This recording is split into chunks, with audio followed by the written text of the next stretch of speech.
Yeah, this is... Ah, man. This is like a cyberpunky noir detective story. It's gonna be sweet. But here we go, guys. Let bygones be bygones. I've had this on my wish list for 3 years, over 3 years. And it came out finally sometime earlier this year. I bought it immediately. Purely because of the premise. It's a noir dystopian city story in the future. And it's beautiful. And it's like a kind of choose your own adventure, interactive, choice matters, interactive fiction sort of thing. I love these kind of games. I think I should stick to focusing on these kind of games. Not necessarily pixel art all the time necessarily, but of varying subject matters, just the kind of things that get the player and the chat, of course, to sit there and go, oh, I never thought about that before. That's an interesting thing. I wonder what I would do in that situation. Okay, so we are in the future. We are a pixel art person. We, I think, have a detective mystery thing to solve, something. I'm not entirely sure because I don't like to spoil games for myself, but it's in that vein. Lots of decisions to make. Lots of things to actually think about and consider before you act. This is the shit, man. I'm looking forward to this a lot. It was just a typical Forsaken night. Oh. Too much liquor. Oh. And my unconscious body sprawling across the desk. What a sight. Fortunately, there was no one to see it. No one who cared. Alive, at least. Once a superstar detective, now a society's deadweight. Relic rotting in a world of cyber geezers. Losing work to AUGs, hackers, and robocops. Robocops? No jobs, no money, no friends. Plenty of coffee. It could have been worse. I lied to myself. At least I didn't sell my soul to some cybernetic mumbo-jumbo. But Lady Death was already at my doorstep. Oh no. I could feel it in my gut. All I had to do is wait a little longer. And it would all be over. Look at this. Mouse and keyboard interface, no controller for this game. Which is fine, I don't mind. I'm gonna wake up. Knock, knock. Can you hear that in the right ear there? Somebody's knocking at the door. New task, open the door.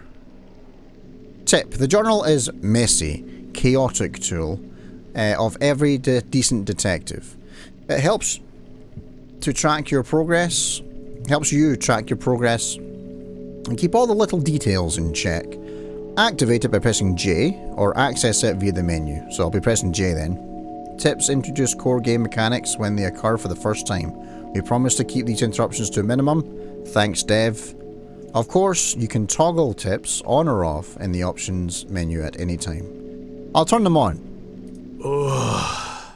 It's voiced. My head. Oh, okay. So, we've just woken up. Yeah, I think I will move my body a little bit out of the way so you can see all of the options that are available here. Now let's check the terminal here. Let's have a little look at the terminal.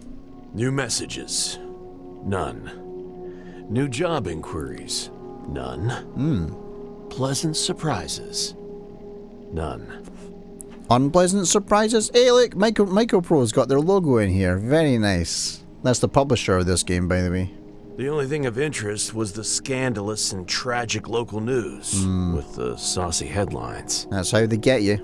Cyber investigators impaled on the job. Always wondered who came up with these bonds mots. What's a bonds mot? All the journalistic babble distilled, it said that 3 upper crust investigators had been impaled at the Tresh Corner early this morning. Upper crust investigators. So is that like the mainstream guys who get all the glory? No easy way to go. Maybe one day they'd learn not to venture down here. Upper crust. So I'm not quite sure what you meant by upper crust, but I'll just go with that. But what were they doing in the pit in the first place? Curiosity prevailed, and I decided to add a stop to my daily hustles. If I was in the neighborhood. You know what? I'm actually going to put myself back. Because I think that's as far down as the choices that I might sit on. But I'll just tell you what the choices are. And you'll believe me, right? I'm a trustworthy person. Hey, Biraz. Seems like we've found ourselves in a game that resembles a book again. Do you like that? I like that. I've actually missed doing it a bit. But there's just a few other games I had to get in my system first. Tuck in. Sit down. Make a nice little ass print for your seats so it's nice and comfy. Get your coffee. Get your coffee, guys. I got coffee here. And let's go investigating, eh? So I now have a new task. Checking out the impaled cyber investigators, and a point of interest is Trash Corner. Why would anyone impale them at the food plaza?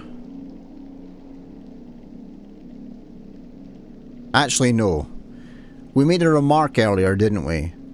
We were asking ourselves, why do these upper crust investigators keep coming down here, essentially? So it's a gruesome death.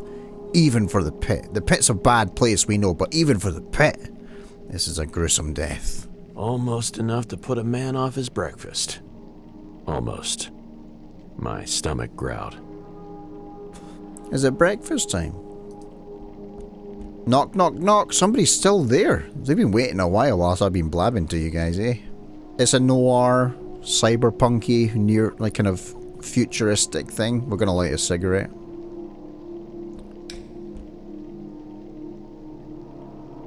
I'm not going to get a drink yet. Somebody's at the door. That'd be kind of weird. Maybe offer them one when they come in, perhaps. I'm going to get up. Fan, tie? Well, we want to look presentable when we actually open the door, right? A truly horrific necktie was hanged around my ceiling fan.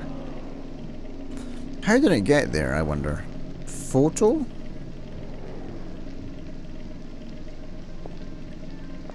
I had just a single photo of my Carmen. Is that his missus or his daughter, maybe? Maybe he's a divorced, dedicated career man. Transistor radio. Nice. No idea who transmitted the radio signal, but it was darn good. I hear a bit of jazz fusion there, that's true. Let's go at the door. Muscle, fat, and jerry-rigged utility-class Augs burst through my office door. Holy shit. He was monstrous, almost grotesque. His breath? Whew, even more so. Ooh, bit fusty, eh? Let's see. Hesitation, no visible weapons. It didn't look like a robbery. The big guy was wound tight as a clock spring, so I countered with my trademark calm. Punched the goon. I was really not in the mood for this. Alright, okay. I like the last one. But you know what? If he's not armed, I'm not going to hit him. He's just really rude for barging in my door. So let's give him the benefit of the doubt, and he's just really needing to talk to me. The big guy was wound tight as a clock spring, so I countered him with my trademark calm. This big guy was wound tight as a clock spring. So, I countered with my trademark calm. Continue. Easy now, big fella. No worry, Mr. Cooper. I know won't hurt you. I know won't hurt you. So this guy's maybe had a little bit too many of the old head augmentations. Maybe a couple of budget ones that are made in less than reputable companies. If you cooperate, that is. Oh, I like this kind of character. Sort of New York gangster, 1930s vibe. Hey, Cooper is the first 6 letters of, cooperate. Quick thinking there. I really hope that means you're going to pay your taxes. Oh, corporate-owned world it would appear. It is the mob that runs the city. A slimy tax collector, his talking gorilla, and a bitter detective. Bitter. Looked like I was gonna die in a hall of cliches. Subtitle was wrong there. Looks like I was going to die in a hail of cliches. But we'll move on. This wasn't the first time Buzz had tried to collect. He wasn't the brightest crayon in the box. I had dodged him numerous times, but he'd never brought muscle with him before. So it's different. What happens if I don't pay? It's funny, that guy's voice, it's not him, I know it's not, but it does remind me a little bit of David Hayter. A little bit. Then Dimwit takes you to the sludges and you work off your debt. In your case, it will take around 5 years. Who knows, you might even survive the full stretch. Who knows? No one comes back from the sludges, and you know it. Oh dear. I don't know about you guys, but I think that limits our options here. I'd like to not go somewhere where I'm never going to come back. Hey, I don't like it either, but it's not my fault you don't have an honest job or that you're behind on your taxes. You got yourself into this, my friend. Now be a man and face the consequences. The tax collector's an Aussie, I think. He's American. Knowing Buzz, there'd be a giant gaping hole in his plan somewhere. Just needed to push the right buttons. Okay. Right. What I'll do is I'll read the statements to myself, and I'll speak out the ones I'm going to choose here, and try and explain my thinking about it. Right. Okay. So the muscle seemed familiar. I'm curious. These guys might have a. I might be able to tap into the dimwit. You know, dimwits being kind of easy to manipulate a little bit, maybe, and I can perhaps get him to recommend going more softly, more leniently on me if we have a history. Plus, he's super handsome, and I'm sure I've told him that before, but in case I haven't, he's just heard it, that he's real handsome. And he should be feeling good about himself. The muscle seemed familiar. Hey, big guy. Haven't seen you around the neighborhood. You from the flats? Yeah. Dimit Flat Boy. I can't believe he allows them and he calls himself Dimwit. But he can't obviously say Dimwit. It's funny, the little picture of him here, it looks like he's working in a call centre. Like there's the headset band there and there's the microphone coming out in front of his face. I'm just saying. What does it matter? Dimwit is a law enforcement officer and he's on duty. He's not going to let you slide just because you're from the same block. Okay, so we have some resistance to my plan here. Okay, let's see how this pans out. Dimit honest. Earn credit. Take to Nana. Nana proud. That's kind of adorable. Then I remembered. He was Nana John's kid. Nana was always so protective of him. How did things turn out this way? Because in a world like this, regardless of how tight-knit a community you may be, things can get so dire, sometimes you just don't care where the money comes from. You compromise on your principles, and a little small part of your integrity just dies with a little part of your soul that you once knew so well. Does, Nana know you're a ruffian? No. Dimit no Rufi. Dimit keep peace. Dimit have badge. Okay. That's right, he's a law enforcement officer and he'll beat you up if you continue. So you beat people for your job. That sounds like a ruffian to me, guys. What about you guys? Do you think that sounds like a ruffian? Yes. Dimit very goodly beat badly people. That's so sad. He can't even connect these two dots here. And people who drink and don't pay rent are bad, just like Mr. Johnny here. My name's Johnny. Evaluating personality. Maybe we have some augmentations. Tip: certain events will have different outcomes depending on required personality parameter. These parameters are collected from each choice you make in the game. Remember, in this game there is no failure, only different consequences. And is that not a lot more exciting? Instead of having two outcomes, success or failure, it's like, oh, I don't know what's gonna happen. This could be nuts. I drink because I'm unhappy. And I don't pay rent because I can't get any jobs. But I'm not bad. To paraphrase a comedic scholar in Hollywood, I drink because I'm unhappy, and I'm unhappy because I drink. It's a vicious cycle. Or something like that. Yes, he is. Look at him. He's trying to make you feel bad for doing your damn job. Damn it. He's cottoned on to me. Goddamn Buzz seems to be the sharp tack of this team. Damn it, no bad, Mr. Buzzy.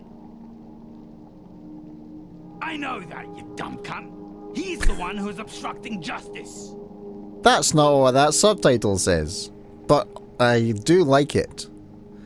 Although that word, cunt, I've never liked that very much.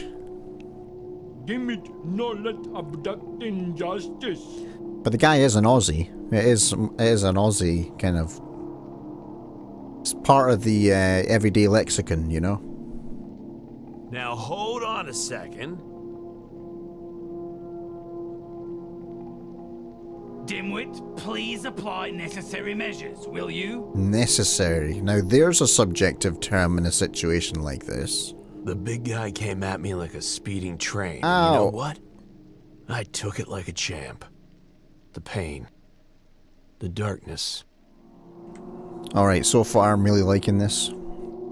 Almost nothing has happened. But I like it. Personal task failed. Evade eviction. Damn it. I'll always remember the day when she waltzed into my office. Oh, hello. She sat into the armchair. I leaned to light her cigarette. Sweet tobacco filling the air. I have a job for you, Detective. 7 sweet words looping in my mind. Forever. 7 words. I have a job for you, Detective. Oh, she emphasized the you there.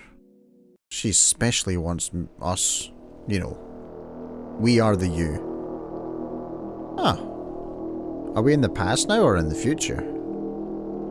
It's the lady in the red dress, guys. How is it possible that he's sleeping with her in the room? I woke in pain to a breathtaking view. Oh. Across from my desk sat the smoothest, longest, most scantily clad pair of legs I'd ever dreamed of. Wearing a dress fashioned from a ridiculously luminous, scarlet as sin, out of this world material. Chat. Be honest with me here. You noticed the scantily clad legs before he did, didn't you? I did too. It's okay. But I didn't notice the details about the material. I was too busy staring at the legs. Did you make that mistake as well? It's a good job this guy is here. Mind-numbingly beautiful. Perched in my chair like she owned the place. It's a lovely posture on her though, eh? Like a power woman, you know?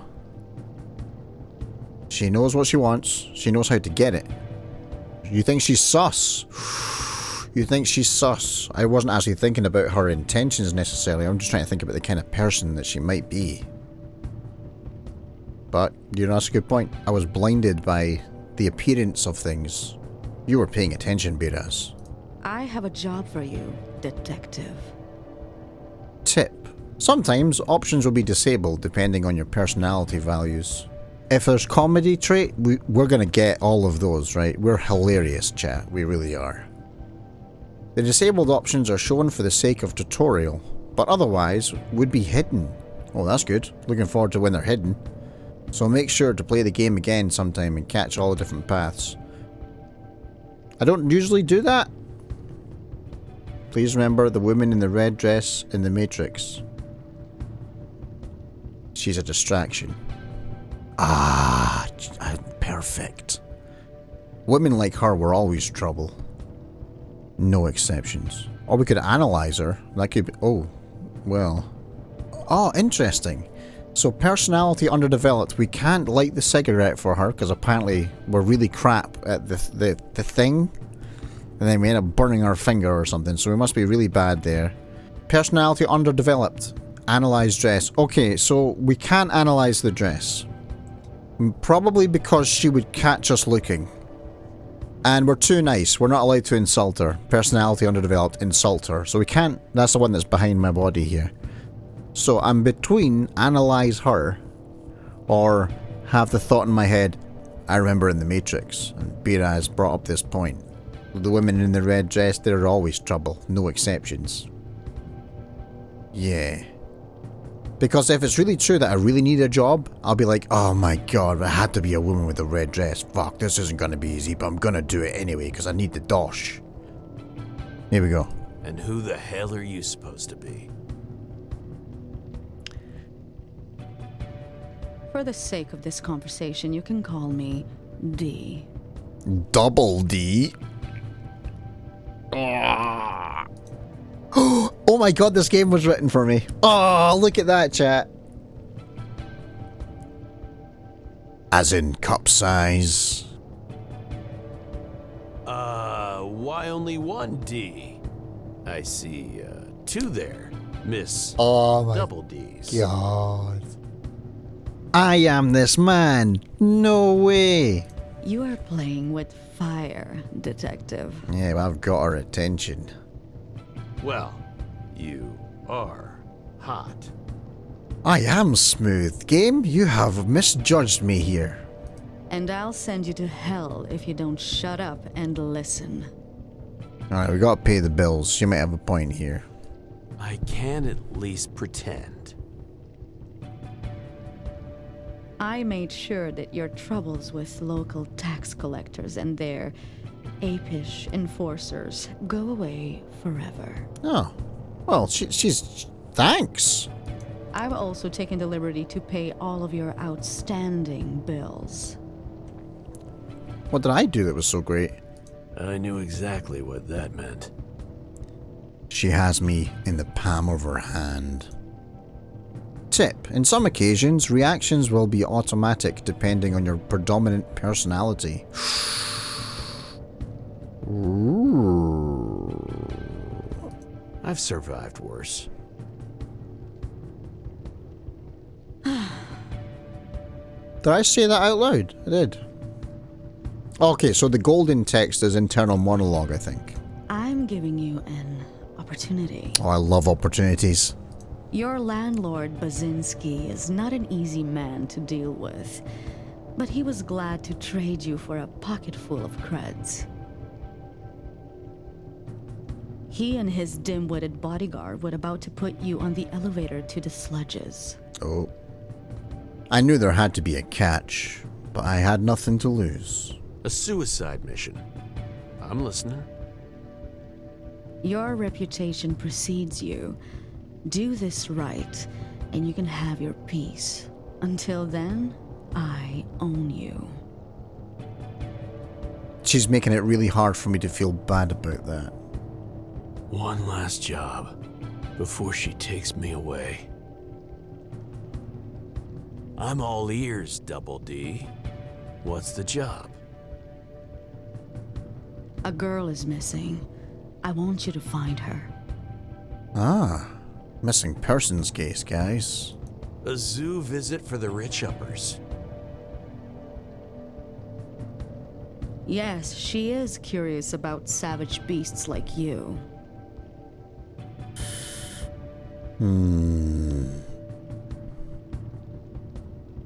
Was someone sent for her?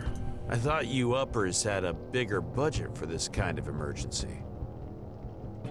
We do. The best bullsec security was deployed moments after she went off the grid. That was at 9:10. Find out what happened to them. What time is it now? I don't know. New bullsec task, find out what happened to them. The character has some bad news, potentially. Unless it's one of those, if she's been gone for more than 24 hours, she's dead already. Unless it's like one of those things. I'm not gonna tell. I'm not gonna tell. I decided to confirm it in person before making any assumptions. Because I'm a detective, damn it. I go by evidence. I go where the evidence takes me. They haven't reported in yet. We suspect something happened to them. Double D. That's why we decided to hire a local. I wonder what her name actually is. But I'm fine with Double D. That was a good joke, eh? That was a good one. Find them. They might have discovered something. You hear that accent? If there's so the confident posture, the legs. This is a very attractive woman, right? She also looks kind of tall, like she has like a frame that's kind of long and thin. She also sounds ever so slightly Russian. That's quite hot. Let's see who we're looking for. Tell me about this girl. Her name is Lucy, a Class A+ citizen. What's 7 that? years old. 7? Oof. Poor kid. What does Class A+ mean? Wow. You didn't say she was only a kid. What was she doing out here alone? Flying a drone. 7 decimal years. That's the equivalent of chronological 19. In fact, it was her 19th birthday. Oh, do they age slower up there? Physically, I mean. Must do. New point of interest. Lucy, the missing girl. Write it down in your notepads, guys. New clue. Class A+ citizen, 7 years old. New personal task. Find the missing girl. I need a description. How do I find her? Continue. Here's a photo. Nice. Reconstructed moments before she went off the grid. Reconstructed. You don't actually just have a photo. She leaned forward to slide a picture onto the table. I didn't look. I didn't look. Okay, I looked. Examine the photo. Let's look at the photo before we ask if whether or not they're related. A girl full of life stared back, with deep green, rebellious eyes. Huh. Her pearly white smile gave up her naive. Reminded me of... Never mind. Oh, you can't do that to us. That's just kinda mean. What a tease. Synthesized hair color matched the iridescent blue of her oversized hood atop a pine green bolero. What's a bolero? Does anybody know what a bolero is? That's another thing I like about games. I get to learn... Games like this, sorry. I get to learn new words. But I have no idea what a bolero is. Behind her, fragment reconstruction showed 3 young men messing around and laughing. Probably her friends. They were on a metro train that took them to the end of the world. That was the place to start the investigation. Alright, so the new location is Metro Station. I'm gonna go there first, apparently. New Lucy task, ask her in the Metro Station, and got to the new point of interest being Lucy's friends. See if they have any information about her whereabouts. I'm gonna ask if they're related. Who is she to you? A daughter? Sister?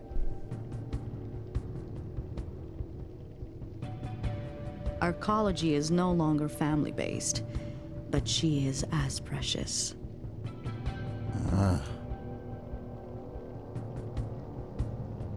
How does it work then? When they turn 1 decimal time year old, they all go to prep school. Okay, so if 7 is 19, how old is 1?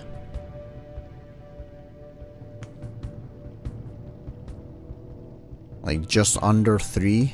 Like 2.5 or something? There, they are supervised and guided by professionals to reach their best potential. At the age of 7, the age of majority, they have a month off before specialization and deployment. Well, that's quite a regimented life. Deployment. To their professional careers, usually off-world. Sounds like a very cold world they live in. It's much more efficient, both for children and parents. You ever think of parenthood as efficient? I've never heard that being used in that context before. How to efficiently raise a child. That doesn't sound fun. Efficiency isn't everything. What about the parents' love? This guy is me. You mean hormonal responses? It's all chemistry, easily replaced with pills. Trust me, they never feel alone. Cold. Wow. Every detail makes it sound colder and colder. We're judging though, chat. We need to back off a little bit, I think. Maybe, but it keeps the arcology running at peak productivity. I don't know what arcology is. Love in pill form. The world really has gone to hell. Oh dear. How about the guys from the photo? Her friends. Did they return? They came back at 021 hours. They were severely intoxicated and immediately placed in intensive care. Holy shit. They're in no state to be interrogated, so they're pretty much useless. Oh. You mean hungover? Jeez. That is the life that they have chosen to live. They still have to function in society though. And this this investigation, is for the good of the society. They won't mind if I barge in and go, "Bah!" while they have one hell of a headache from the night before. They'll be doing their duty. If they do reveal any crucial information, I'll make sure you get it. But don't rely on that. You live in the Sentinel-forsaken pit. Don't judge me. Don't judge me. Get to the point. Okay, I'll start looking. Good. I transferred the funds to your account. Nice money. It should be enough to cover your expenses while you search. How did she know my account number? Use of cartridge 8028. Date. This is the... There's 4 numbers there.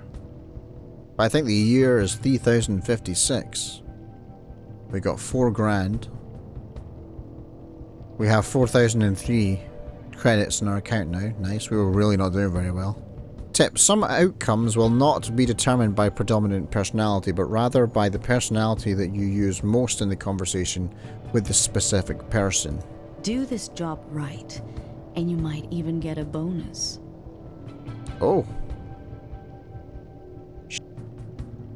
Oh, damn. Sorry. Oh, no, I pressed continue and then... I don't think I skipped that. I think it just went weird. It was my old service weapon. A TT-88 automatic.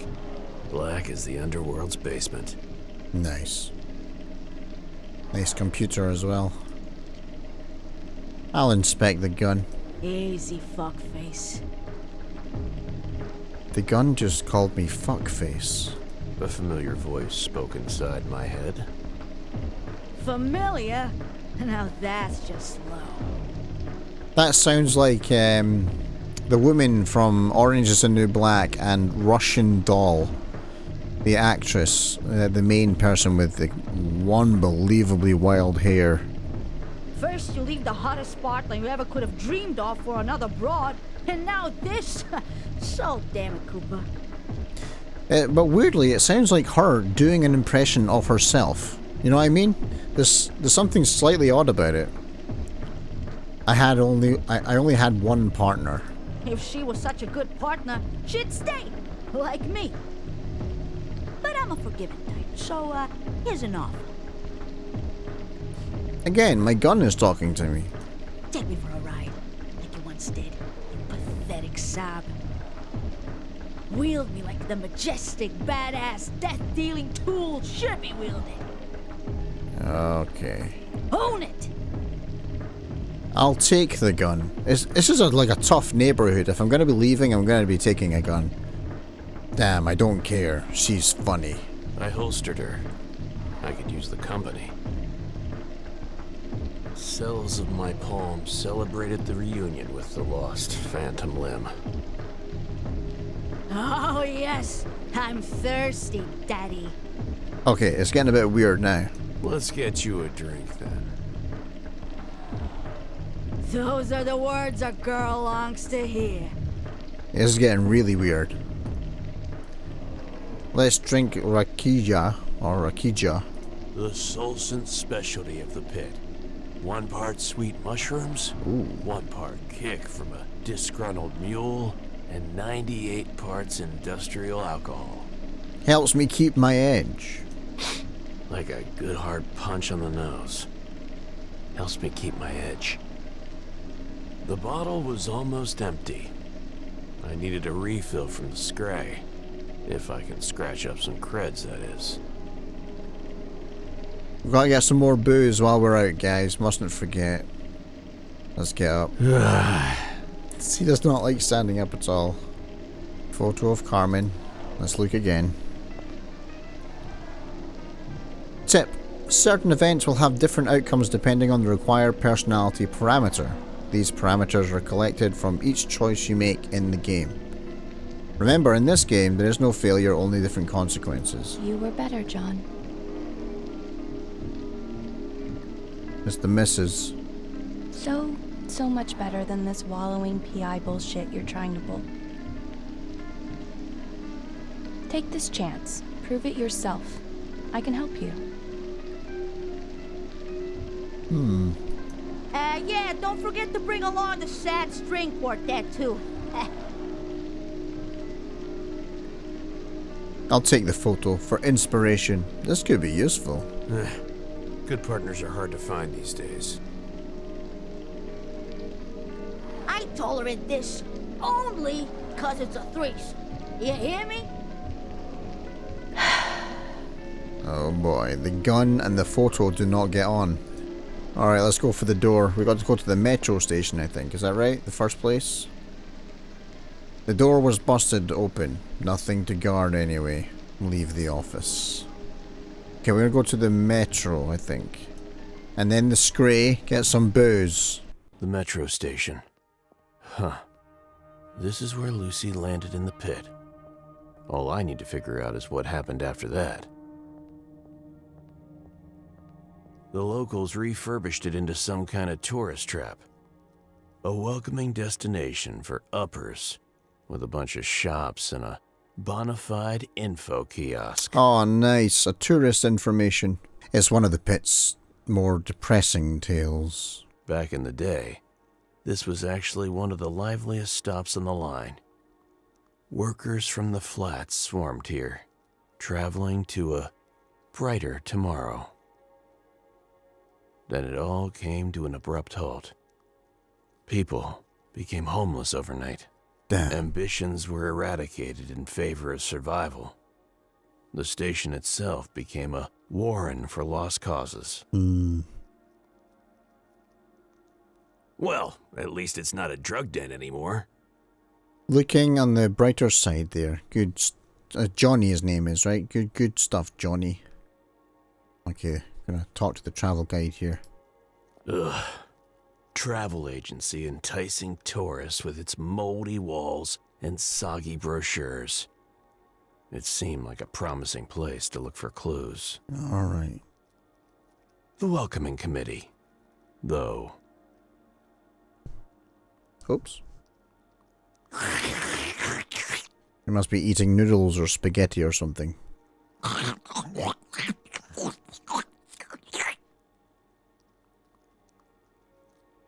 It's definitely something long.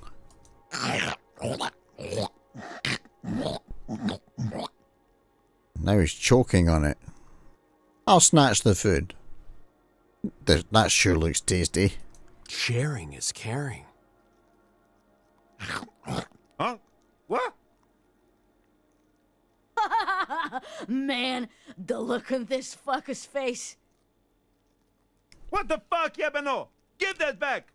I got that from a client as a gift. It's high quality meat, you fuck! Ugh. You need better clients. This tastes like dog meat. Well, if you don't have any meat, you know, it's all good, right? It's Kolenica, bro, and a fucking good one. Not that printed shit at homos. Yeah, keep telling yourself that. I still can't even see the tiniest bit of natural fat there. Oh. That's because Kolenica isn't supposed to. What the fuck do you even want, bro? Upper girl's gone missing. Here's the pic. What, you seen her or not? Oh, he's not getting his food back until he gives me an answer. Nah, some freelancer must have grabbed him. Oh, there's a speech impediment there. The RW thing, I forgot what that's called.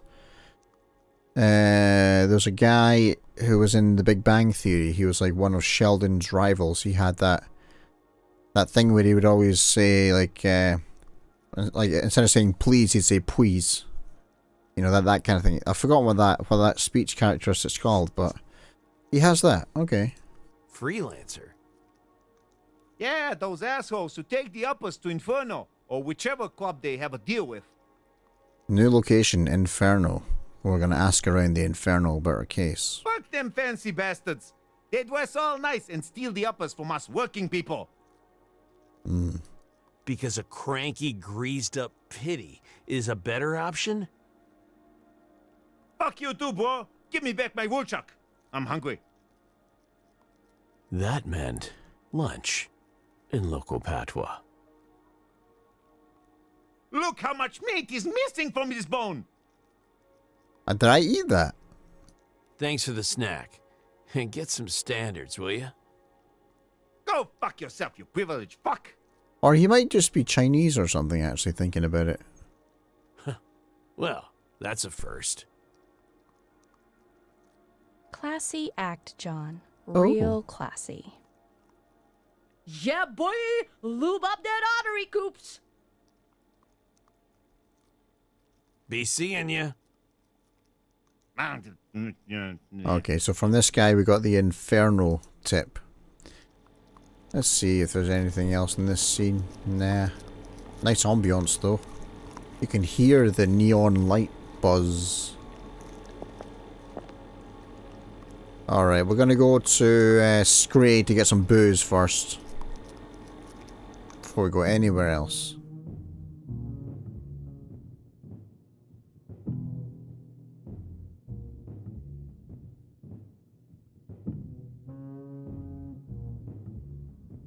That's some weird music.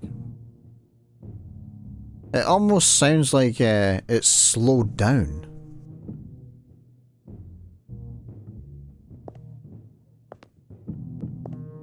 The Scray. Best watering hole in Terra Hive. Guy, I think he's got the mankind from the wrestling mask on.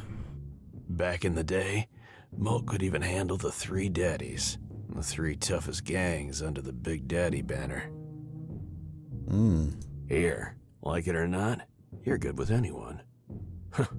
The Scray might as well be the last piece of neutral soil in the pit. And son, if you break another mug for emphasizing reasons, I might have to take some precautions. And let me tell you, you ain't gonna like them. So, unless glass somehow doesn't fall under your dietary restrictions, I suggest you start behaving. We clear? His name's Malt, and he's a barman. That's pretty cool. We love you too, Malt. Sadly, no voice for this guy. You're too soft on him. Well, they are actual paying customers, John. Speaking of mugs, I see you got yourself some makeup. Who did you, son? The worst sort of landlord. No, I don't want the pity. I don't want the pity. I don't respect myself enough to deserve pity. I'm back in the game. Got a case, believe it or not. Not another adultery, I hope.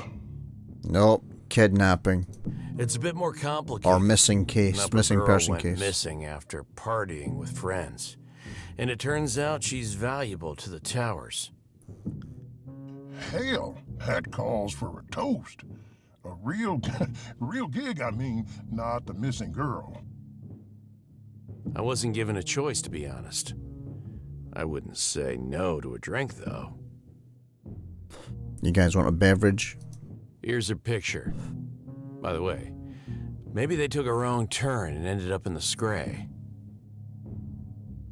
Mighty optimistic of you to think that uppers suddenly grew some taste. You still didn't tell me who gave you the shiner.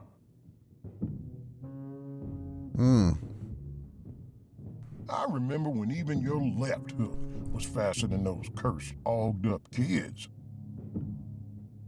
And I remember gigs in the Scray when it was brimming with people. But distant past, Malt. We're getting old. We're entitled to grumble way more than we do. Anyway, the shiner? I had a date with Buzz.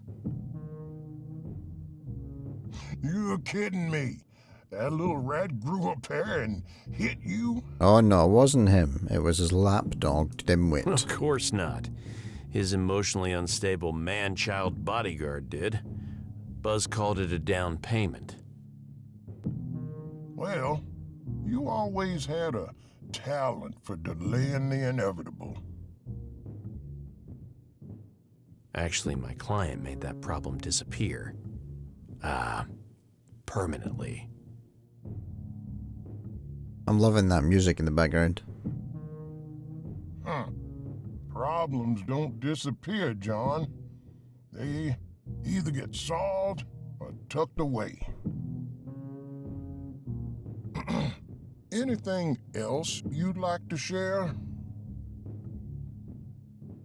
I want to purchase a bottle of booze, please. That's part of my expenses. I'm gonna need some fuel, Malt. 1 bottle's worth, to be exact. The, good stuff. Cute. Already spending the front money, John? My tab in the Scray was laughably long. But now that I had a rich guardian upper, Malt was in for a shock. Yeah, I'll actually pay off my tab. Better question is, You'll be able to retire. how's your liver? Oh, skill check failed there. Apparently my personality is not good. Here, let's see what happens. Skip the lecture. You know that... You know what? I will hold the lectures, and I will also draw the line here. Oh no. 1 shot on the house is fine. We can talk and hang out, but I'm done fueling whatever mess you made of that head of yours. You're kidding me, right? Son, look me in the eye and tell me, am I? He was not kidding me. Whatever, Malt. Screw that fat bastard. We'll find another supplier. That's like the conscience thing, you know, when you have your conscience on your shoulder, you have the good side and the bad side. I think that's what the photo and the gun are.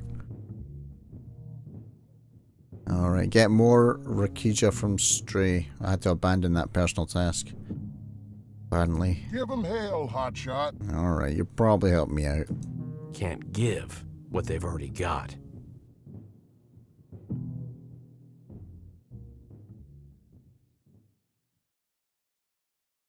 God, this looks super cool. Alright. So we went to the metro already. We can go to Trash Corner, I think, next. And then we'll go to the office, then to Inferno. The pit's sprawl of streets, alleys, and empty lots went silent. Became irrelevant. Forgotten along with the people who roamed them. Here's a story about a beautiful paradox. Trash exploded from an insignificant alley to a popular meeting place with curb-to-curb fast food stands. Nice. They had every kind of cuisine imaginable, backed by the smells of exhausted frying oil, charred grills, and a waft of spices from every corner of Terra Hive. poetry. I could have eaten the whole place, awnings and all. Let me guess. You didn't have the credits. Talk to Granny here. A pair of sad, tired eyes carefully studied the vast nothingness before them. Keeping her company were 2 brows of fried rice, cold and almost dried up. Oh. Waiting for someone who hadn't returned. Eat Granny's leftovers. No. I'll be polite. Excuse me, ma'am? Oh. Silence. Just trying her best not to die of hunger. Or worse. That said, she seemed completely unresponsive. The living dead. I'll repeat the question later. She probably wouldn't hear a bomb going off. Excuse me? Oh, no need to raise your voice like that, young man. I can hear you. But these ears of mine, they are failing me. I do apologize. No clue. So the Granny is hearing impaired. So looking for sort of any testimony from her would have to be anything that she's seen. She's an old lady. Her eyesight might be better than her hearing, but it might not be very good still. I'll show her the photo. Have you seen this girl? Ma'am, could you take a quick look at this photo? This upper girl is missing, and I'm trying to find her. Oh, sorry, honey. I'm not very helpful. Not with these dim old eyes. It was worth a try, guys. Maybe one day that loud, cheerful butcher fellow will give me a nice implant. He did promise. Why would a butcher promise you an implant? I described Lucy to her in as much detail as I could. But no dice. Oh, well. Oh, those kids are all the same. I remember when my Rose celebrated her adulthood. My girl ended up in the underworld somehow, and it traumatized her. Underworld? The fairy tale land? I'm not sure yet. Cried and cried, she did. Then went totally silent. I couldn't get a word out of her for days. Oh, my poor, poor girl. Is she dead? They're all searching for their purpose, just like we once did. Huh. Just like we did.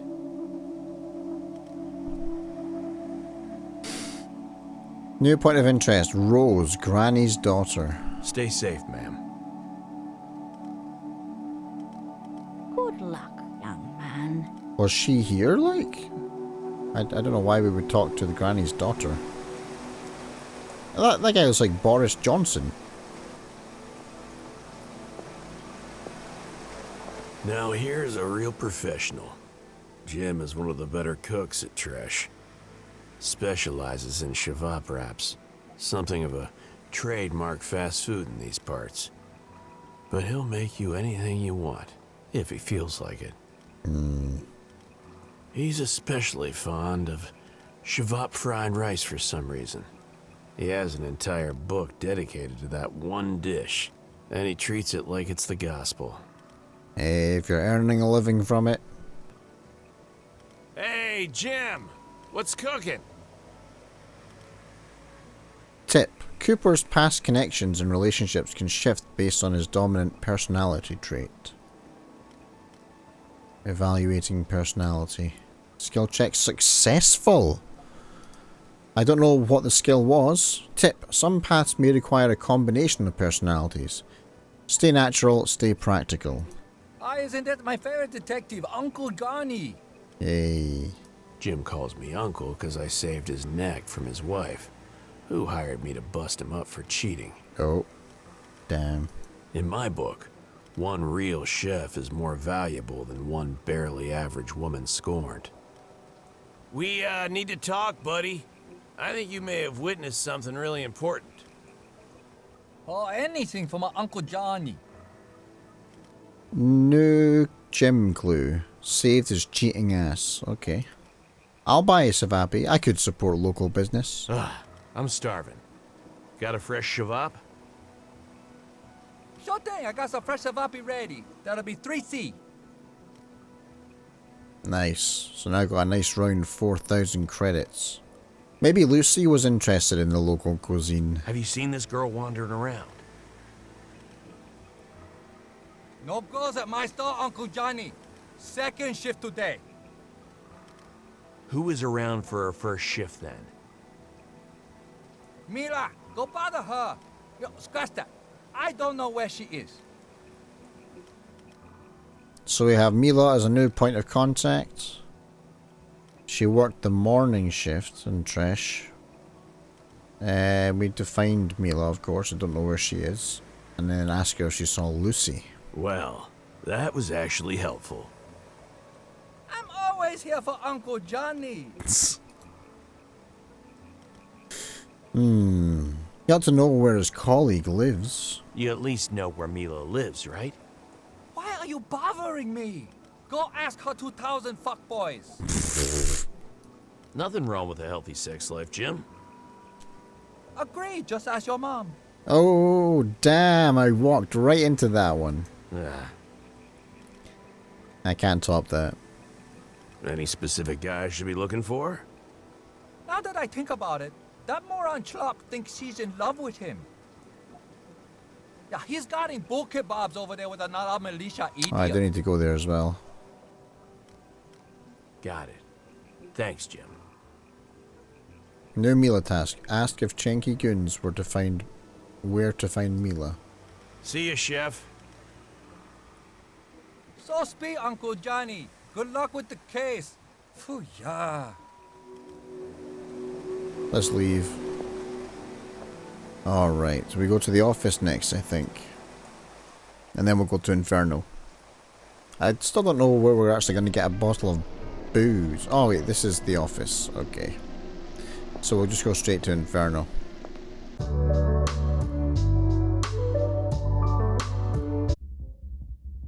Oh, that sounds like a hoot. It was a gorgeous Vexter Nix Eclipse 3023. A real blast from the past. Abandoned to the mercy of rust. Damn. Nothing beats a good old manual. Hell yeah! Your ride, your rules. Ooh, imagine cruising the streets in one of these. Should I open the car? Of course, it's locked. If it wasn't, I'd probably take up religion. For a moment, I considered breaking the window and hot-wiring the thing. But if that was an option, it wouldn't be sitting here gathering dust. I needed a key. Find a key for the taxi in the club? Okay. Not yet, baby, but soon. Soon. Not yet, baby, but soon. Oh, soon. Alright. Is there anywhere else for me to go here? Oh, I just realized I can actually navigate the areas. We'll have to go back to the last places. You've seen one pair of bouncers. You've seen them all. Thugs. But with a functional brain, sharp manners, better clothes, and broad experience with every kind of bullshit.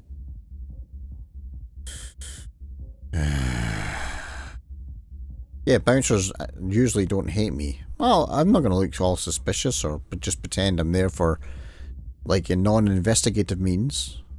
Gentlemen, How may we help you? I'd like to know more about the club. You guys look informative. Super smart, yes. We look like guides too, bro. Guides? No. But mountains of knowledge. Yeah. This isn't an information kiosk. We're busy, so scram. All right, guess I'll have to see for myself. It doesn't work like that, broski. Oh. I'm not here to party. This is official business. I'm looking for a missing girl. Aren't we all? Every customer needs a working NIN pass or a guide. Ideally both. No exceptions. A NIN pass or a guide. I don't have a NIN pass. I'm kind of an analog dude. Don't have an NIN. Are there any, other options? Wow, really? NIN pass or a guide. No third way. Alright. I have questions. I'm looking for... This isn't an information kiosk. Fine, end conversation. You did say that earlier, right enough. So you're not going to let me in there, are you? You big brutes. Maybe I can find one elsewhere in the game. I will definitely need to... so we'll go to the metro first. Because obviously I talked to the tourist information guy here, but I didn't actually walk and explore this area. Silly me. Perfume salesman. bootleg perfumes, synthetic tobacco, and any combination of the two. A rabbit hole of suspicious wares was calling to me. Looks like they're wearing a onesie. Ah, hello, hello. Welcome to my cart of wonders. Quality is always recognized. Ah, my friend. Let me first interest you in my quality wares. You smoke, yes? I have some nice pre-rolled homemade tobaccos, sole grown on the Cloud Islands. Special shipment, yes. I give it to you for a special price of 20 creds per box. Bargain, eh? I don't know, though. So there's no voice for this part, so I'll read it.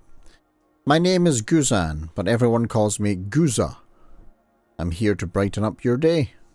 You smoke, yes? Well, hold on. I have a very special shipment of tobaccos just for you. Sole grown, pre-rolled, homemade, straight from Cloud Islands. Interesting. That dialogue was... okay. Special price today only. 20 creds for a box. His relentless verbal bombardment was more than my brain could process. It's almost like the subtitles didn't catch up, and then when they did, the voice over dialogue sound repeated itself. I have enough tobaccos. Thanks. I'm well stocked for now. Ah, you don't know what you're missing, my friend.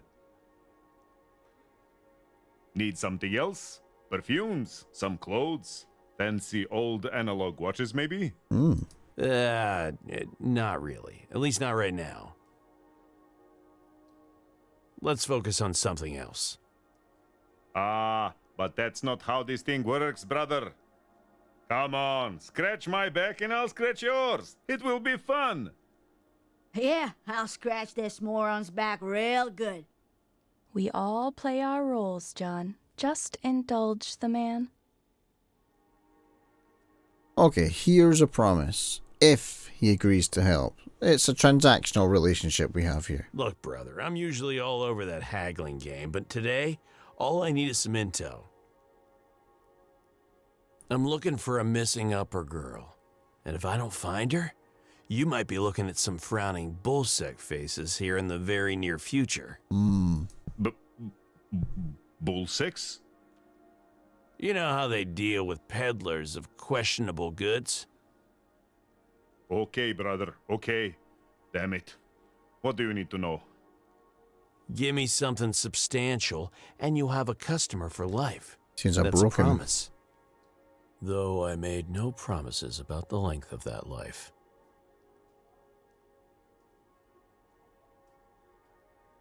Okay, priority 1, the photo of Lucy. This is the missing upper girl I'm looking for. Name's Lucy. Take a good look. Guza was a real method actor, but when he saw the photo, the shrewd trader facade slid off his face like a buttered pancake. Ah, yes. She was kind, friendly, curious. She sampled many perfumes. I tried to sell her best ones. Make her happy, you know? There's genuine warmth in his eyes. And the best actor in this episodic series award goes to anyone but this asshole. Nice. She ended up choosing some old bootleg garbage. The last bottle I forgot I even had. Did she say anything about their plans or where they were going? She said she really likes it here and wants to learn everything about this place. Can you imagine? I'm gonna have to try. Anything else? Who is she with?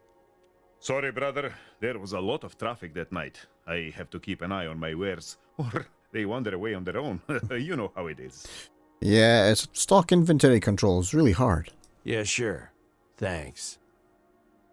I gave you a sample. Now you give something back.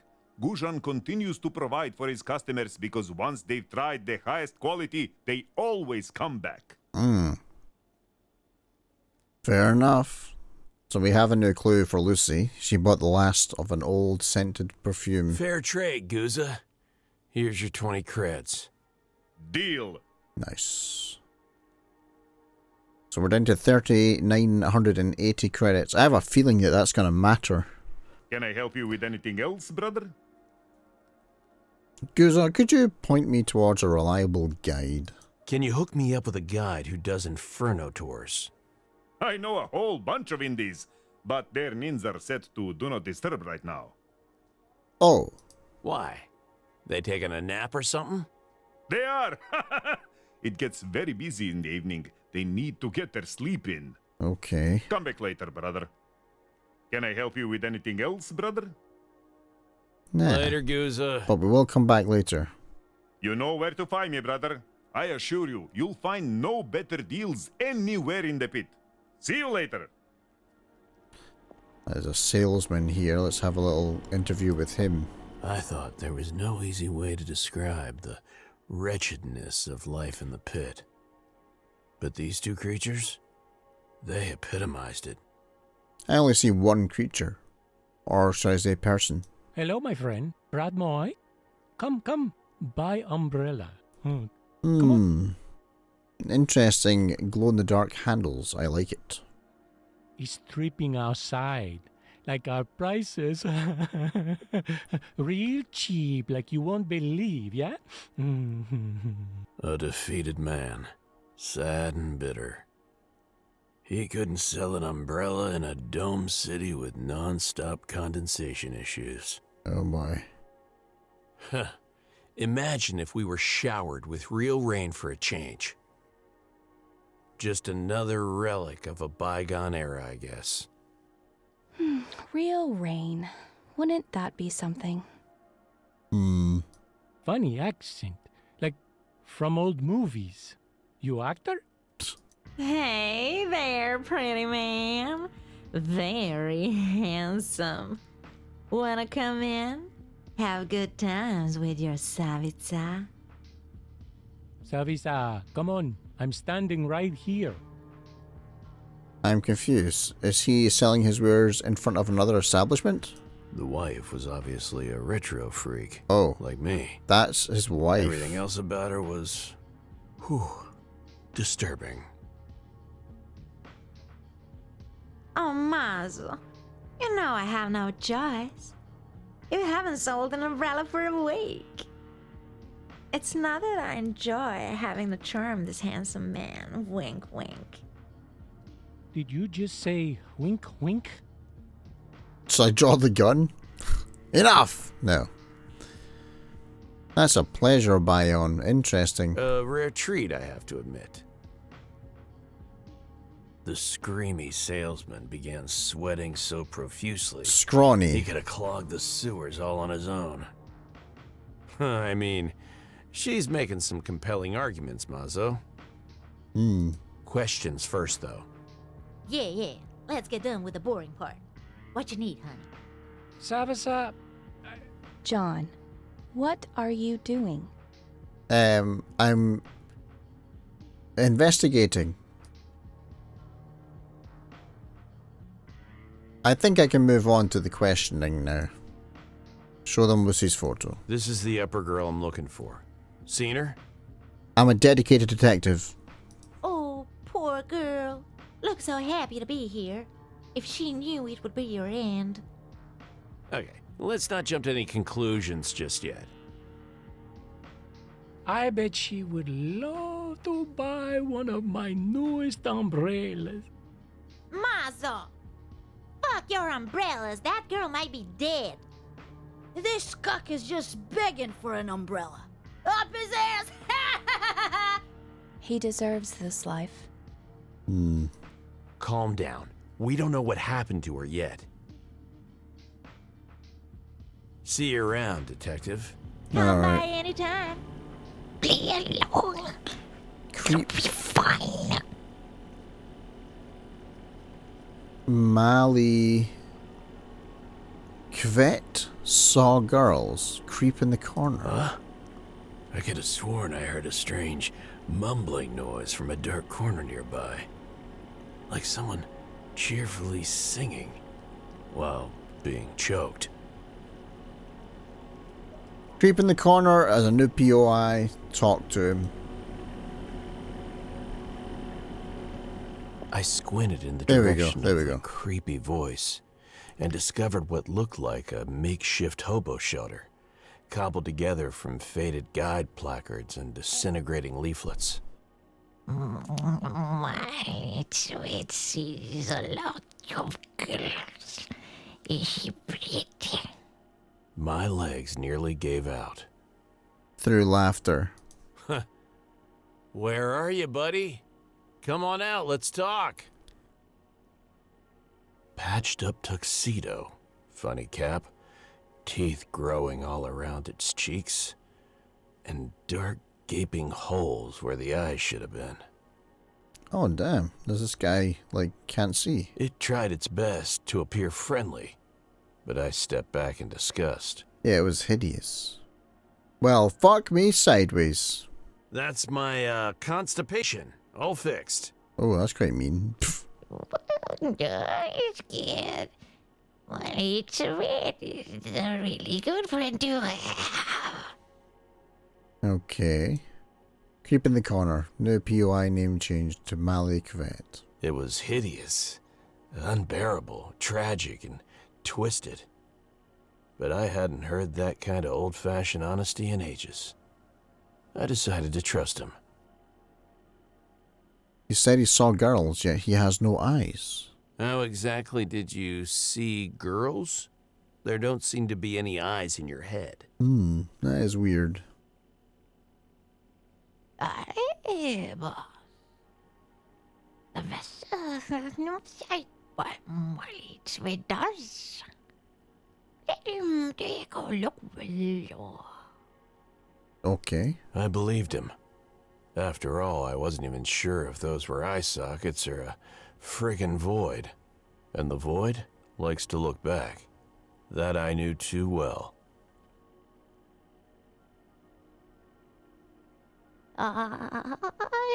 Sweet.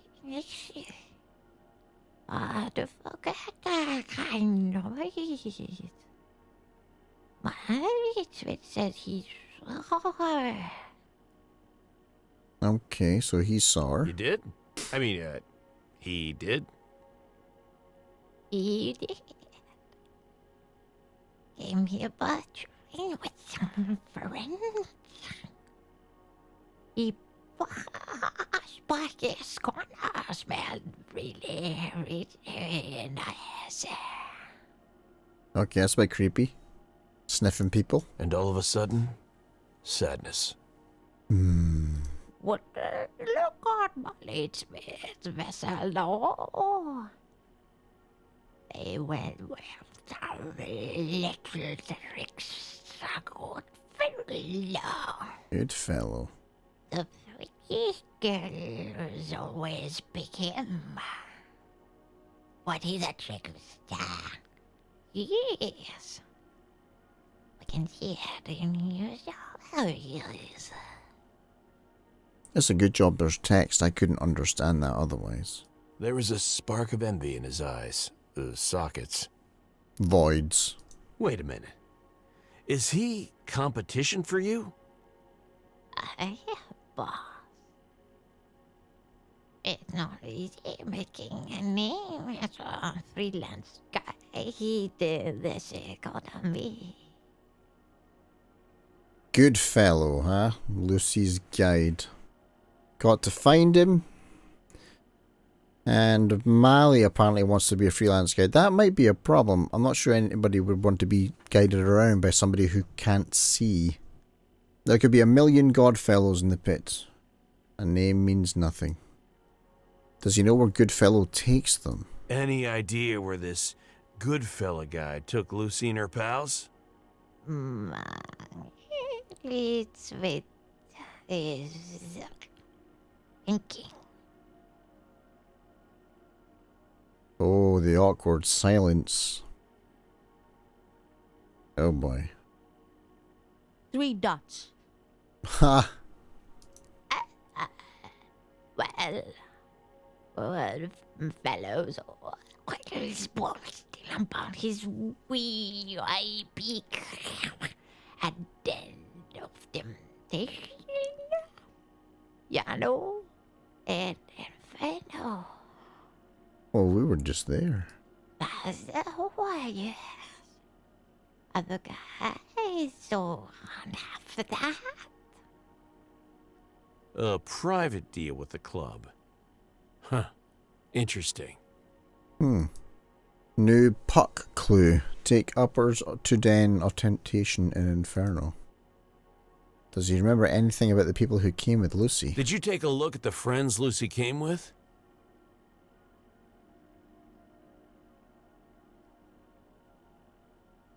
Let's continue.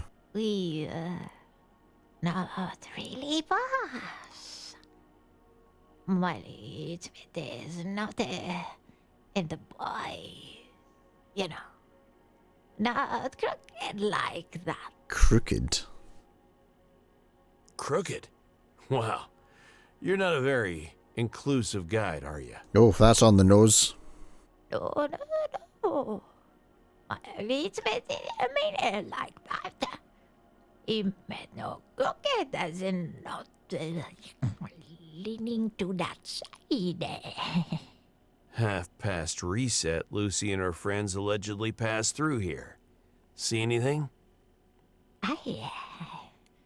Molly, it's better remember seeing a Pursley being around there past midnight. No Nicky among them. No. She definitely never left the pit. That's terrible news. She could be dead by now. It's good news for your paycheck, moron. Yeah, let's see what Goodfellow looks like. Can you describe this good fella to me? Boy, he is a handsome young lad, real charmer. Not much witch on him, though. And not very tall. So, short guy. Kind of scrawny. But he has a nice face. Sports a fedora. Oh, fedora. Oh, I like fedoras. Almost sounds like a fan of yours. That works. Thank you. Alright. Time, boss. I'll see if he can tell me how to actually get into Inferno. You seem, well, resourceful. Know anyone who could get me to Inferno? Oh, boss, good fellow can. Boy, he's a trickster. So I guess it's just Goodfellow. Yeah, anyone else maybe? Oh, that's a good question, though. Listen, boss. There is a peculiar reason behind my leads with becoming a guide. Okay, what's your motivation? Let me guess. The fact you could do it. Well, I'd say that's a pretty good one. Well, yes and no. The vessel knows what's and all. Lithium, bars, cages, golf course. All the way up to VIP. But we need to snag a new guide license. Then we'll be good to go, boss. Why did he stay quiet about this until now? Might have helped if you'd mentioned this earlier, you know. My leads fit didn't with he can't trust you, boss.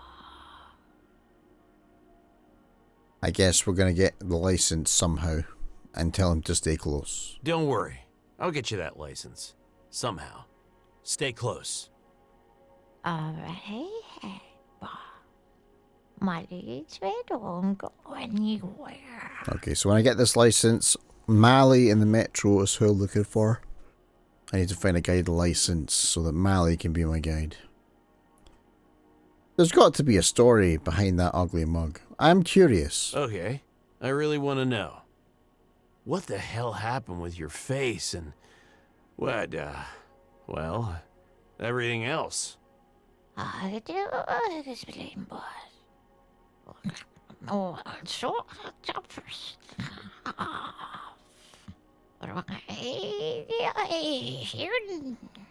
Christation.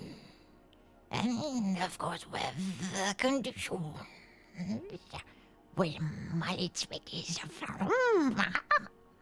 A bunch of fancy words to hide the common denominator. Violence. Who did this to you?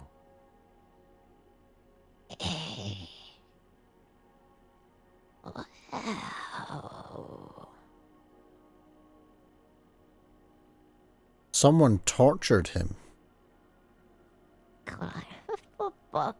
You boss. Read my tweet like a book you did. This is such a weird character. Let's just say not to folks well. Excited to see my sweat up here. We'll leave it to that hello, boss. Okay. We definitely shall. Sorry for prying. Poor guy. Won't be. My lead sectors or whatever. He meets someone as decent as you. Well, I am pretty decent. I wouldn't hold too hard to that assessment if I were you. Thanks, T-Sweat. See you later.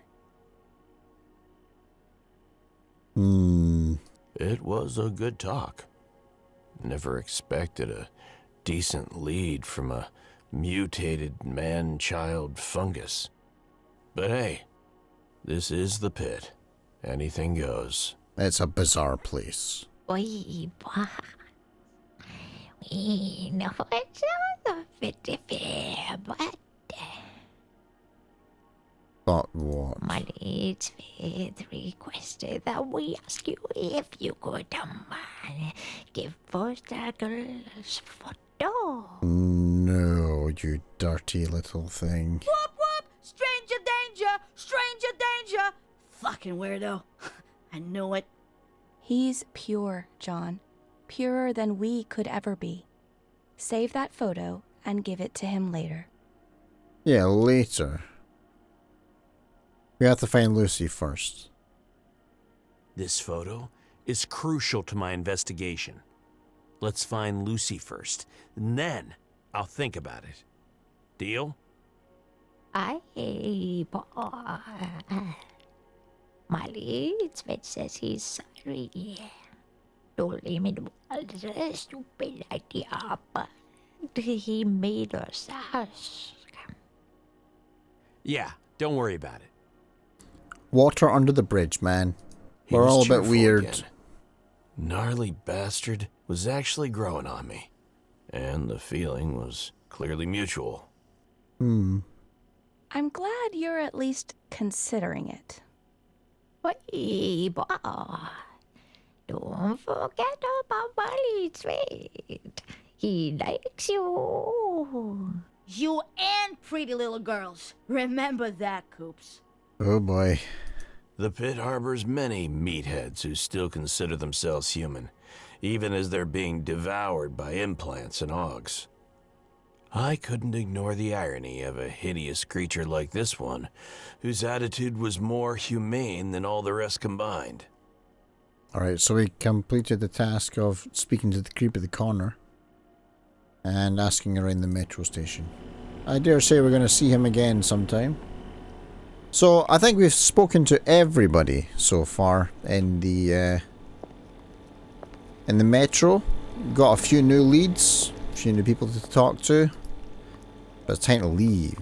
We're going to go to... Oh, where am I going to go? Okay, we'll go to Trash Corner, because obviously there's the impaled people there. I just wanted to make sure that we weren't going to miss anything else. This was the way out, right? So we're going to go all the way to the right then. Already spoken to these two guys before. Nice cement mixer there. He's probably making a soup. What's happening here? Gangers. Here's what due process in the pit looked like in those days. A few laughable strips of yellow tape and a couple of shit-for-brains thugs pretending to be guards. Full stop. Look at the bling, though. That guy's chain is off the hook. Hey, another step closer, little man. This is crime scene. Yeah, and this is our jurisdiction. Jurisdiction? That, yes. Fine work, colleague. Fine indeed. I'm a private investigator. I'm a PI. You guys mind answering some questions? What? Look at the little man, acting all swaggy. Yeah, look at him. Fuck off, little man. These guys got augmented eyeballs. They even had authentic shiny badges. It was the end of days. They were just giving them out at this point. Zaba and Schlop. I'll show my credentials. I need to get closer to those bull sacks. I'm here to take a look at the crime scene. Nice try, Scuff. Get lost before you join these pigs. Yeah, fuck off, little man. I'm not a scavenger. I'm a private investigator. We can help each other out. You heard us. Fuck off. Oh, that's very unreasonable. Crap. Wait. Let me check with the boss first. Hey, boss. Zaba from Trash here. I have, Miss Zena. That you? He was as nervous as a teenager on his first date. I'm sorry, Miss Zena. I was expecting Diesel or... Hi, Miss Zena. Oh my god. Shut the fuck... No, everything's fine. It's just some random PI asshole sniffing around. Yes, Zena. Da. Yes, Zena. Thank you, Zena. Not going to happen, Detective. Oh god. Buzz off. Who's Zena now? Warrior princess? Only the queen of the fucking underworld. Close enough. So we need to speak to Zena Chenki, Queen of the Underworld, runs the pit. Fine. I'll be back. Alright. Let's see if they have anything on Mila. I'm looking for a super hot gal. Working here at Shavapi Kajima. Hey, asshole. Don't talk like that about my girlfriend. She's not your girlfriend, idiot. Hey, bro. She's my girlfriend. Don't mess with her, you hear? Laying low might be easier than confronting this dumbass. Maybe it will. Never mind, officers. Good luck with your date. It might not go very well. Yeah, you better buzz off. I had sown the seeds. Now all I needed to do was listen. You're just jealous. First, I'm taking her to Coffee Inn for some drinks. After that, who knows?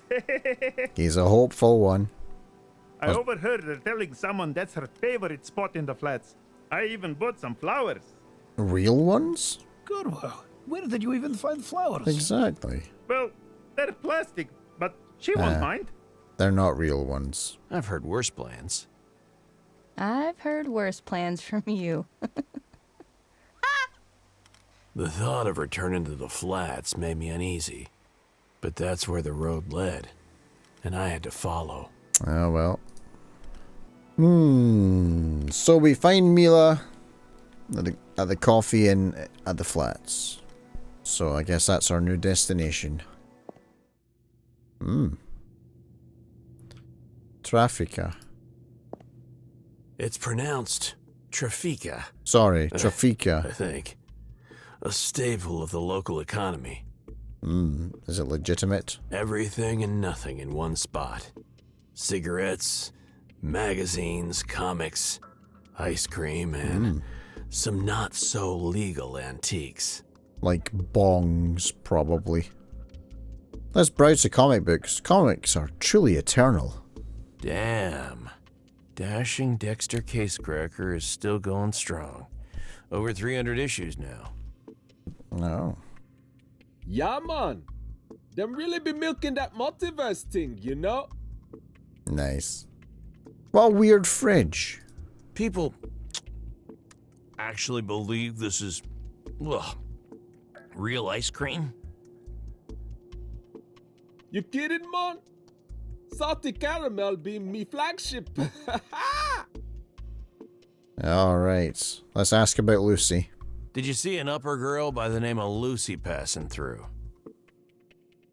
Yeah, me know Lucy. Me favorite customer. Seriously? Yeah, man. She come every day. Buy bubblegum ice cream. Ooh, bubblegum's always nice. She got that sweet brown stand. Big smile. Other stuff big as well. Me might ask her out one day, you know? I kept forgetting Lucy is a fairly common name. Too many Lucys. Yeah, good luck with that. Ask about Mila. I'm looking for a woman named Mila. She's supposed to live around here. Let me guess, she's got big things too. Nah, me not ask for names, man. Check with Sal at Coffee Inn. Straight across the hallway. Let's ask about Goodfellow. Know a guy called Goodfellow? What the bummer clot is a good fellow, man? Him grant 3 wishes or what? Okay. Later. Yes, man. Okay. There's a butcher here. Maybe the butcher has some intel. A real butcher shop with a real butcher. Apron and all. But you'd never find any T-bones in there. Nah, they'd be growing it in labs by now, eh? I also see a familiar customer in your seat. Oh boy. No irony here. With job like this, every day is full of fun, new opportunities. That kind of enthusiasm was rare in the flats. And everywhere else, for that matter. Come, my skinny friend. Need some grade A mods, yes? Oh, butcher as in mod guy, okay.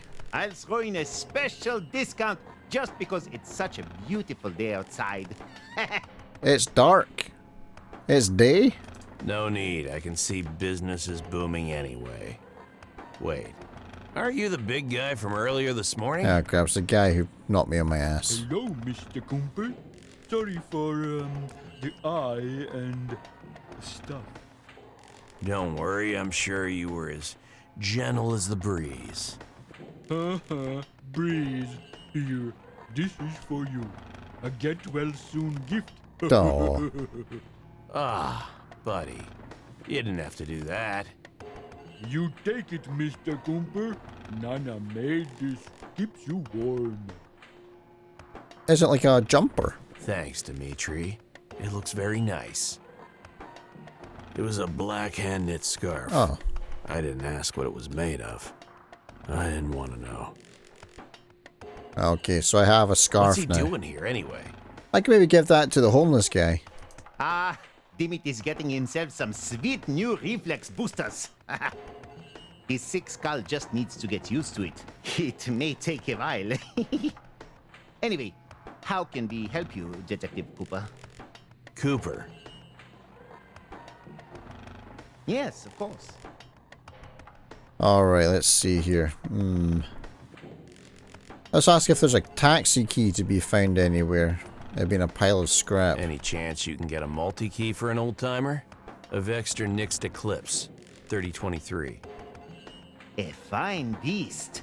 Let's see what the rats brought in from the sludges. Oh. Bah, they discard multi-keys after all. Why would they do that? Each multi-key opens a specific car, and they can't be refurbished, so they're basically worthless. Sorry, friend. Seems like you're out of luck. Damn. What else is new? Alright, let's get a license for Malikvet. Do you happen to know how one goes about obtaining a guide license? Ah, you've come to the right place, my friend. I can order one for you right now, and in just 3 to 6 days, poof, you got yourself a brand new license. I don't have 3 to 6 hours, let alone days. This has got to be a rush job. I'm sorry, but these things don't come from sludges, you know? They're pretty shady and risky too now that Chinkies are overseeing everything. It's dangerous for me even to be speaking to you right now. Maybe that Dina woman, because they run how the licenses are distributed, maybe she can help me out. You know, scratching backs, you know? Do you talk about illegality? Absolutely not, my friend. I'm just helping the good detective here to solve an important case, right? It is pretty important. That's exactly right, buddy. He's a good law-abiding fellow like that. Ha! Goody good. Keep going, but quieter. Now, if you somehow manage to find a used license, I'd be happy to crack it. At the friends and family rate, too.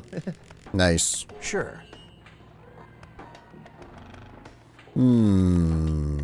So I need to find a used license cartridge. Let's ask about Goodfellow. Ever heard of a young hustler named Goodfella? Can't say that I have. Sounds like a troll from some fairy tale.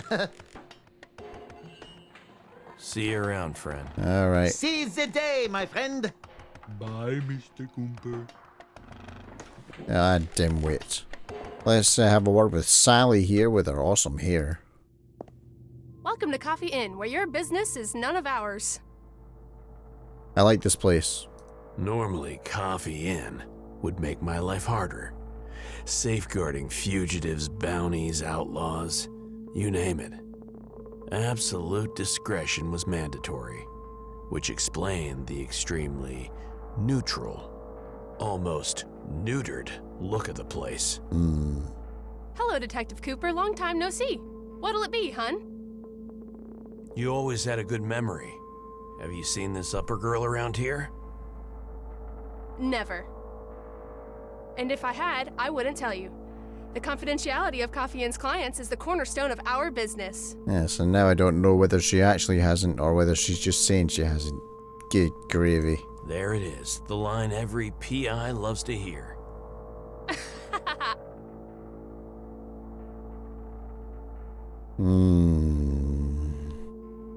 I'm gonna ask about Mila. I heard about this woman. Might be one of your regulars. Name of Mila.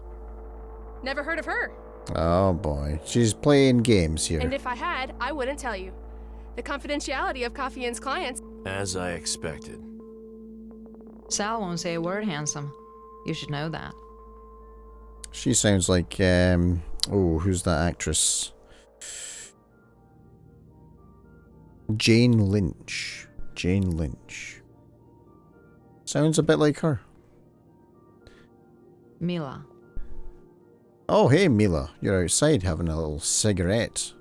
I see nothing but a silhouette. Ah, pleasure to finally meet you, Mila. Mila task complete. Find Mila at Coffee Inn. Sally, hun. 2 rakias, please. Oh, lovely. She knows my beverage. Coming up. Let me guess. Something to do with this morning's shit show? She's on the ball. Yeah. I heard you were around when those upper cops got skewered. Fucking bullsex. Last thing we needed around here. I was at Jim's place working. Then all of a sudden a flash, screams, chaos. People were running and shouting. NIN defenders started spitting out alerts. Utensils were flying, and for a second, I crossed paths with the 3 badass motherfuckers I've ever seen. I thought to myself, this is it, Mila. It's all over. I took cover behind a counter, the power went off, NIN's blacked out, and then... nothing. No shooting or screams, just the stench of burning wires and meat. Oof. New bull set clue, NIN and electricity blackout prior to the incident, burning wire and meat prior to incident, and NIN... Wait, that's twice. 2 clues are the same, okay. That was really anticlimactic. Yep. When does this happen? Let me think. 20. No. About 35 to 1, I'd say. So you mean 25 past 12? 0065. So there's 100 minutes in an hour now? Okay. Was anyone else there during the incident? Are you from outer space or something? You know how busy trash gets in the morning? There were hundreds of hungry assholes. Be more specific. Okay. Let's ask about Rose. You know a girl named Rose by any chance? Is that some kind of dark comedy? Where did you hear about her? Dark comedy? Is she dead or something? Or did I just, name somebody who's dead? Granny. She said they had a breakfast this morning. I'd like to ask her a few questions. You'll need to invent a Bion 2.0 or something for that. She's dead. What do you mean? She fell over a railing at Inferno. No body, so no Bion. Rose has been dead for over 2 years. Granny's nuts. She spilled some Rakija to honor the dead. She wasn't lying. After Rose disappeared and old Gertie went nuts, Kitty would visit her from time to time, pretending to be her daughter. Oh. I'm sure the intent was good, but that's not what you do. Who's this Kitty? Kitty. I swear, I saw her hair stand on end. Rose and Kitty were close. Maybe even best friends. Perhaps even lovers. Alright, so we need to find Kitty. Couldn't Granny tell them apart? Oh boy. At first, yes. She used to be a sharp lady, but now, not so much. Well, you've been gaslighting her for 2 years. That has a toll on a person. Conundrum solved. Thank you. Alright. Let's drink to that. Slurp, slurp, slurp. Ask about Goodfellow. Well-dressed young man. A real charmer. Works as a freelance guide, specializing in upper tourists. Ring any bells? There ain't 2 of him, that's for sure. That cheating son of a bitch's days are numbered. That's a fucking promise. So she doesn't like this guy. Damn, Coops. That's some real fine rage in her eyes. Hell hath no fury, I guess. Care to elaborate? Gladly. His name is Puck. Oh, and we're looking for Puck. So Goodfellow and Puck are the same person. I was talking to him before the blackout. He brought his little whore, who for some reason felt like making amends to old Gertie. You're referring to Deaf Granny? You're referring to Deaf Granny? Anyway, after the blackout, I went to check if Puck was okay. Instead, I found Kitty, crying like the little bitch she is, and he was escorting her away from the scene like Prince fucking Charming. Didn't even stop to see if I was okay. Ouch. Good info.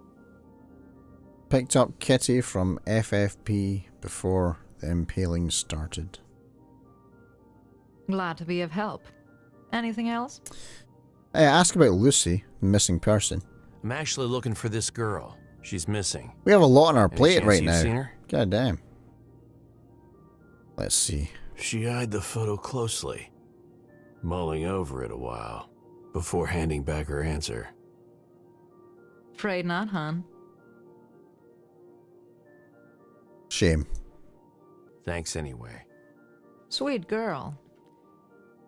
She's got that same innocent but nosy gaze Rose had. From what I recall, at least. I'm sure she does. When she's angry, she glances towards Inferno's top floor. Nice view of that hellhole from here. Tip. Cam pans slowly around Inferno in the background. That's the only thing I hate about the Coffee Inn. I used to work there, you know. Coffee Inn or the Inferno? Really? Do tell. Well, I wasn't covering the top floors, of course, so there's not much to say. Well, but there's some stuff, right? I promptly became a thorn in Xena's side and got kicked out. We need to talk to Xena. What did you do? Uh-oh. Use my brain, I guess. That chunky bitch couldn't manipulate me like the younger girls. Look through that window. There she is. Queen of the underworld, so-called. More like queen of the underpants.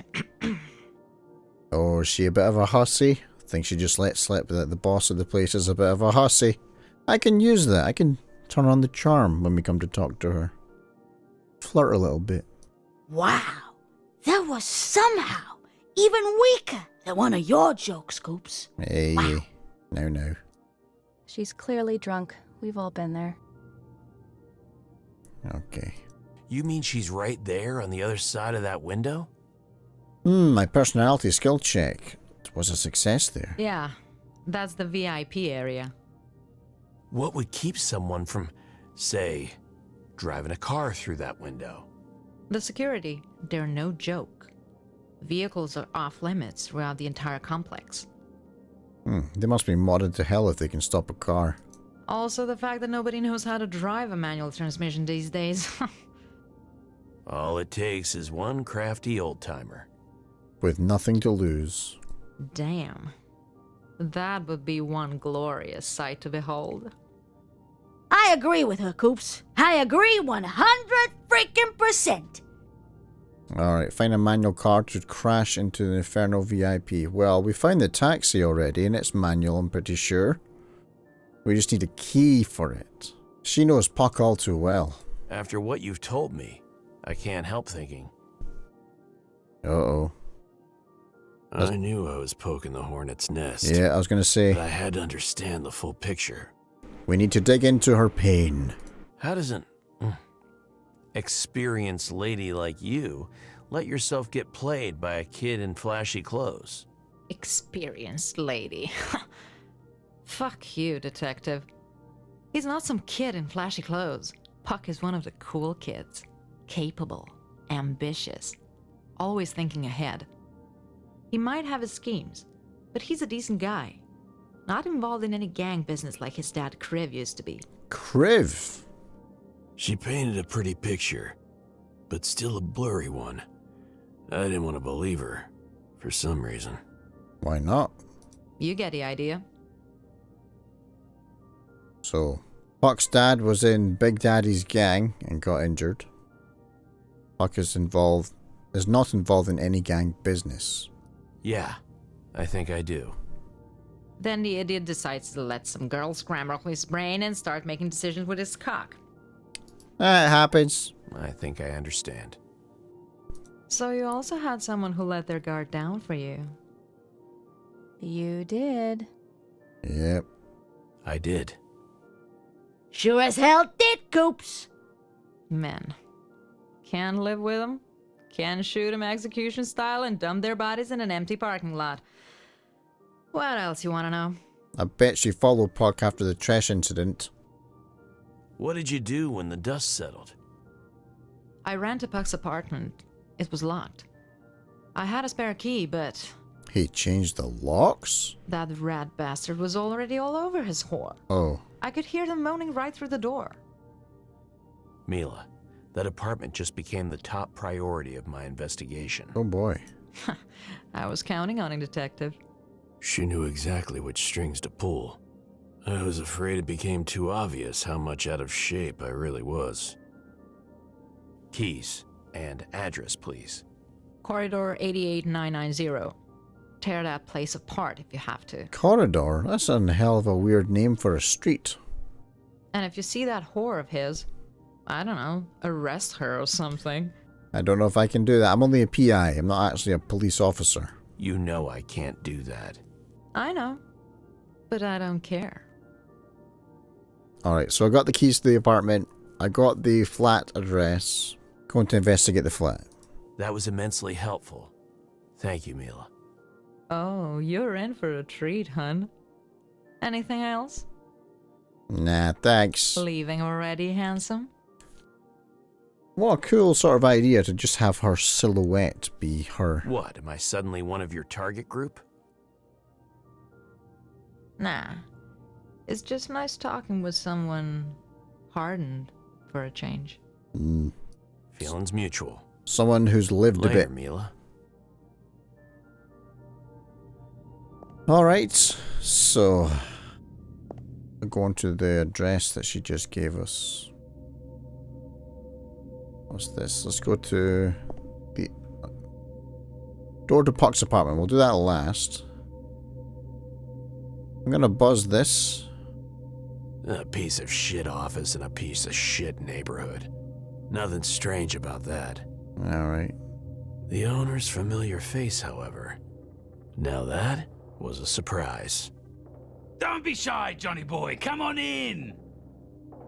The tax collector. I'm not shy, Buzz. I just get bloodthirsty whenever I see your ugly face. Always a fucking charmer, ain't ya? Need some ice for that shiner of yours? Okay, you just broke your personal best in testing my patience. Do I get to kick him in the shins or something now? Listen here, you may not like me, but when I say I'd be proper gutted to see your ass rotting in the sludges, that's a bloody fact. He's an asshole, but he means it. A waste, you hear me? So pucker up and pay your debts on time. Now, we have a reason to celebrate, don't we? Yeah, my tab has been settled by the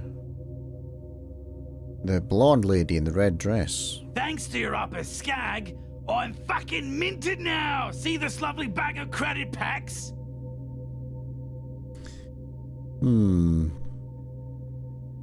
All's well that ends well. Yeah, I'm glad to see we got our hands on that upper honeypot.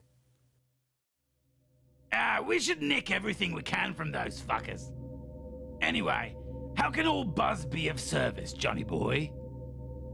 Well, let's ask him about Lucy. Have you seen an upper girl around here? This is her photo. Nice. Can't say I've had the pleasure. Damn it, Buzz, she's only a kid. They grow up so fast nowadays. You dirty man. He's the kind of guy who would harbour a spot for the Queen. Any opinion on this so-called Queen of the Underworld? There was no dialogue there. That chanky bird, Xena? Bless her soul. Finally someone with actual balls is sorting out this fucking shithole so decent folks like me can make a proper living. Damn, are you her PR rep or something? Nah, she'd blast me before I even opened my gob. Okay. So apparently Xena's a bit of a hero in the neighbourhood. Not only does she run the place, but they actually like her. Oh, okay. Later, Buzz. Trying not to judge her before I see her. Let's say go to Zoe. Eat it, Zoes. Should've guessed. He always had a knack for wordplay. Oh no. The sign read, Eat it, Zoes. But it had a second meaning. Eat Zoe's code. It was dumb and quirky, but it made me smile to see that Zoe still had his sense of humor. Oh, we know this guy. Then the shivers hit me. Uh-oh. I could feel his stare right through the security camera. Too late to back off. I guess it was more of a in-the-moment shiver. Zoe used to be my guy in the chair part of the team. Tech, weirdo, hacker, friggin' savant, and the voice of reason. A lot of the time. Yes? There's a girl. Hey, is Zoe here? In a way, yes. In a way. Could you be a bit more specific? What do you mean, in a way? Been a long time, John Cooper. Is he, like, high or something? I wasn't there for him when he needed me most. He looked up to me. Maybe even considered me a father figure. I didn't think anything would surprise me, but you're a delivery boy now. Errand boy? I'm running errands. I'm not just taking stuff to places. It's an elaborate revenge prank set up by our friend Jim. I decided to play along. Well, that was refreshingly honest. I caught a big one, Zoe. Big client. Bigger payment. Oh. Could be a game changer. It's a whale. I could use your... But she is shaped like a dolphin, if you know what I mean. John, hold up. Let me stop you right there. I'm out. I don't care. It's not just about the creds. You could save a life. An upper girl is missing and... Am I hearing this correctly? After everything, it's some upper bitch that got you out of that moldy cave? Who knew? I forgot just how much Joe hates uppers. I've forgotten so many things. Damn. Carm would piss herself laughing. I wouldn't do that, John. It's just a case. I'm getting back into the game. Simple as that. It's just a case. I'm getting back into the game. Simple as that. So stop acting like an entitled, self-proclaimed protagonist and take a look at the world like an actual human being. I was unemployed for a year, John. Ended up eating scraps from trash. I had to sleep on the street. Damn. All because this hotshot PI was depressed and flushed all his friends down the shitter. And I regret it every single day. I'm sorry, Zoe. I never flushed you. I was just in a bad place. You know that. And the whole world had to stop spinning, right? Zoe... We were all in a bad place. You just wanted to be in a bad place by yourself. Hey, people deal in different ways. Can we at least talk? I still don't want to talk about your upper bitch. She's a child. She's 7 years old, man. You just called her a bitch. You might know something about Puck. Ever seen a guy by the name of Puck? He lives close by. Right next door, actually, but we'll just pretend we don't know that. Don't care. Oh, wow. Did he hear anything about Granny's daughter? Have you heard anything about Rose? Daughter of, Don't care. Oh. He must know something about Lucy. I really ought to fill you in about this missing girl, just in case. I said I don't want anything to do with your damn case. Alright, let's catch up then. So, how are you these days? I see you're not alone. I'll never be alone again. But thanks for asking, I guess. It was tough, but now I have a group of people. Oh, sounds like an orgy. A polyamorous group? Didn't take you for the poly type, to be honest. I didn't take it for a not dying a virgin type. Very funny, asshole. So what if I am? I never judge. Yeah. Well, I'm not. It's far more than that. But I'm not wasting my time explaining it to a simpleton. Ouch. You found your people. We can leave it at that for now. It's liberating, in ways I never imagined. Good for him. Happy. Happy for him. Who knows?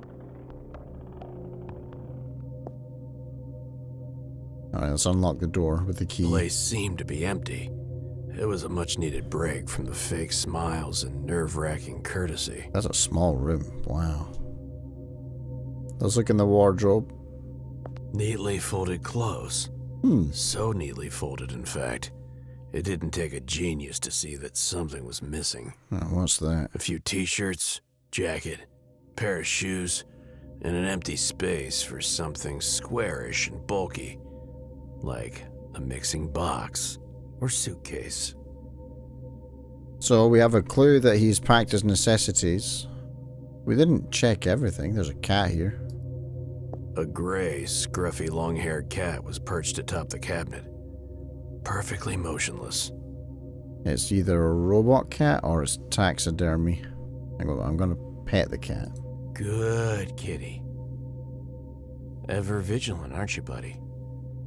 Huh. Nothing. You're still breathing, though. I just need to find out how. It looked like some twisted kind of taxidermy. And robotics. Maybe it's just really old. There are few things as sad as watching an old animal slowly shutting down. It's kind of like watching an old person slowly shutting down. I should take a closer look at this thing. Alright. I picked the cat up to examine it more closely. It's probably gonna claw my face. Damn, you're a chunky boy. Or girl. Let's find out. Oh boy. Its fur is thick but matted from neglect. Huh. No reproductive organs. So, dignity retained. I guess. The creature remained more or less fixed in the same pose while I turned it over in my hands.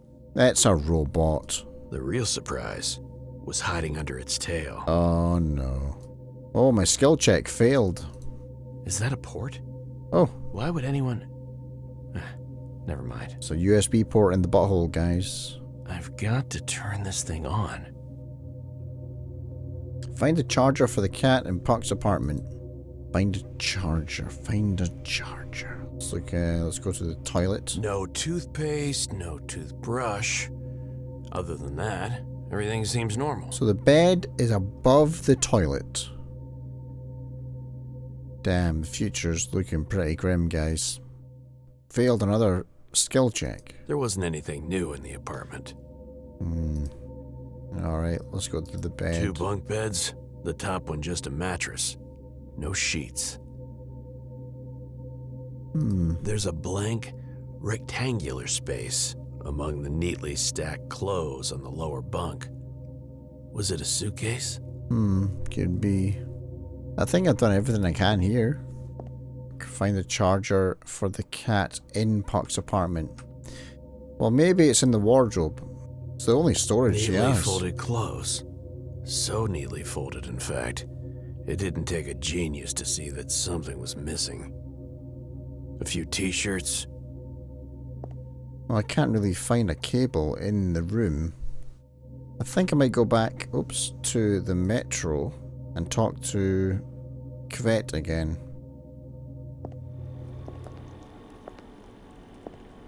Here he is, Malik Kvet.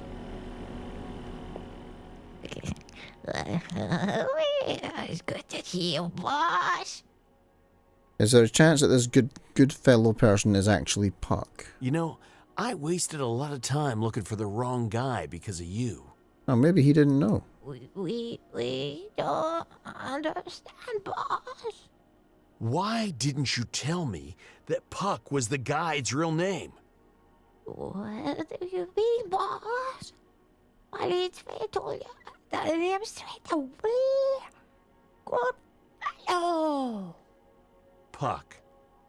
Good fellow, yes. Okay, so he knew, but yeah, okay. Coops, I swear, if he says that one more time... He's just wired differently. You know he means well. Playing games like that would ruffle my feathers. Metaphorically. Yeah, because I don't have feathers. And honest. Let's fair just tell it like he said. Don't be bad, boss. It's better than forgetting stuff all the time, right? Right. Guess I'll have to get used to that. Mixes names. Okay, so... yeah, his intel is now not particularly reliable. His style is something else, I admit. Honestly, I, dig the top hat. Where'd you find it? Probably on a grave. That's the real secret, boss. Only Smith can have you copy his exceptional swagger. Oh, I don't know. I think his swagger is unique enough it stands out by itself. Ah, come on. Surely you recognize a legitimate old-school aficionado. That's my little bit. But the real truth is, it fell from the skies, straight to the underworld. So some rich guy lost his hat. It probably blew away in the wind. So Miley's from the underworld. We were celebrating the greatest of holidays when Molly's fate founded and took it as a sign. Okay. The sign of what? Prosperity. Just neighbors. Color the wild, if you will. That's why Molly's fate became a true globetrotter. Meeting and befriending fine folks like yourself. You could have found finer folks than me, buddy. Let me tell you, Molly's fate met a lot of them. Trust him. You're being too hard on himself. Okay. Well, I guess that's part of my, swagger.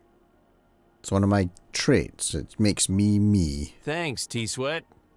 See you later. T-Sweat.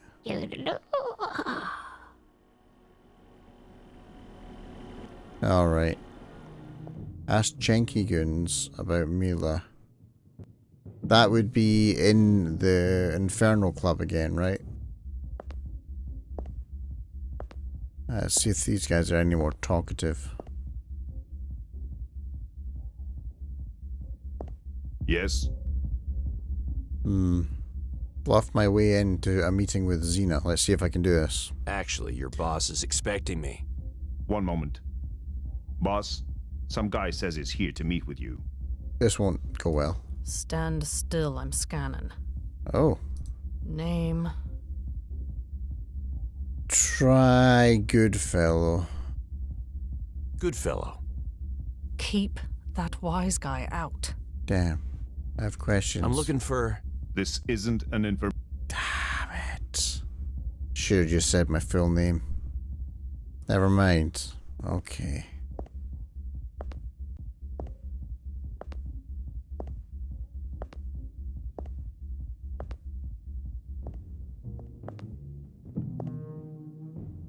Staying out of trouble? Let's see. Maybe he knows something about Rose. Of course. This was one of the first guys we talked to. Let's see if he knows Rose. You know, Granny was from Tresh Corner. You asking 'cause I'm old? No, I'm kidding, son. You know old Gertie. Kindest creature in the pit.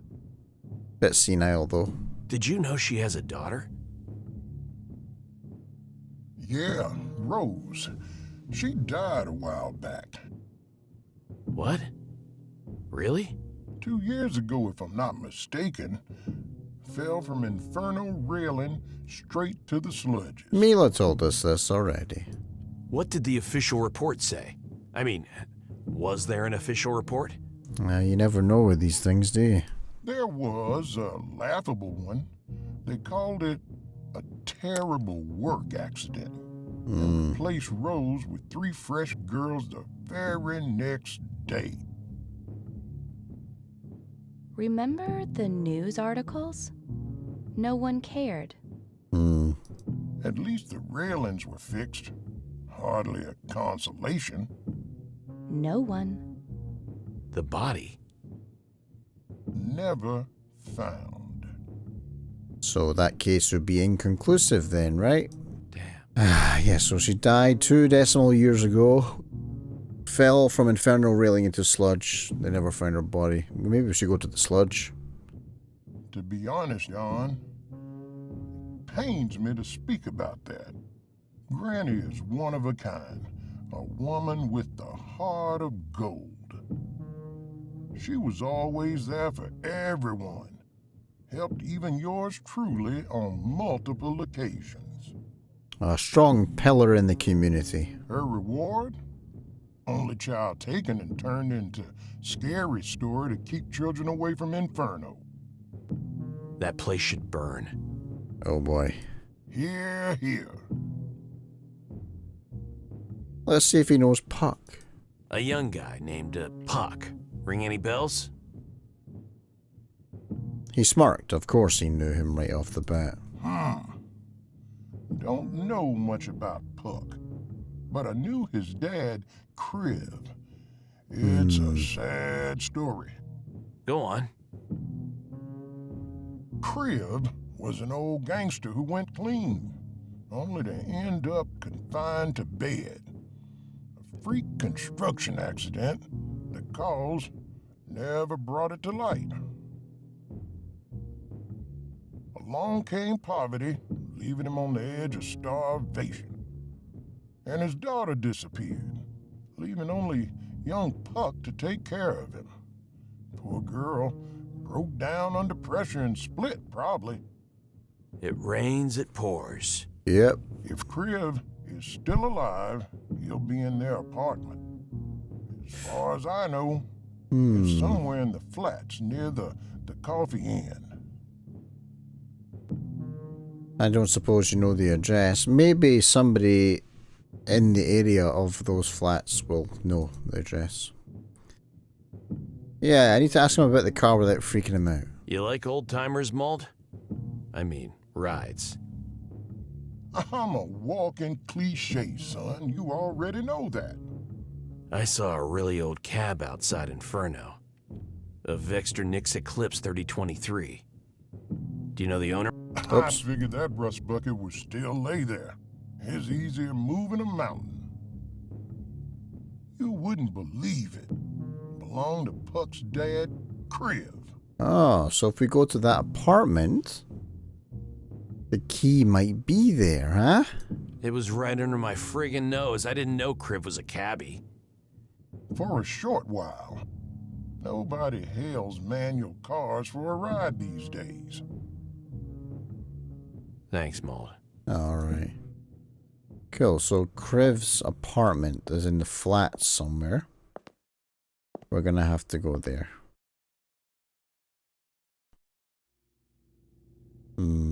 Let's see if I can find out an address from anybody in the local area.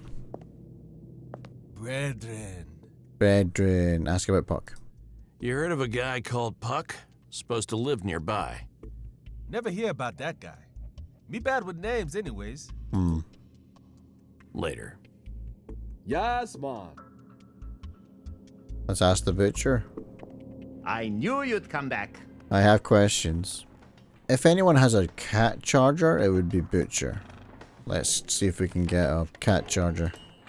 Skill check failed. I'm looking for a plug, a charger, I think, that fits so well at a cat's backside. I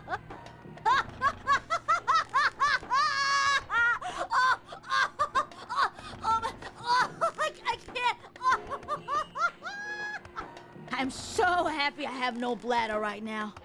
Ha! You make it sound so dirty.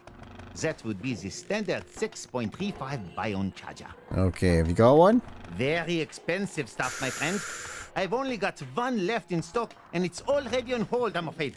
Alright, how much? Come on, big guy. I know you can do better than that. Why don't you just give me a price instead? Finally, a kindred spirit in my shop. For you, my friend, a paltry 500 credits. Sure, I'll take that. You're lucky I'm short on time. Otherwise, we'd be here all day. Why not? I like company. Here, brand new 635. Thank you. Sweet, so now I can go to Puck's apartment and charge his cat. End conversation. See you around, friend. Seize the day, my friend. Bye, Mr. Cooper. Alright. Let's go.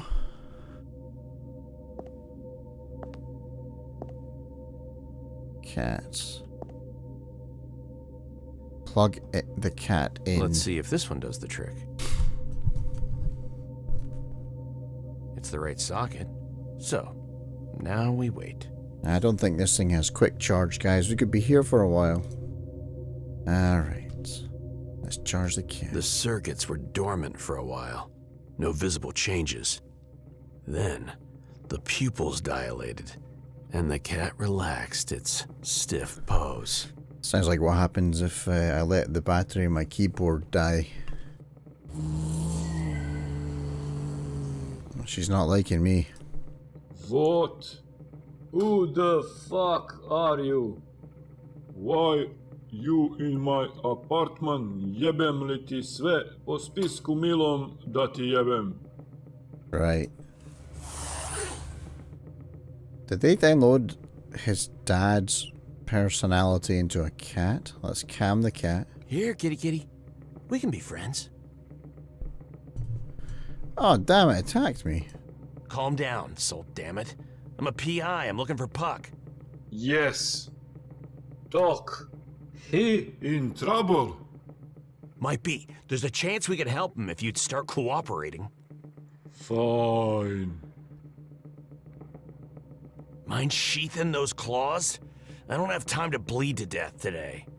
Can't. Battery's still low. You do it. Okay, one sec. Huh. So you're Kriv. Puck's dad, right? Yes. Yes. What you want to know? Da?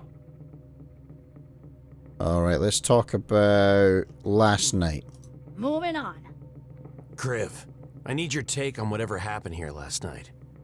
Kurac, brate, I don't know shit. Puck, forget charge me.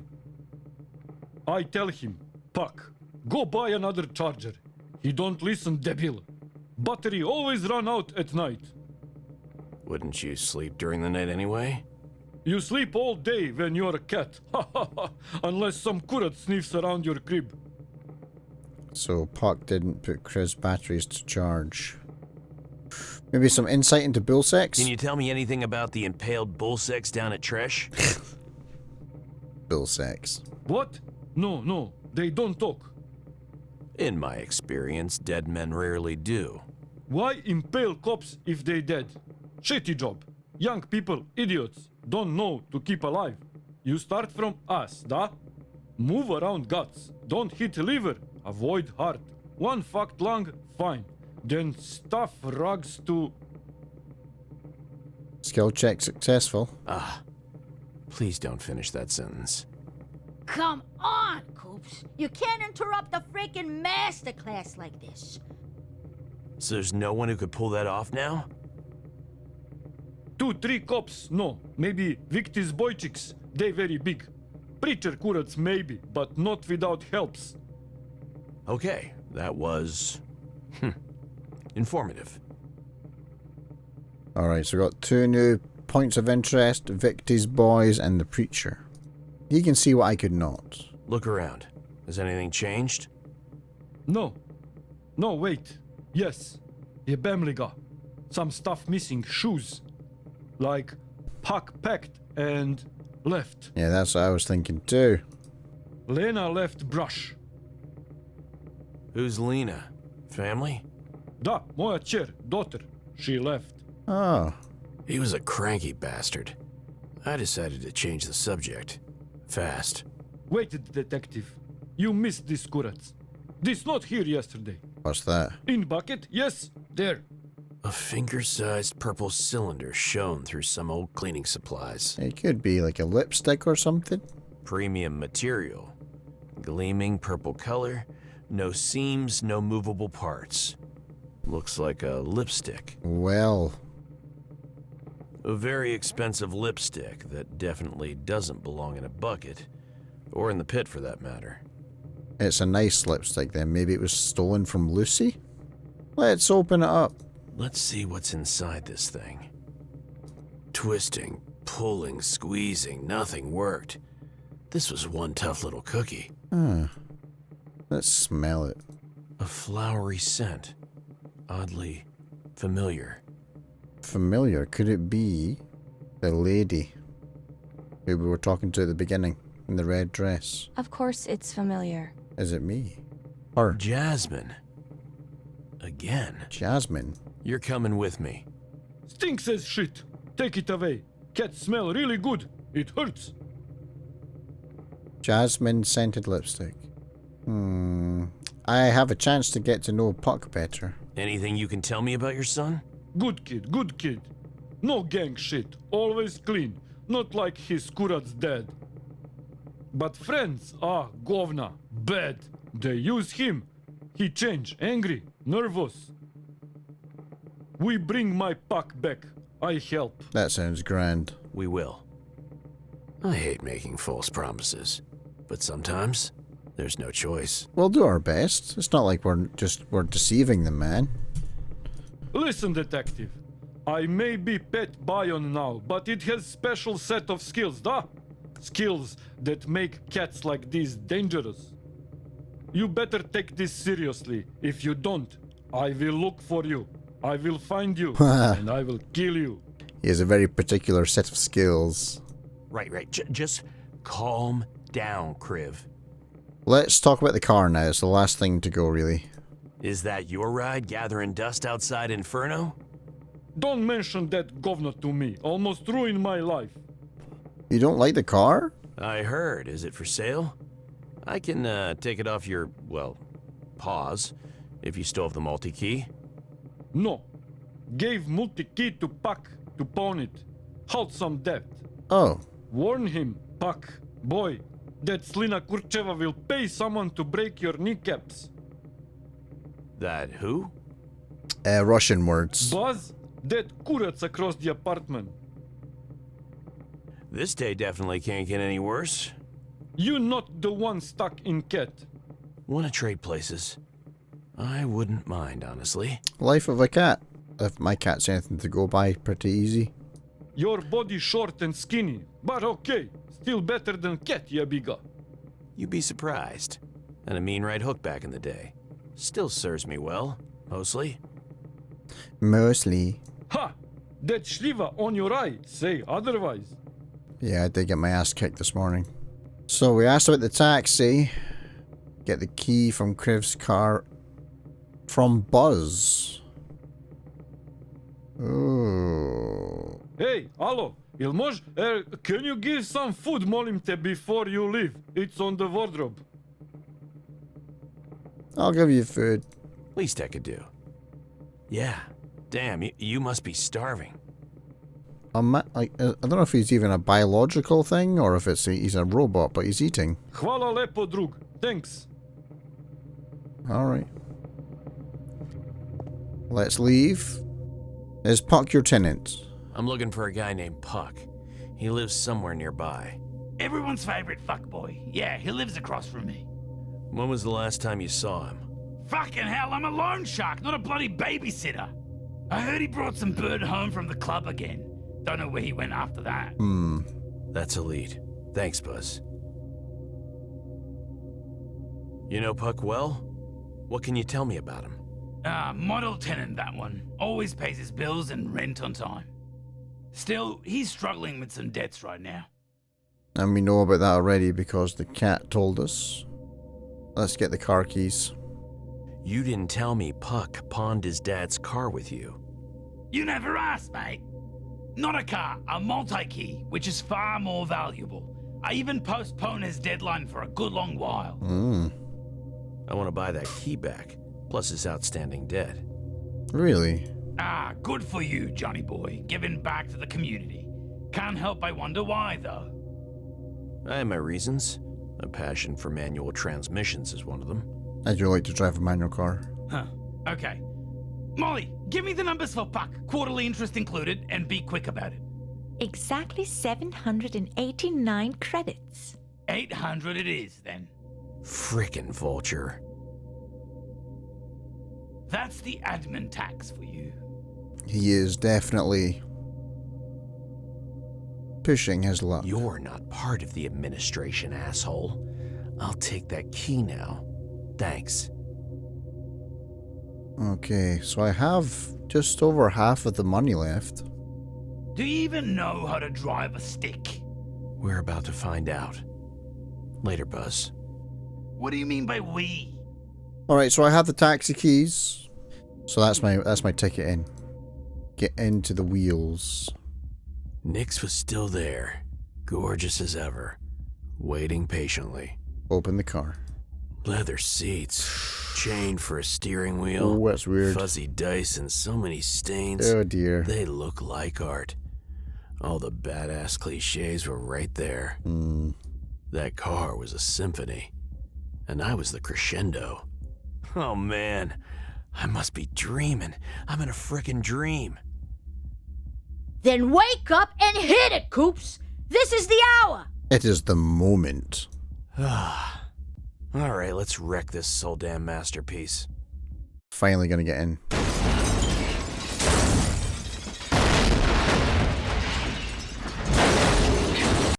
What stood before me looked like a sentient neon sign with an amazing pair of legs. What? Dressed from head to toe in a scintillating, migraine-inducing outfit.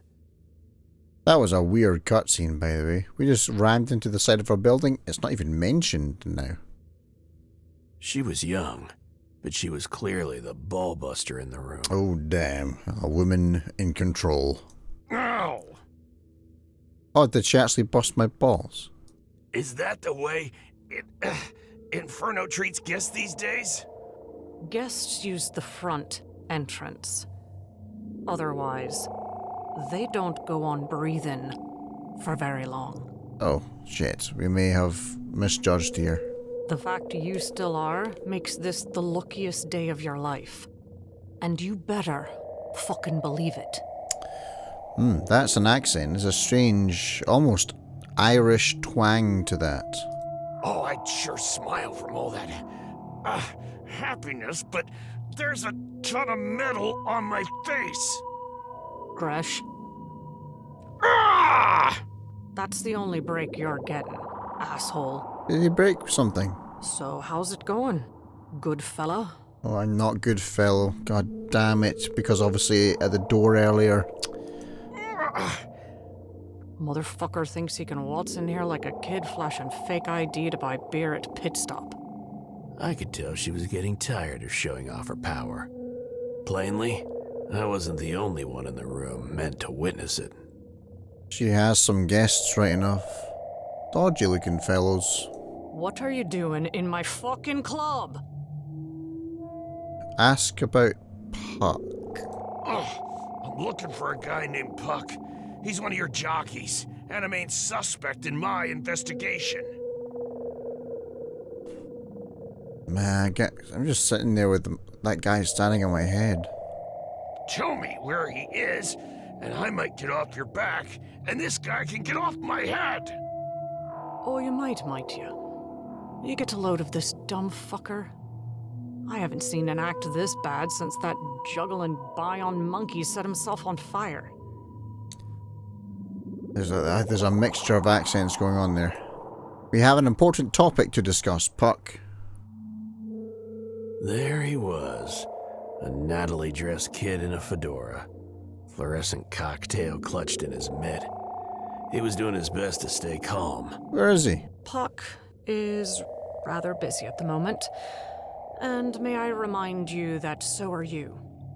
Point taken, Your Majesty. You are one barking dog, good fellow. Can we take him to the golf course? Exterminate. We love golf, boss. She went quiet for a bit, weighing her options. It definitely isn't an actual golf course. Right, so it's a euphemism for what? Pray you never find out, asshole. Right now, you still interest me. But that could change at any time. A middle-aged guy without a single augmentation. Damn, life on the streets must be a nightmare for you. I prefer it this way. Thanks for the compliment, glow sticks. Glow sticks! Totally worth another cracked rib. Ouch. Gresh? Again, there's no voiceover for this bit, so I'll do it. It was like being hoisted into the air by a crane. We definitely can't let you wave that cannon of yours around inside. My gun? On it, boss. Lost my gun. God damn it. You better give that gun back, you roided boat brain. You'll get your damn toy back. We're just making sure it stays quiet. Can they hear it too? He just entered the clip. Not gonna lie, Coops, that was kinda on my bucket list. All right, party's Weird. over. Take our guest to the back. Make him feel at home. Are you sure you don't want him to play golf, boss? What? No, not yet. Just put him in a cell. We'll see what's what after I finish this little meeting here. Okay. Well, we gave it our best, I guess. You need to dance to the city's rhythm to get where you want to go, you know? Do I have You my got gun? soft, Coops. Oh, of course, it's just the ammo's, like the clip's empty. I got soft? I don't think so. Let's look at the junk The here. room was filled with an assortment of seemingly useless junk. I'm gonna try and make a key.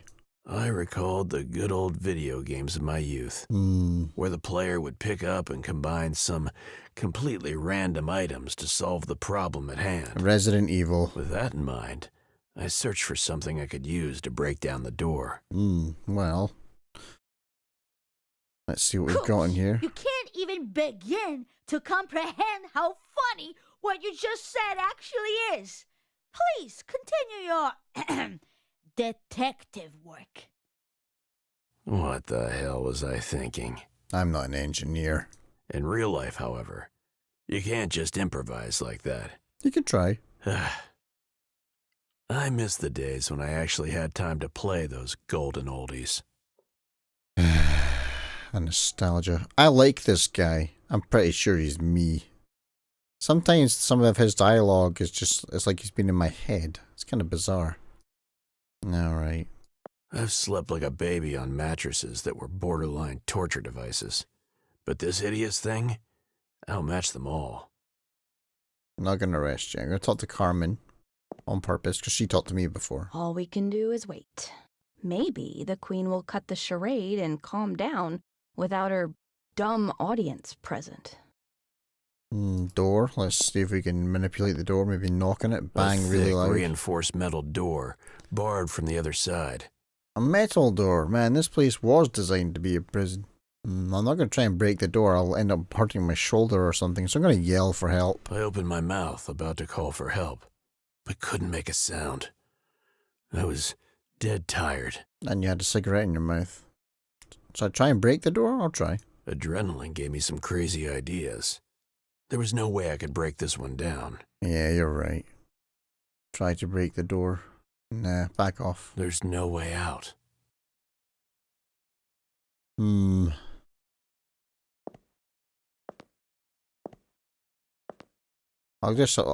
just rest. There's nothing else I can do right now, I don't think.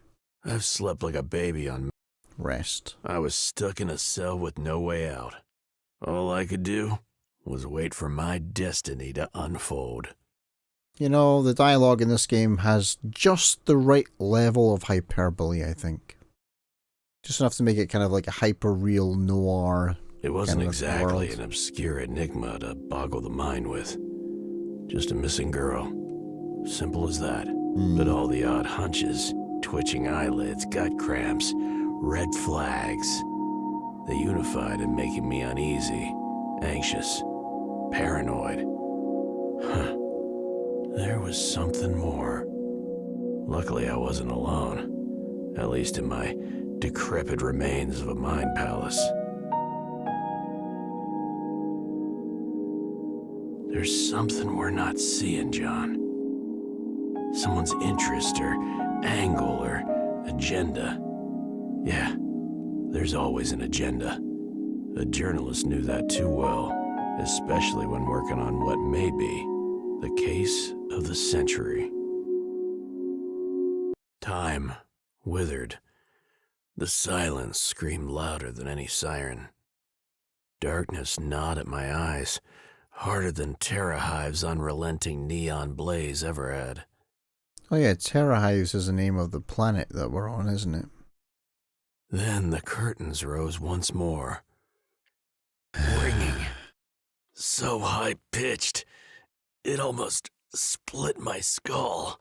I could tell since I'd tried to do the same with some of my reckless habits. Interesting that his cigarette is still lit. I felt the scrutiny of curious eyes long before I could see it, plucking at my thoughts like the pages of a tattered old notebook. His posture hadn't slipped at all, but he looked drained. And slightly vampiric. I have a job for you, Dick. My name is not... Oh, I see. You're spoiling the line. What? There's a sentimental value that... never mind. You wouldn't get it. Of course. Another dog that can't keep his mouth shut. He sounds all kind of Irishy as well. Loud, flashy grunts, a true hero of mediocrity, an arsenal of nothing but words. He's buying time. Either he was buying time, or playing the smartass, or he was hiding. All bets were off. And let me guess, you're a big, brave man of action. Correct. Actions are what separates those who keep running in circles from those who are willing to explore. Indeed. So, do you walk or just talk, I wonder? Before we both fall to sleep, what the hell do you want from me? There's been a shockwave in Inferno. A major systems crash. I need you to investigate, uncover the source. Okay, so I'm actually having to do a little investigation for my captors. Somewhere? They don't know exactly where. And you can't pinpoint the location? I can, but it can't be accessed by anyone using a functional NIN.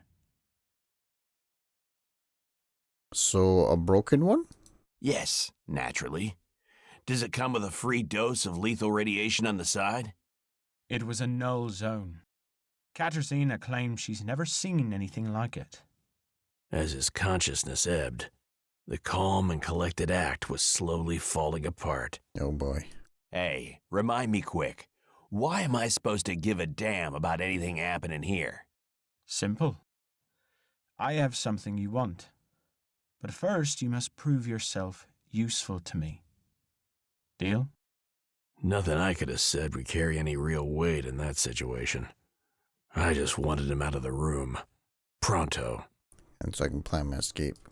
I need a more precise location than somewhere in Inferno. The shit show went down in Den of Temptation. Floor 196, between rooms 21 and 29. That's a little bit... Could we not have just gotten that earlier? It would have been a lot easier. As he made to exit my impromptu office, he dealt me the latest in a long line of ominous warnings. Okay. Detective, be careful with Katarzyna. If you're not an idiot, you're a threat. Okay. We will talk later. Find me at Den, top floor. I shall go to the incident room. Throughout my ingloriously concluded career, I'd witnessed horrors of every kind, but nothing had prepared me for the sheer terror of that room. Oh boy. Every surface, from walls to floor, was drenched in dark, fresh blood. It looked like a bomb had detonated, scattering bones and organs instead of debris. The stench was overpowering and unmistakably fresh, like copper, but sharper, with a slight electric tang. And hovering just behind the unsettling silence, the eerie hiss of white noise. Oh. And the creepy bastard had called it a shockwave. It was a frickin' bloodbath. No human being could have done this. Looks like a health spot to me, Coops. Feel free to leave me here for some R&R, will ya? Let's have a look. Fried terminals. Every piece of tech in the room, fried, dead. It's almost impossible to spot anything useful under all this, well, blood spatter. And let's look at the mutilated bodies. The bodies, or what was left of them, were mangled beyond recognition. I couldn't even count the victims. Skulls, spines, all exploded. Their skin looks weirdly intact and clean, as if they're burned from the inside. But it wasn't quick. They died in agony. So, new incident room task. Dig people in the incident have nervous system augments. And there's mutilated bodies, heads and spines exploded all over. Alright, let's look at this. Hair covered in blood. Failed the skill check here too. A strange cyber chair. I'm quite the boomer for this era. Looks like someone was presented here for everyone else to observe, but why? It is the ritual sacrifice. I was doing my best to compartmentalize what I had seen, to discern anything that broke the usual patterns. Is that a set of bloody footprints? Blood, for example, is always a valuable asset when you learn to utilize its trail. Someone actually survived this carnage? Whoa. Or caused it. Okay, so someone survived the incident. Find the survivor. Blood tracks. Our exhibit might also be the perpetrator, and he clearly left the stage in a hurry. I failed this skill check as well. If I squint really hard, I might be able to isolate the tracks and follow them. Nice. End the inspection.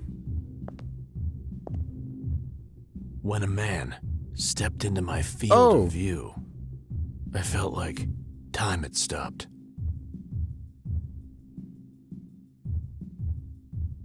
A herald of salvation for the the very preacher. filth of souls still threading, yet long departed. Okay. A friendly but stern voice roused me from the shock. One wall looks crumbled enough. I guess only two remain, huh? You just talk in parables? You almost gave me a freaking heart attack. The right verse always makes for a powerful entrance, though. Wouldn't you agree? Okay, now we can speak normally. That's good to know. I failed another skill check. So all this is just an appetizer? So what you're saying is, more brains are about to pop up around this place. It is, sadly, inevitable. 3 fences were built by stubborn, wayward mankind to defend against its own savior. The inherent flaws of humanity ensure that any structure we build, no matter how grand, eventually crumbles, paving the way for unity and progress. The 3 builders were imperfect, and so were their fences. The 4th one wasn't a builder, but a destroyer as much as a unifier. It's a fine cautionary tale. And my favorite poem, to be honest. I suddenly remembered. I was the one who was supposed to be leading this conversation. That's right. I'm the guest here. I'm not an invited one, but I am. Alright, cut the crap. Who are you and how did you get in here? I am much like you, Mr. Cooper. Reliant on nothing but what has already been given to me. Look at us, walking freely among the twitching remains of humanity, and being despised for it. Even worse, manipulated. We are therefore adequate to witness the flow of time and all the magics it instills in us. Preacher. Most nicknames are ironic, but yours is definitely an exception. Maybe he actually had it legally changed. It's a title, given, not claimed. I didn't like it at first, but a man gets used to the most horrible things. A moniker should be easy enough to take, especially if it sounds more like a calling. How did he get into the Inferno? I wouldn't expect this to be a place for a priest, you know? I actually have some very important questions for you. And they will be answered. Meet me in the baths, where we can talk undisturbed by all, well, this. In the baths? That seems rather intimate, don't you think? That's all good, but I have no idea how to find the place. You don't find the baths. You are led there. Oh, come on. Am I in a Cloud Islands fantasy comic now? Hey, I love Cloud Islands. It'd be awesome if they made a video game. Wink, wink. Mystical cliches aside, the baths is Inferno's blind spot, forgotten by the filth that surrounds it. Seek my warden for guidance, and don't let his appearance frighten you. He's a good man. Can't wait to meet him. Unless you follow me. Then he would be obliged to take some non-lethal precautions. Still, a good man. Inconvenient, but understandable. Just need to wait a little bit. We'll get what we want. Think of this as your first challenge, or quest, huh? It will be rewarding. I doubt I'll need a single coin. It's probably like the John Wick coins, you know. If you have them, you're in the club. Goodbye, Mr. Cooper. Got to find the baths because he won't tell me where they are. Haven't heard a voice that calm for a long time. Yeah, I don't know, Coops. It's all cute until they roll out the holier-than-thou bullshit.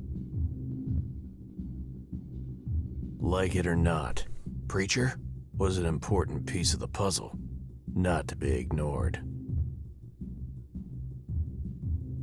Alright. Cool. I can finally leave this wretched place. Okay.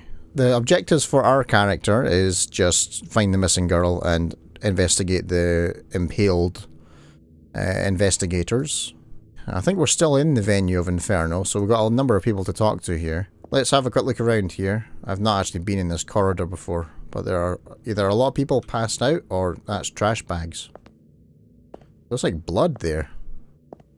Cauldron. Let's have a look here. Cauldron, the main attraction. I should keep an eye out for these signs. Oh. Bloody tracks. They lead to the right-hand elevator. Alright, I guess we're going to go there then. Is there anything beyond that though? Like, because there's a corridor this way, but I don't think we can go this way. Alright, let's go to the elevator. I'm going to follow the tracks, the blood tracks. The official signage led me to the cauldron, the centerpiece of that hellhole.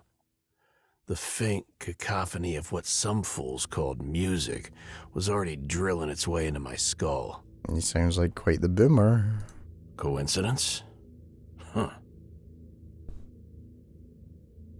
The largest possible cauldron is needed for this rancid, never-ending stew that humanity has turned itself into.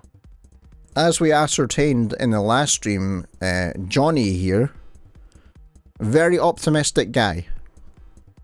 It was too peaceful, however. The crowd was reeling from the shock of the attack, barely breathing, struggling to hold their guts in place. The tracks ended there, smeared into the footprints of 1,000 panicked people grasping for their lives. The red light didn't help either. Yeah, it kind of hides the blood. But by some miracle, the bartender seemed to be unaffected. Incident room task failed, follow the bloody tracks. But I just did. How did I fail that? And God knows at that point, I really needed a drink. I'm sure he does too. It's amazing that he's still at work. Man. I need a glass of whatever will kill my hearing fastest. The bartender was not a very obvious Bion. Tethered by cables and surprisingly functional. He started mixing my drink immediately. Tethered by cables. Damn. One wildcard concoction coming right up. I don't really drink flashy cocktails. Just a White Russian, please. Come on, Coops. Booze is booze. Whoa, fireworks. My mind imploded and my eyes stopped obeying my commands. I hate Distorted that. figures danced in concentric rings all around me, calling me to join them. I felt like I'd been swallowed by a supernova. That sounds like you're tripping, boy. John, can you hear me? Fuck, this is not good. The bartender slapped me back to reality. I needed that. Do we know each other? Okay. Holy shit, I thought you were a goner for a second there. Listen to me carefully. I can only plug into this bastard for a limited time. Who? Zoe? Ah. It was my old guy in the chair, Zoe. A tech whiz, and another proud member of the Go to Hell Cooper Club. We went to his apartment. He was not particularly accommodating. He didn't care about anything, remember? I need your help, John. Oh. He picked the worst possible time. I'm tired as hell, Zoe, and my case is going nowhere. I can't put everything else on my back. This has to be the priority. Inferno's entire digital framework is a scrambled egg right now. You get me? Its physical state ain't much to sing about either. Okay, talk to me. Describe every single detail and zero bullshit, please. Oh crap, I have to remember what happened yesterday. Very well. I described the incident scene. Zoe was his usual self. Not even the goriest details could faze him. Huh, that can't be it. I need you to find the server room. It should be huge, capable of storing ginormous amounts of data. Okay. I'm on a case, Zoe, and I'm pretty tight on time. Once I'm inside, I can hack the logs and find anything about anyone in Inferno. I'll know when and how many times they took a piss. Heck, I could probably get their urinalysis. Would that help? What's with the urine? Might be overkill, but yeah, that information could be useful. I'll look into it. John, I cannot stress this enough. Yeah, I'll hurry up. If the incident room isn't where they're keeping the server, where should we look next? That's where the shockwave happened. I can't find traces of any other activity. Find a janitor or maintenance person, someone who knows the building. I could ask the Chenky twins if I could find a way around their egos. Straight to the top. That's fine. That's why you're the Hound and I'm tech support. The dream team. We were the fucking dream team, John. Oh, this history I need to find out more of. We were. Move it along, people. You're depressing me. So, we got a task from Zoe. Ask Chenkies about the server room. I could use another drink. Does this mean drinks are on the house? Hey, John, I might look relaxed and cheerful in this Bion. You absolutely don't. Observant as ever. The connection is janky. When I've had a chance to secure it, we'll be able to talk more. Okay. In the meantime, you have something to do, don't you? I have a lot to do. Yep, off I go. Make it quick. We're running on fumes here. Alright, okay, so I need to find the Chenky twins in order to find the server room. To the Preludium, whatever that means. Sounds like a posh promenade.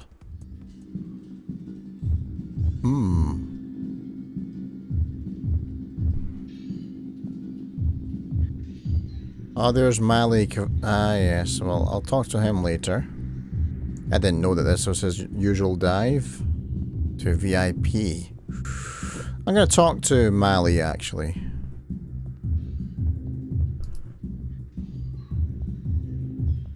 He's a weird guy. The floor of the pit's most infamous antechamber was sticky, with the residue of spilled fluids. Oh dear. Each echoing step a witness to the terrific chaos.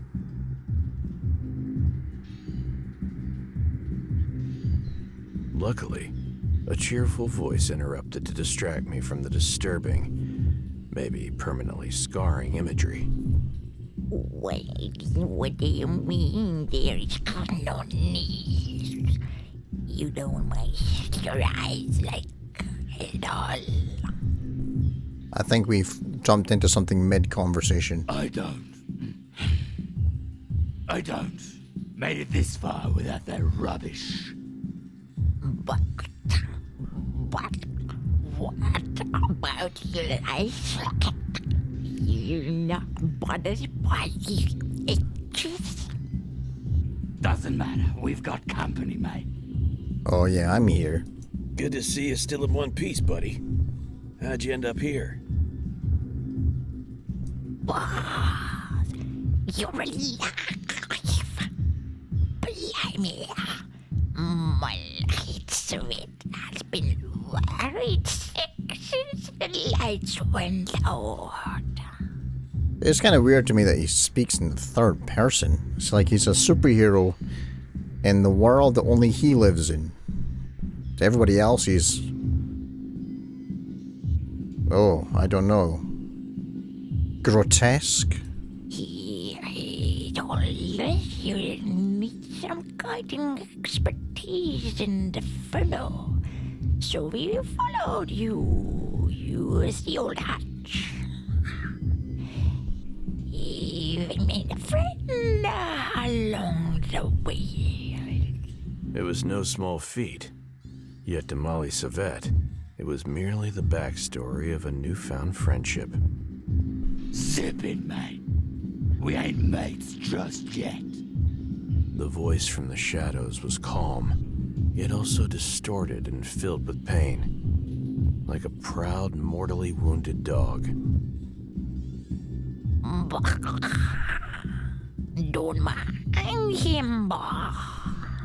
His vessel is almost as ugly as this one, and his eye socket is itchy. Makes him never.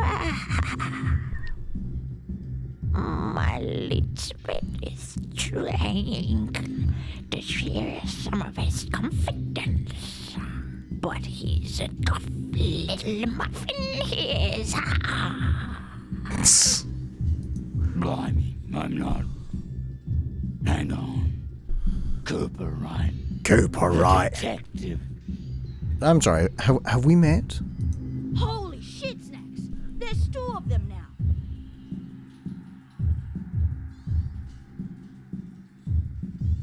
Is that balding guy drinking coffee? I'm sure he is. It seems like this coffee kind of establishment. I had been half right. A walking corpse had spoken to me. Stripped, clean of every augmentation a human being could have possibly loaded into himself. Wow, could you imagine that? You have surgery to augment your body, then all the augmentations are removed and you're just left with, well, something that's not quite your body anymore. Maybe the manufacturers of the augments discontinued the line and no longer supported it. You know, senses as a service. Oh, that's a scary thought. You know, you get ocular implants and you get support for, say, 6 years. Oh, we're going to be discontinuing support for this line. After such and such a date, you will no longer be able to use this device. Then you're blind. Pardon me, then you're blind and you have to, well, hopefully hack it. Or perhaps buy a new one. 1,000 years later. And it's still that forced obsolescence. Yeah. Kevin's the name. Kevin. That's a very sci-fi name. Kevin? Yeah, my thoughts exactly. Something off about my name. Is there, mate? No, it's actually a breath of fresh air. Most names around here are much harder to pronounce. Yeah. Hey, John. Remember Lucy? Lucy also has a name that I can pronounce, yes. We've got a new point of interest. Kevin. He can take me to the baths. I don't know why I would want to go to the baths with Kevin. but we do need to find the priest in the baths, and I don't know why I want to go to the baths with the priest. Right. Let's get back to our friggin' priorities. Friggin' priorities. Kevin, I'm looking for a missing upper girl. Name's Lucy. Did you see her on your way up here? He probably sees a lot of girls. Wouldn't say so, no. Oh, okay. I haven't seen you born neither. Sorry, boy.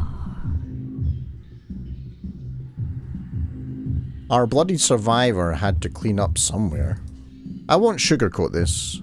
Did you see anyone passing through here who was covered head to toe in blood? Blimey. Didn't see nobody like that in here, Kev? I definitely recall a thing like that, mate. Alright. Come a little bit off from raid, boy. Okay. I want to know what he thinks of the Chenkies. Maybe we'll get a little bit of insight into the Chenkies so that we know how to handle them when we actually come to meet them. Our lovely hosts must have left an impression on you.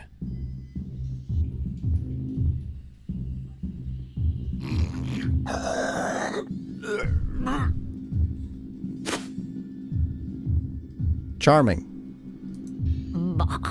You made one less right. You've met 'em all. Nasty as right. Afflicted evil lot. He tried to spit through his multiple rows of deformed teeth. It didn't end well. Well, he has no lips, so he kind of went... and it kind of dribbled all the way down here. And he didn't notice either, probably. He's used to this. Kevin's not happy.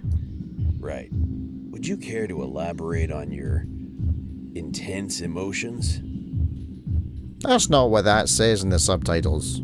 This vessel occurs down in the underworld, right? But there are others which can sense, guide, and worst of all, feed on the stream of thought.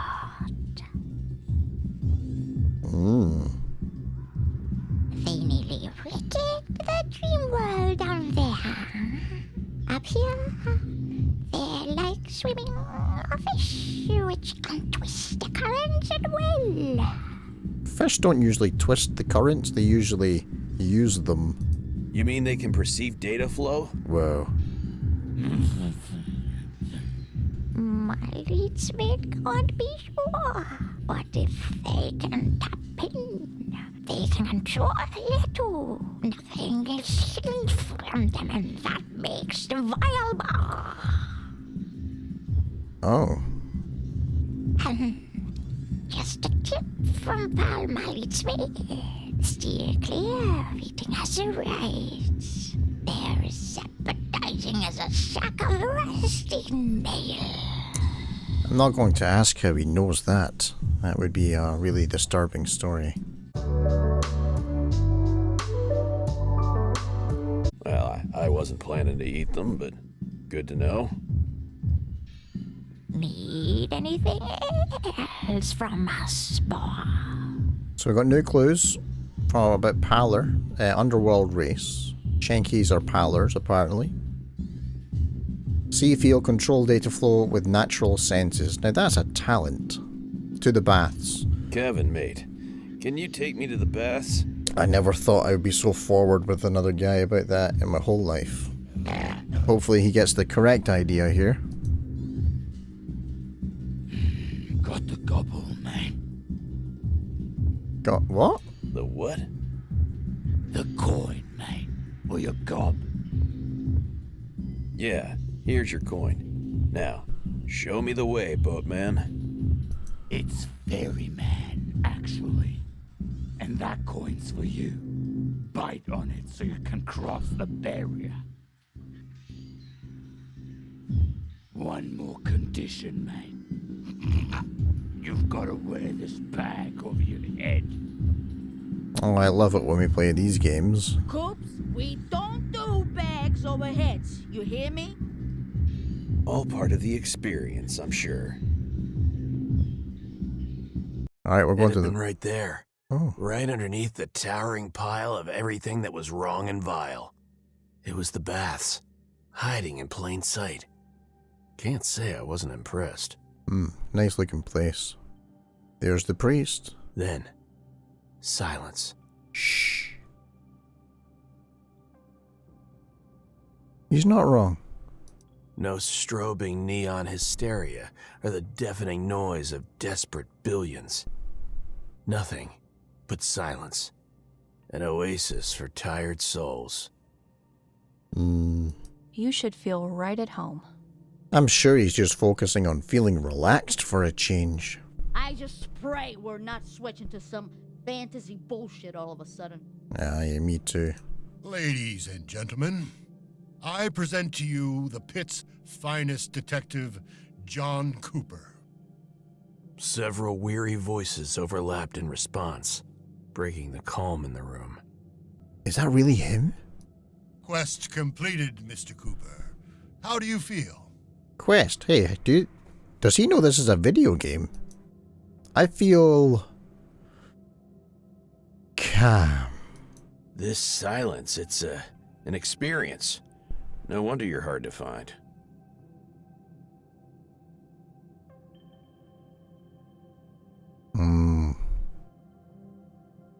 We have our ways, and our security measures are unimpeachable. The people of the baths expect nothing less from me. So I guess this place is on a different system to the rest of the building then. Plus you have a cozy little back door into Inferno. Indeed. Keep your enemies close and all that. Though I won't call them enemies. I will call them, well, clouded. Misguided, confused, lost souls. Anyway, if I remember correctly, you have a lot of questions for me, Mr. Cooper. Oh, you have no idea. Let's ask about him, actually. I want to know more about the priest. You've got me pegged, but all I know about you is your name from the old Big Daddy stories. You mind filling in a few gaps? As you may have gleaned, I was the laughingstock of the group. The reason was simple. You're a priest. I think people are a bit wary of priests. I stood by my principles, championed order, and pushed long-term strategies benefiting all citizens. So you're Bernie Sanders, essentially. I sought to create a dignified ecosystem. What does that look like? What does a dignified ecosystem look like to a priest? Few things corner a man faster than his own idealism. Every move was meticulously planned, calculated. The evidence of that vision endures here in the baths. It's functional. But the daddies are gone. Did you know that? The hysterical, self-important sprouts we see today may easily become worse than the tyrants they overthrew. Did you know that? Well, it's a tale as old as time. It's one of the oldest lessons in the book. God damn it, this guy is me. How many times has that happened in this playthrough, eh? How many times? I like this guy. I should be a detective in real life, eh? Should focus on detective games. And let's not forget the remnants of the old guard still haunting the pit. Sometimes feeble and pitiful, and sometimes shameless monsters. I've tangled with the fiercest of them. He's quite the hairy situation, if you catch my drift. Hairy? Picture a genuinely decent soul battling through all of life's rigged games, only to end up trapped within a feline Bion. He's talking about... I forget his name, but it was Puck's dad. He's talking about Puck's dad. The news from Puck. Yeah. His ordeal with his father, it shook me. I wish the lad had brought him to us. We could have made a difference. You obviously value the man, foul mouth and all. Yes, I've never heard a cat talk to me like that before in my whole life. Kriv was... Kriv, that's his name. Kriv remains a man who treasures both life and time, in an era when such things are considered worthless. Yeah, I mean, if you can make yourself immortal, time is irrelevant. And life is just endless. It's something you take for granted. Until somebody yanks your charging cable. God damn it, then you're dead.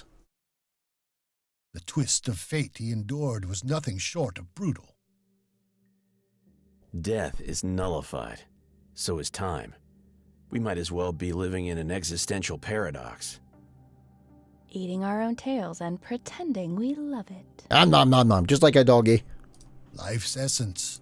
Its every moment is precious, not something to be twisted or defiled. So is the preacher perhaps against the sort of augmentation or the, like, you know, that culture perhaps? Is he a boomer? Like a future boomer? He might be. Let's find out. I bet you've also got some thoughts on those two armored juggernauts from upstairs, huh? The side of his mouth twitched once. Oh, just once though. Maybe that hit too close to home. I bet you he's one of their dads. You know, one of the guards' dad. Diesel and Greshka are a mistake. Oh, that's something a dad would say. Grotesque pillars propping up a society obsessed with dominance and fear. Yet, there's an obscene kind of solace in knowing they're merely puppets now. Their masters, those witless Chenki brats. Alright, Diesel and Greshka clue. Preacher is not fond of ex-Big Daddy brutes, who are now controlled by the Chenskis. The preacher, he's got a bit of beef. Cool. Yeah, I want to know his origin story. How does a man, in a world that essentially obfuscates death, potentially diluting the meaning of life, become a priest? What's your story, preacher? I mean, from your point of view. Well, is that not the only one that matters? It's his story. This, right here, is my story. Everything that came before is irrelevant. It provides context, though, yeah? I would use a different term. Trying to outrun your past makes it suspicious, and therefore relevant. You're right, of course. I will indulge you, but it's not the easiest topic for me. You know what? He didn't need to do that. I'm not actually a police officer. I'm a PI. A private dick. Right? Is that not what they said in the boom of the 1930s? Private dick. That's me. We need to go back to the time of the Big Daddies. Implacable tyrants ruling Terra Hive with greasy, ogged-up iron fists. I was an honorary member of the board. Let's call it that. Their geek in the chair, working my magic while they went around doing their handiwork. They made fun of me, and it went over their heads. Long story short, now we're stuck with the Chenkis. And I'm sure the priest is standing there thinking, I wish I did more. Big Daddy Techie. Alright, so this guy clearly seems to me to be one of those people who tried to find his way in the world. Had a few odd jobs, but could just never find his feet, so he turned to religion. As dark as those times were, and as blind as people can be, there have been no times darker than these. At least the rules were simple. Not leaving a man's gun without a single fucking cartridge, for example.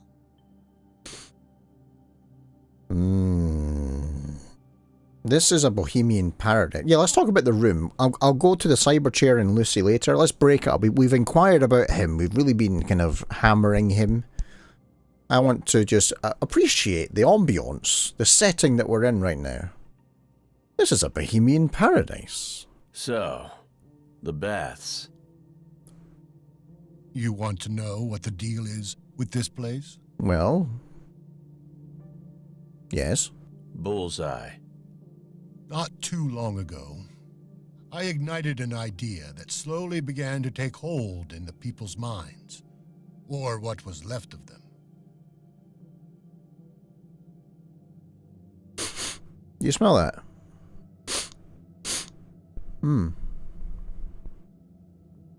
Faint whiff of a cult. Let's see if that's what it turned into. A community of free-thinking, hard-working people ready to take control of their lives once more. Well, yeah, this is the rhetoric I'm familiar with.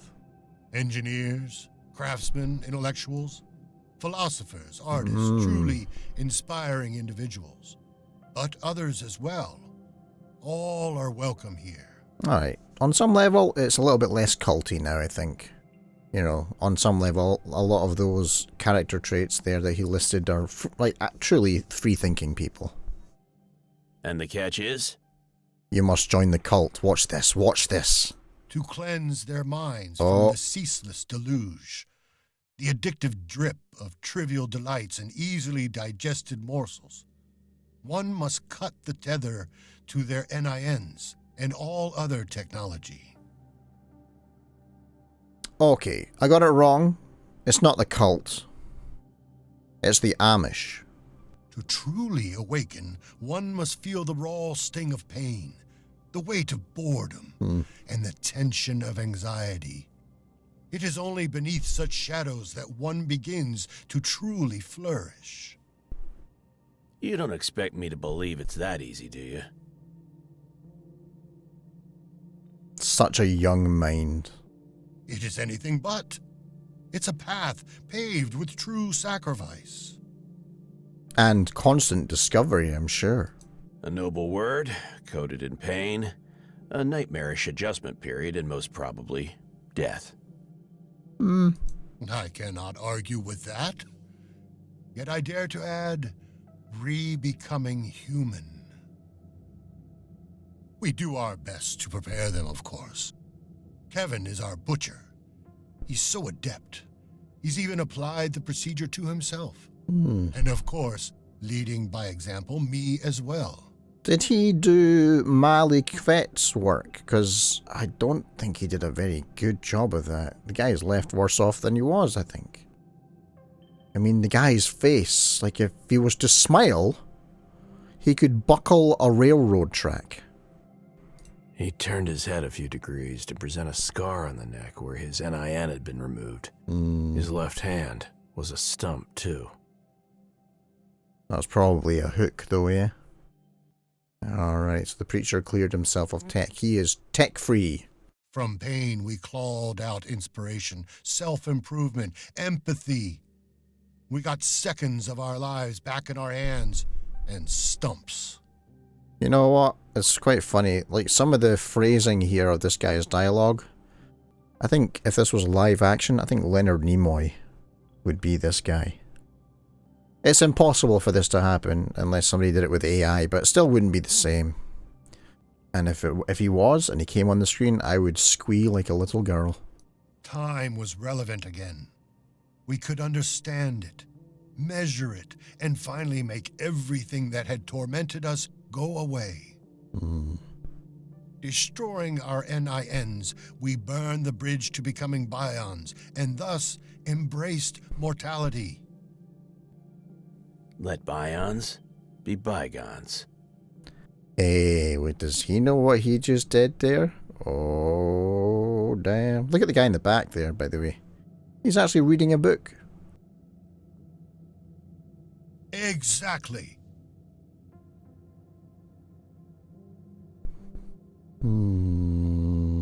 They could help Zoe out with his tech obsessions. Yeah, Zoe's got a problem.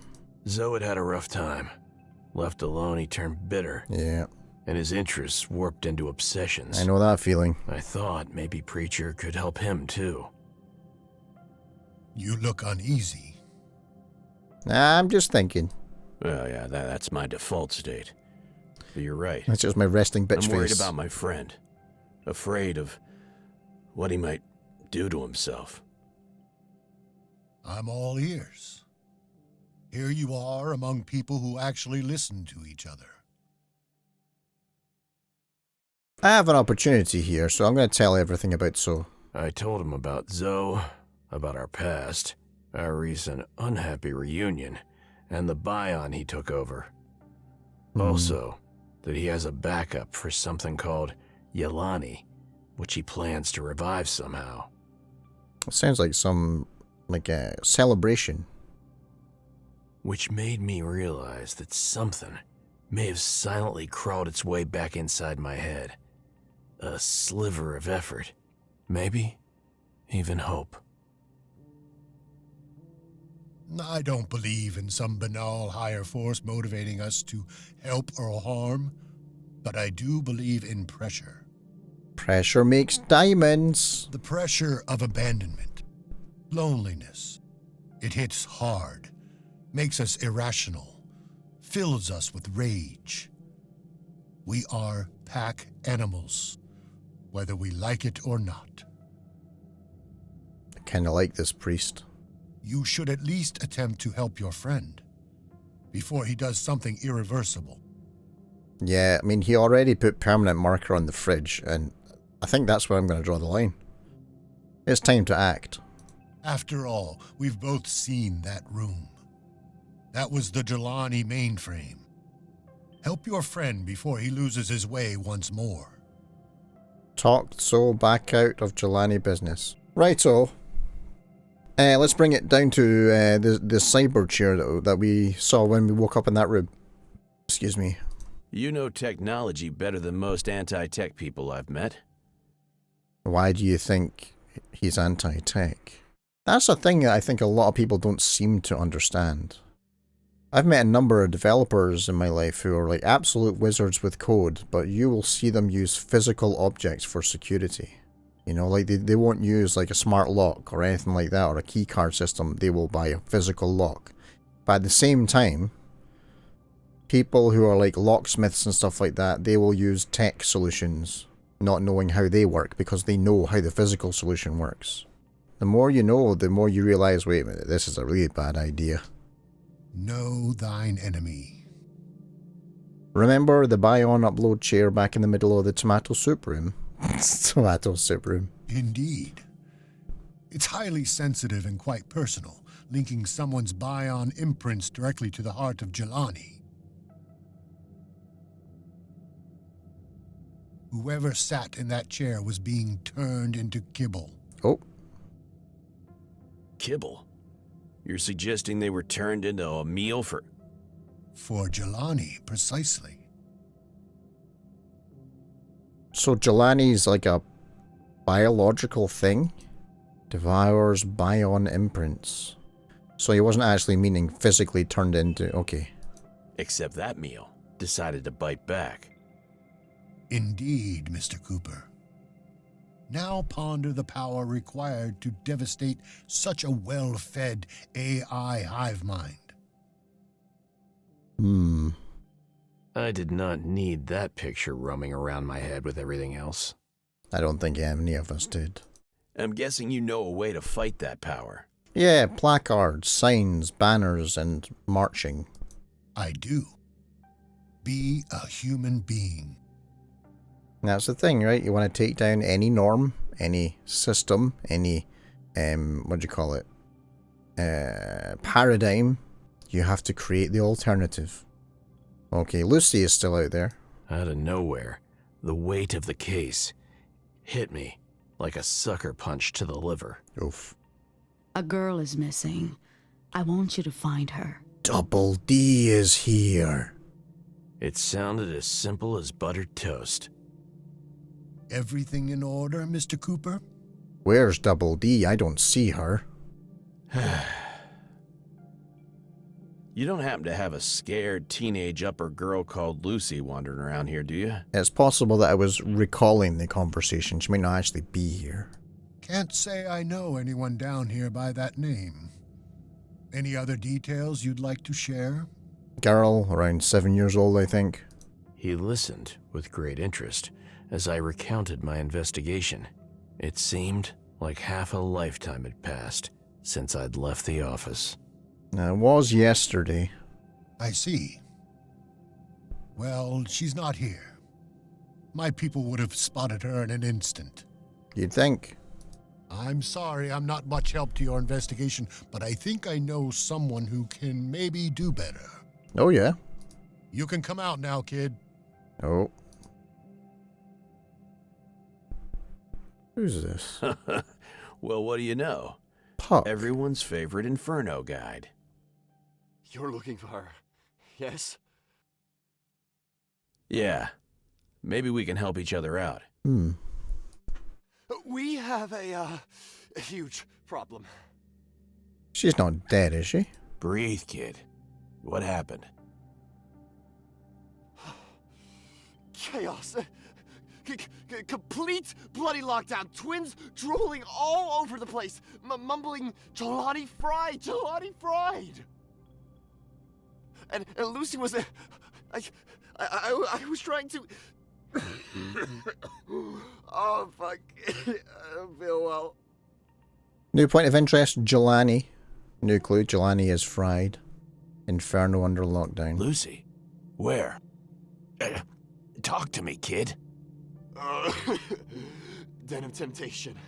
Floor 96, room 29. Remember our exercises, Puck. We've practiced this before. You know how it works.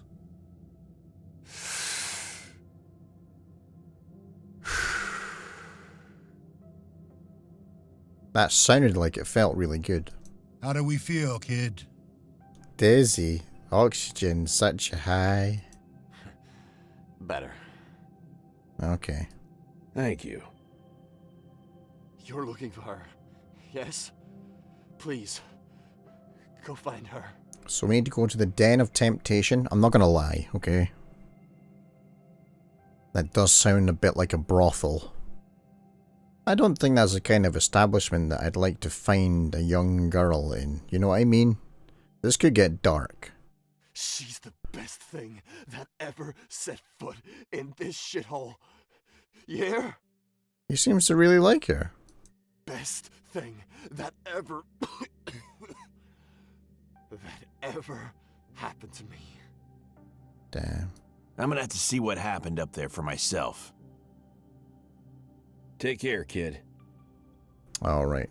That is a crazy person I wish I could talk to. I'm gonna go to the Den of Temptation. Or Cauldron even. That was on the list, Barista. See if we can save Zoe from himself here. Any news? Well. Man, I have at least a dozen questions. Man, I have at least a dozen questions. They'll have to wait, John. This is urgent. Everything is always urgent with you, Zoe. I know you. Yet when I go to him looking for a young girl, he doesn't care. But if anything's urgent with him, it's like, dude, we have to do this right now. Well, what do you expect? It's not every day someone hunts down your frequency in order to delete your existence. Luckily, I'm not your average cyberpunk. I lose them, I help you with the case. Back in the saddle, eh? Just like that. Yeah, just like that. Someone is hunting Zoe's Bion connection. His stubborn ass needs to know what he's getting into. Okay, we do need to get him to know that. Zoe, I asked around. This thing you're trying to pull, it's not safe. You asked around? My people spent the last soul knows how many years figuring out every minute detail, correcting every little discrepancy. But you just asked around. You should speak with Preacher. Yeah. He's an ex-techie, knows what he's talking about. The Bion laughed, probably for the first time in its existence. Looking down upon the bio people. You're kidding me, right?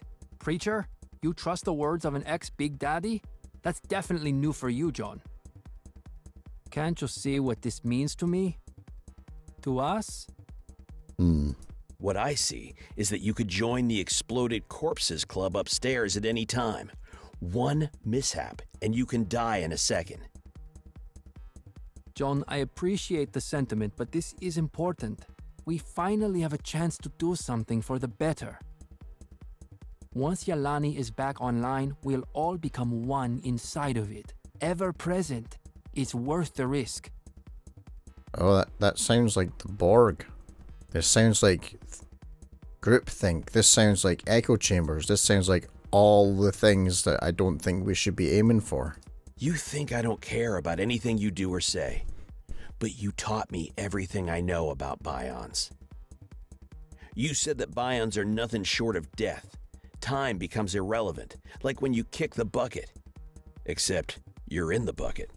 Constant limbo. This is different. Yalani has a purpose. It can be influenced. This is a chance to actually leave something behind to matter. Give for a higher purpose. If we're able to make that change, then I'm willing to take the risk. I'm assuming Yalani is some kind of AI overseer or something, like some kind of governing thing. The way they talk about sacrifices for it, it seems like it's almost seen as a god. Yeah, this just isn't right. You seem lost already. I don't think anything I say will make a difference. My mind is my own, John. I know this is difficult for you to accept. No voice for Carmen either. Oof. Can't confront him directly. It'll only put his back to the wall. But if you care, you will help me. Just imagine having Yalani as your ally. But Yalani would be everybody's ally. And everybody would just do what Yalani says. You don't want that, do you? I did imagine it.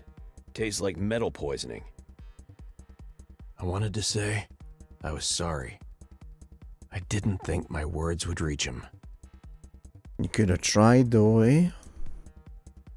We failed to save Zoe from Jelani. God damn, fine. On my way, Zoe. Fine. Speed it up. No telling when this connection will drop. Where else are we gonna go? Good to see you, boy. That's not Kevin. Mate. About Jelani. Did you hear anyone mention Yalani in here? Yalani, sorry.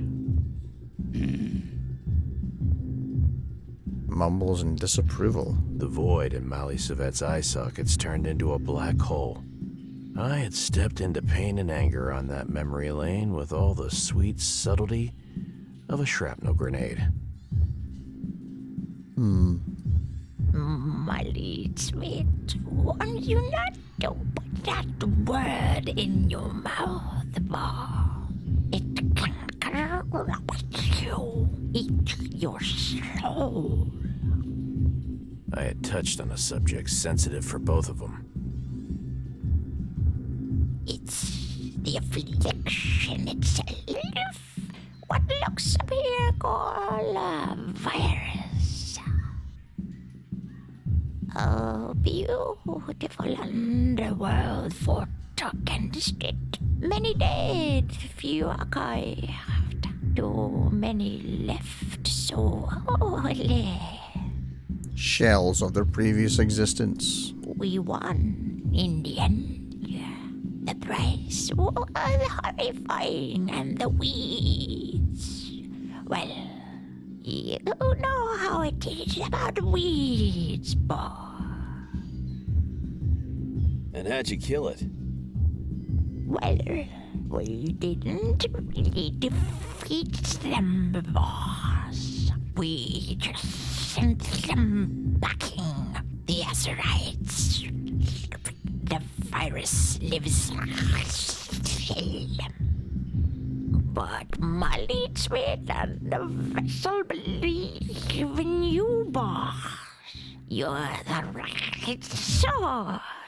A real hero of the people.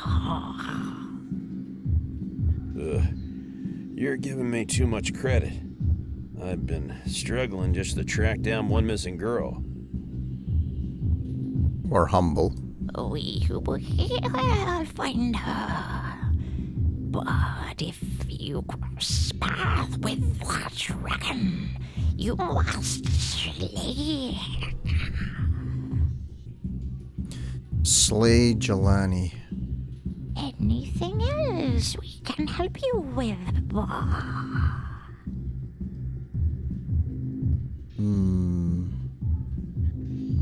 Hold it right there. So Diesel's in diagnostic mode or something, I think. I want to speak with the manager. I'm going to yell for Victy. Hey, would you mind muzzling those freaking mutts?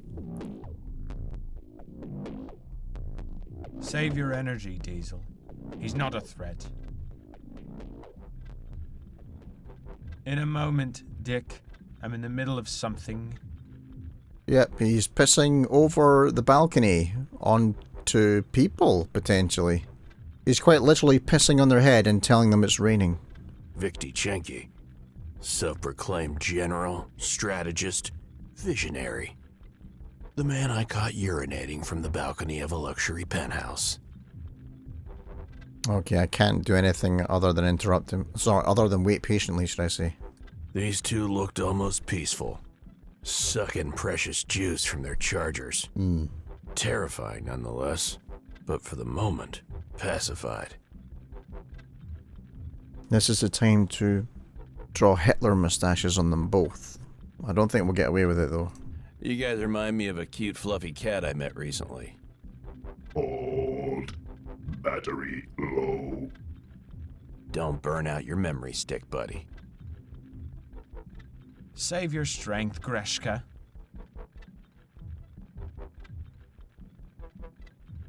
I see you've conveniently found your way to me, Dick. John Cooper. That is my name. A name has to be earned, Dick. Now talk. What did you find in that room? The place is straight out of a nightmare. Drenched in blood, walls to floor. I laid out the horror and destruction for Victy, down to the last gruesome detail. The whole 9 kiloyards of massacre, dead tech, and eerie white noise. He's got a cool bike. By the time I was done, he couldn't hide his anger. Through clenched teeth, he growled. What's your assessment? You're the expert on Augs. You tell me. You're the expert on Augs. You tell me. They were palers. No. It wasn't the Augs, it was their blood. Victims were palers. Those 2 guard things are palers as well. What else? Someone was strapped to a bionization chair. Against their will. And? He couldn't hide his anticipation. He knows what I'm gonna say. Yeah, I think he'll probably tell me something I can use. This guy seems like he has an ego. People like that tend to over-talk. Share something that they maybe didn't mean to, but they're not really thinking in the moment. There was a pair of footprints leading towards Cauldron. His demeanor shifted subtly, a flicker of hope passing across his otherwise impenetrable facade. You mean as a plausible expression? Positive, sorry? Thickened, as if that same hope was a harbinger of deeper troubles. Oh. The Cauldron, huh? Beyond that line, I can't help you, Dick Cooper. Oh, well, he's got half my name. He's willing to use it, so I think I'm starting to gain his respect here, guys. It was like watching a chess master, pondering a board where every piece was rigged to explode. I need everything you can find. If we work together, there might still be hope. Xena is blind, like me. Just don't become her eyes, or we're all fucked. What if I become yours? Victy task, find the survivor. Do you have anything to tell me? What techies want? Some techies hacked your Bion bartender at Cauldron. Yep. I expected those vultures to show up eventually. What can you tell me about him?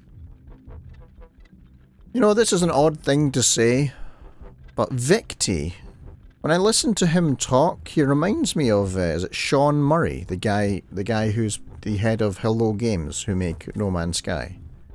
There's an Irish twang in there somewhere. So is delusional. I need to stop him. They act as one collective mind, but their leader is Zoe, a guy I know from back in the day. He was my tech whiz. Interesting. And you're handing me your friend's name? Just like that? The Zoe I knew from back in the day, he's not here anymore. I wouldn't like to be a friend of yours, Dick Cooper. I can't believe I'm siding with this rat bastard. Oh crap, even my own the voices in my head are against me here. I'm trying to protect him. He's gotten into something he doesn't fully understand. He understands it much better than you do. She probably has a point. Okay, Dick. But I'm sure he didn't hack his way into Inferno just to catch some drinks. What does your dear friend want? Well, he's a bartender right now, so he could get drinks whenever he wanted, right? They're combing the place for the server room. Seems like they haven't gotten lucky yet. And they won't. I wouldn't underestimate them if I were you. You still don't get it, do you, Dick? There is no server room. What you saw down there, blood, guts and all, that was the server. Oh, this is that... Oh, I've read about this sort of idea. Part of the whole transhumanist agenda thing. Using human beings as processor nodes for various processes and like information on a weird sort of consciousness-driven network. Which in some way we're kind of some part of the way there already, what with social media and all that kind of stuff. That's essentially a bunch of consciousnesses, you know, processing information, giving output to inform the next set of information. No wonder AIs are so dumb right now. I'm not sure I follow. What is there to understand? They went full circle. They became machines without becoming machines. You're telling me that the people who died in there were the server room? They're probably in the cloud or something now, right? Close, Dick Cooper. Palers don't need servers. Not as long as we have Jelani. We coexist. Palers are the server room. Ask Chenkies about the server room. Tell So about the server room. You are willing slaves to a rogue hive mind. Yeah. We're a happy little dysfunctional family. And that's all you need to know. Got anything else for me? The case is a priority. I'm looking for a missing upper girl. Look. Oh. Wait a minute, Dick. What? Were you about to tell me something? I thought so. I don't answer your fucking questions, right? So if you don't have anything to tell me, get the fuck out of my fuck crib. But where's the cool big bed with all the pimp duvets and shit on it? You look like one of those guys, but I don't see it. I didn't think he was hiding anything. You know, like... He was genuinely uninterested in my questions. Kind of like the thing that Quagmire has in his living room from Family Guy. Okay, so he doesn't know anything about Lucy apparently. Well, we don't know that. He just refused to answer my question on some weird warped principle. We don't know that he doesn't know anything, but the game says so, so it must be true. This guy might have dealings with Preacher. You know I wasn't the only NIN free guy in the body horror room. That's why we survived. Interestingly, it's quite funny. So everybody with an NIN chip in their head, they exploded in this place, right? Or, you know, they were killed. I'm reminded, I think it's of the first Kingsman movie, where Samuel L. Jackson, who's the villain of that film, Gives everybody a free mobile phone. And the idea is that he triggers them all and they kill, you know, their heads explode. This is interesting. A tall, creepy old-timer wandered by, surveying the goods like a kid in a candy shop. But he didn't touch them all, eh? No. Kids in candy shops, they sometimes just touch all the sweets and go, yeah, well that feels like, yeah, well, no, well, yeah, I'll have that one. And I know this, because when I was a kid, I did that. Not all the time, but every now and again. Purely for the purpose of investigation, you understand. I wasn't doing it just to kind of go, hee, touch all the sweeties. I was like, that's, you know, I was investigating. Finding out what I wanted. I thought you might know him. Doesn't sound like he's your best friend, huh? Doesn't sound like he's much of an acquaintance at all. He's a relic of old, just like you. He could be behind all this, you know. He used to be a techie. He would have the know-how. You know, there's a number of like vying ideologies. I wouldn't say agendas here. Yeah, maybe this is one of those games where everybody's kind of the good and the bad guy. Like again, I've mentioned it plenty of times on the stream before. I really like writing that is comprehensive and layered enough where the protagonists and the villains are kind of riding a very thin line between good and bad all the time, so you don't really know who is good and who is bad. The rationale for both of them and their agendas tends to make a lot of sense. You can kind of get behind it if you just ignore the morality of the given situation, because it just makes sense.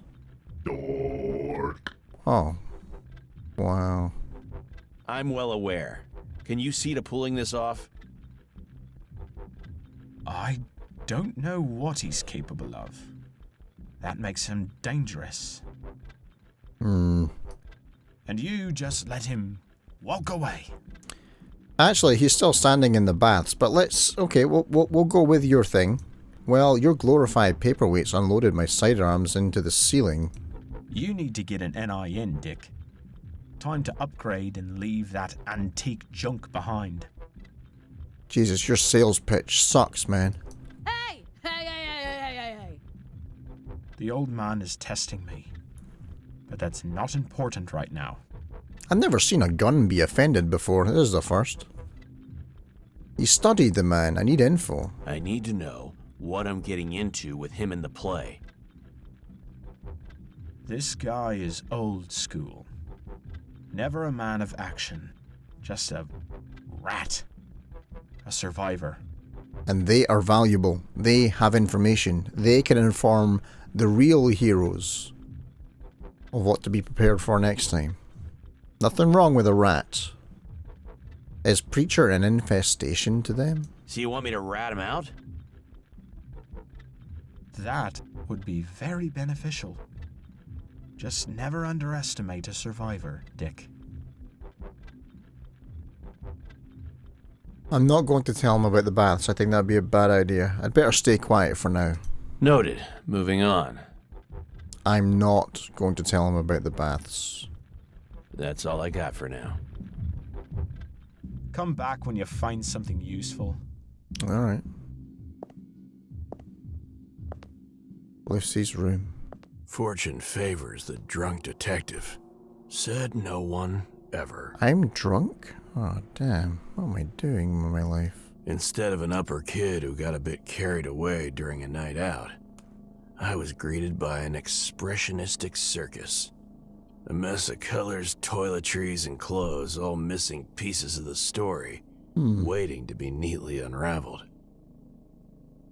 Cozy and well-stocked, with just enough of the illusion of safety. Oh, a real grooming man cave. Yeah. One UV lamp wouldn't be enough. Oh, no. Believe me, it would be enough. You don't want any more than that. Ooh-wee! We definitely got sloshed in far worse places than this. Oh, lots of things to look at. Perfume. This must be the perfume Lucy bought at Metro. Bootleg crap, as Guza called it. Huh. It actually smells really nice. Oddly familiar, even. Really? Purple feather boa. Oh, you poor thing! Left out out here all alone. Won't someone adopt you and give you the forever home you deserve? For a gun, she likes things that are alive. How many women were in this room exactly? And who would even wear this? Whatever this is. It even has a cloth tag. Kitty. Weird. We need to talk to Kitty, don't we? I was expecting a digitag. We need to talk to her. That's a piece of information we can use. It's a reminder that they have their own identities and lives worth living beyond Inferno. Lucy task. Were there more women with them? And the new point of interest is Kitty. Okay. Black wig. A plain black wig. Simple as that. Maybe Lucy was wearing it, for whatever reason. To conceal her identity? Or just as a fashion statement? Or just a change. Maybe she felt like a change. Dude, look around. Fashion statements went redundant like a billion years ago. I don't know, I think I'm looking pretty smart. With my nice sort of waistcoat and iron shirt and what look like suit trousers. And I'm doing my best here. Did Lucy wear a black wig and why? Okay, drinking glass. Oh. That's some pricey looking crystal. And more than one too. There's still some booze left. Oh, what was it? Has it been... Oh, was it spiked? Wait a second. Is that a worm at the bottom of the glass? Absinthe? I've heard of serving worms with exotic booze. But damn, this thing is way too ugly for that. It'll be his total, like, swole worm. There's been an alcohol soaking it up. That thing won't be moving for an aeon. It is so drunk. I should pick up the worm and examine it. It is an actual worm. Wow. But it's covered in a metallic alloy. Oh my. It's a transformer. Ugh. Careful now. Yo, Coops!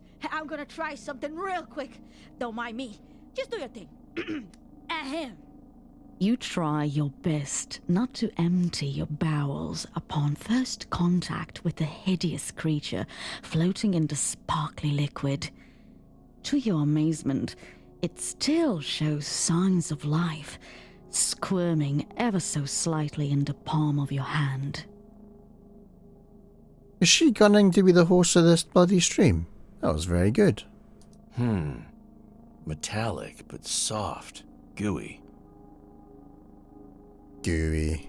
Unaware that these were the last moments of its life, you gently prodded the worm, revealing its rigid, shell-like, yet oddly elastic structure, saturated with fat. Yeah, worms are kind of stretchy, aren't they? A worm pops. Crap, did I kill it? Oh. Or was it already... Ugh. Oh, what the hell is that smell? Oh, sweet soul. Whoa. The putrid stench overwhelms you, instantly clobbering the smells of perfume, leather, alcohol, and burnt conduit. Somehow, you maintain your poise as a thin stream of yellow pus races across your palm. It just peed on me. Oh, that was wrong on possibly every level. There's another one in the glass. Maybe I should... Oh, let's see. Do we have the option to not learn from our previous mistakes? Let's find out. The temptation is nothing short of a fevered daydream. Can you contain the wretched thing somehow and bend it to your will? Or, perhaps, end its suffering and let it go its final rest alongside its sibling? Alright, anybody in the chat, I need your help here. Have any of you ever interrogated a worm? And if so, how did you do it? I'd like to not kill this one. I guess I could start off by being very careful. Fine manipulation failed. Oh, the roll dice is against me. The worm pops. Oh god, here we go again. Didn't learn. Ooh, well, that was freaking delightful. But I'm definitely leaving narration to the pros from now on. I can tell you that. Thank you. It's nice that some AI isn't wanting to steal my job. New task. Ask about the worm. Okay, let's look at the tech gadget. We are a Gateway boomer. neurocalibrator. Whoa. Dual slots, dual 3.11 jacks, dual... everything. That's probably because it's for 2 people. But what did Lucy need this for? Well, she may have been here with a man. New Lucy task. What did they use the tech gadget for? Let's see the signs of struggle over here. An untrained eye would see nothing but standard pre-game chaos. I see pain, discomfort, calamity. I see pain, discomfort, calamity. No good time was had in this room, at least not recently. I hear the shouts of attackers and the screams of a scared upper girl. I don't. Thank God he's here. Lucy was taken by force. Oh. Kidnapped. I bet this lockdown mess is actually working in my favor now. Oh, they could still be in the building. New clue for Lucy kidnapped from the Inferno room. I don't think I have anything else here. I could probably leave.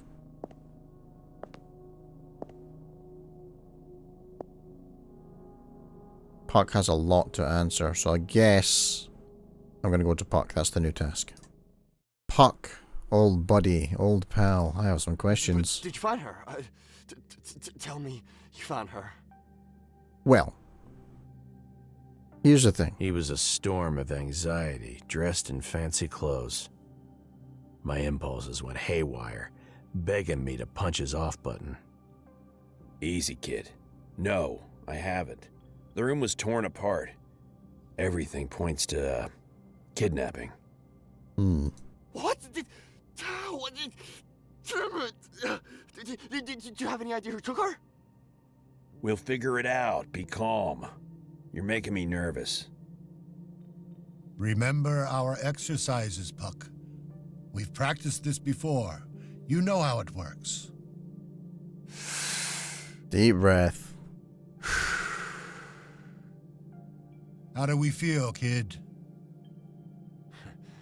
Better. Thank you. All yours, Mr. Cooper. Handle with care. Oh, I will. Please, just tell me you found something, anything. Easy, John. He looks like he's been through a lot. Okay. We're gonna have to kind of unload everything, but be nice about it. Yeah, he probably stubbed his toe and now he thinks he's depressed. Frickin' kids. Frickin' kids. Focus, kid. I told you already there were signs of kidnapping. Right now, you are my most intriguing puzzle. So if you can answer a few questions for me, we'll put the entire thing together. How many people were in that room? We're thinking at least 3, I think. What do you mean? There was just Lucy and me, but... Well, at least there's 3 people stuff in there. I stepped out for a bit. I thought she'd be safe in there. Is it possible that Kitty came in to Lucy? Can you elaborate on the wig, drink, and glasses I found? Rapid eye movement told me he was trying to spin the story for me, but failed. Yeah. Like dumb kids usually do. Guy doesn't practice lying very much, I guess. Okay, I'm fine. Yes, I took Lucy and 3 of her guys to the den. What? They wanted some... Fuck, man! We're wasting time here! What are you not telling me, boy? You're the one wasting everyone's time. If you don't calm the hell down, you understand? My patience was finite, to say the least. And I can understand why. Okay. Okay, how about this? You ask me questions and, I'll just answer. Well, what do you know? That's the best idea you've had all game. That's exactly what we're doing. Let's simplify. Black wig. Care to explain? That's gonna be a roleplay thing. That's Kitty's. It used to be Kitty's. She gave it to Lucy. Why did she give it to Lucy? And why did Kitty give her a wig? For a prank? Or as a gift? No, they made a deal to... I can't say. I'm sorry, but I can't.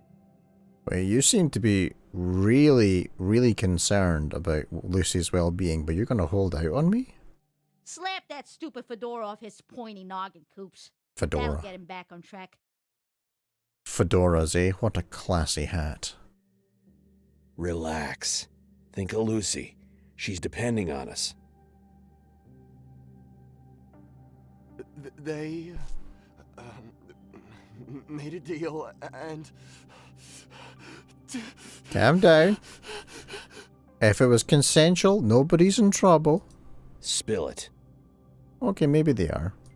They swapped their damn NINs, okay? Whoa, no way. Joseph Christ, I was expecting something mundane. Joseph dumb. Christ. Everyday crap kids do. But for soul's sake, never mind. For a moment, our roles reversed. Now I was the one panicking. Nothing could ever be simple, I thought. Not anymore. Kids didn't make the old, predictable mistakes. These days, they were speedrunning straight to identity fraud. And in today's world, that's cryptocurrency scams. That's African prince emails. Hell, that's even some Twitch bot accounts that want to sell you graphics. Anything for the quick buck, eh? No one can find out about this. You hear? When Xena finds out someone swapped NINs, she sends them straight to the golf course. The golf course? Nobody's going to the freaking golf course, Puck. Now talk to me. So, they switched identities. Then what? What was the end game? Damn, I need to go way back for that one. Oh, are we gonna get a flashback? Finally. No. After all the distractions, demands, threats, and everything else that had been laid on my head, I had the missing person's point of view. I didn't like it, but I wasn't there to like things. I was there to find the girl. All of us. Lucy, her dumb crew, and me. Kitty hadn't arrived yet. We took this drug, worm, right? All of us, exactly at midnight. And then what happened after that, Puck? The free guys, phased out instantly. Oh. But Lucy and I, we hit it off. Started making out, and our worms connected. Your worms. Oh, I'm thinking that this is a discovery you weren't planning on making. Puck, I'm not up on the latest youth slang, and I don't need any details about your connection. Or worm. No, it's not like that. These worms, they can connect people who take them together. Place them in a synchronized dream. That's kind of cool. Sounds a little bit like the Dark Crystal's, what's that called? Dream something. When they put their hands together and they have flashbacks together. Our dream was beautiful. We lived a happy life together for many years, maybe even decades. Do you think that was real? Love. Synthetic. Distorted. But still love. So what now? Did we just meander into the teenage romance genre? Gun, that word is meander, not mander. She was so nice to me when it was over. I never felt that in my life. And Kitty... What about Kitty? Whoa, easy, kid. I could barely make you speak before, and now you decide to open the floodgates?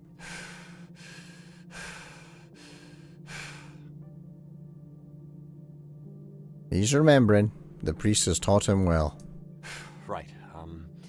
I called Kitty because she was planning to run away from the pit, and I knew she had an NIN jailbreak.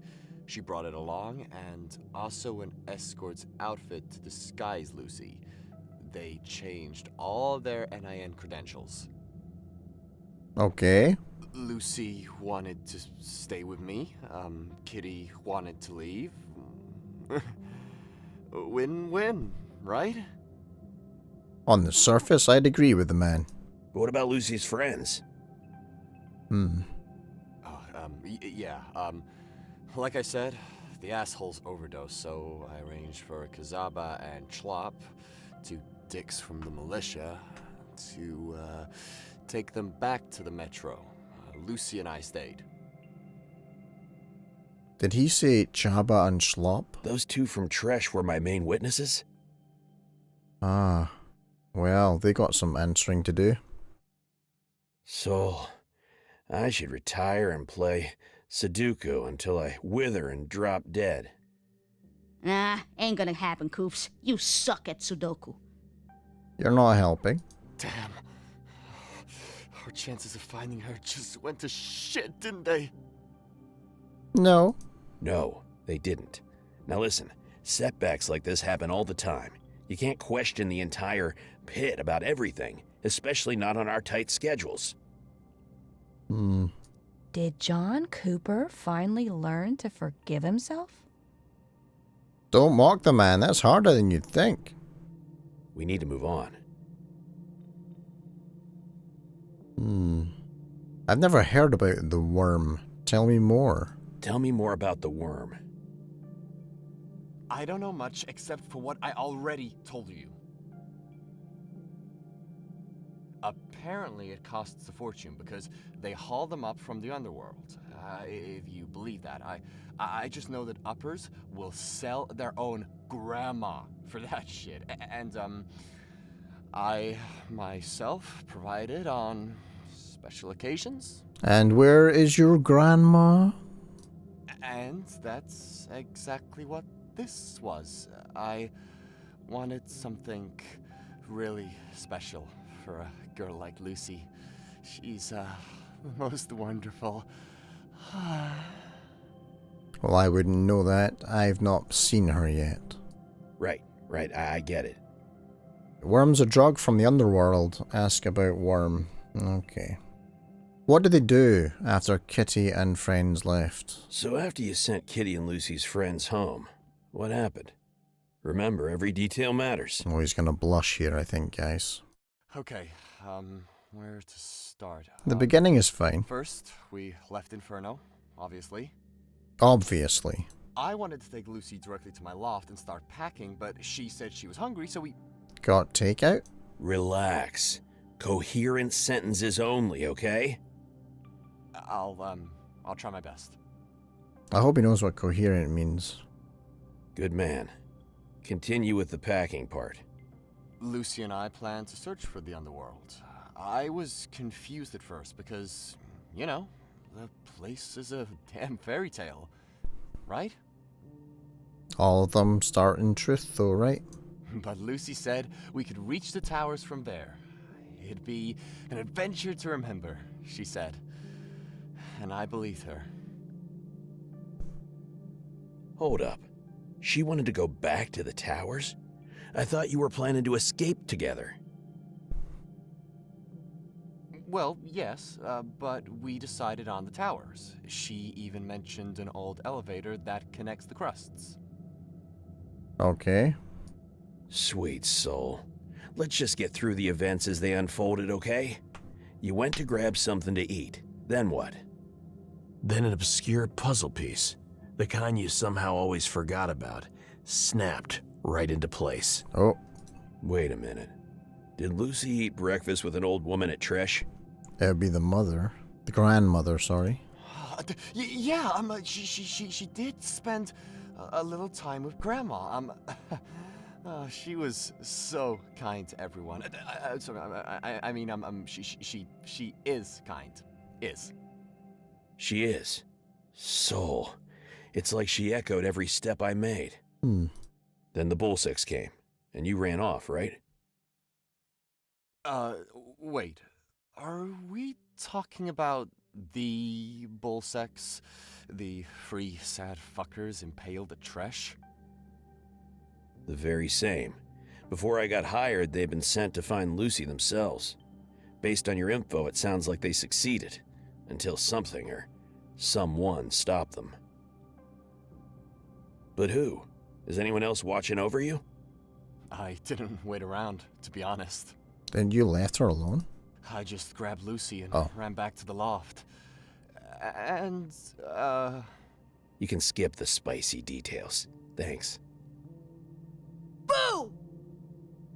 You were right, of course. I'm more interested in why you packed your things, bailed out, and left your dad uncharged. Yeah, the cat needs its juice. Because... Oh? Something broke inside him then. As if he wasn't broken enough already. I'm a fucking disgrace. I'm a bad son, a bad person, a fucking dick. That's what I am. He's had it tough for too long. I don't know. I'm not gonna punch him. But no time for tears. Back to the matter at hand. Kid, I need you to focus. There'll be plenty of time for what-ifs later. So damn it, Cooper! The punching option was right there! Oh, I know. I'm really sorry, Detective. I'll try to focus. I swear. Can we continue? Sure. Well, fuck. Now I feel sorry for the bastard. There we go. That's why I didn't punch him. Not! Oh. Punch him, Coops! God Punch damn him! it. Punch him! She got me. We're nearing the end of the timeline, Puck. You went back to Inferno. Why? In the quite literal hell would you do that? Well, Victi refused to pay me for my last couple of tours, and I needed the money for the trip. Ha! And yet another dumb decision completed the puzzle. Damn, kid. Okay, here's how I think it went down. You brought Lucy back to the den to lay low. Then you tried to out-racketeer the biggest scumbag in the pit. Then, my ass shows up, promptly gets carried away, the blackout happens, and your negotiations came to an abrupt end, in Victi's favor, of course. Someone snatches Lucy, and here we are. Well, yeah, that's pretty much it. Right. Glad we were able to get through all of that. Thanks, kid. I'm gonna tell him that his dad's worried. Puck, your dad is worried. He sent me to find you. The old cat serves some wild threats on the side. I was genuinely amused. Funny cat. Yeah, he's almost cute when he starts to... Damn it. I hate when he's like that. Acting like I'm some incompetent dick. Like he was never young and never made mistakes. He was, and he did. I think that's exactly why he worries, kid. This is an unforgiving world. It's a tough place. Yeah, but I'm safe here. I just need the damn twins to lift the lockdown.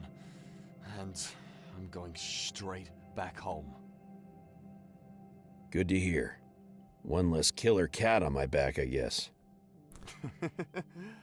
Dad really got used to that cat. I think he even likes it. He'll never admit it, though. He does care about his family. Keep that in mind. So we find Puck for Kriv, so that's another thing to tick off the checklist. Take care, kid. I will. Please come back if you find anything. Will do. Alright, let's talk to the preacher here. Do you require any assistance, Mr. Cooper?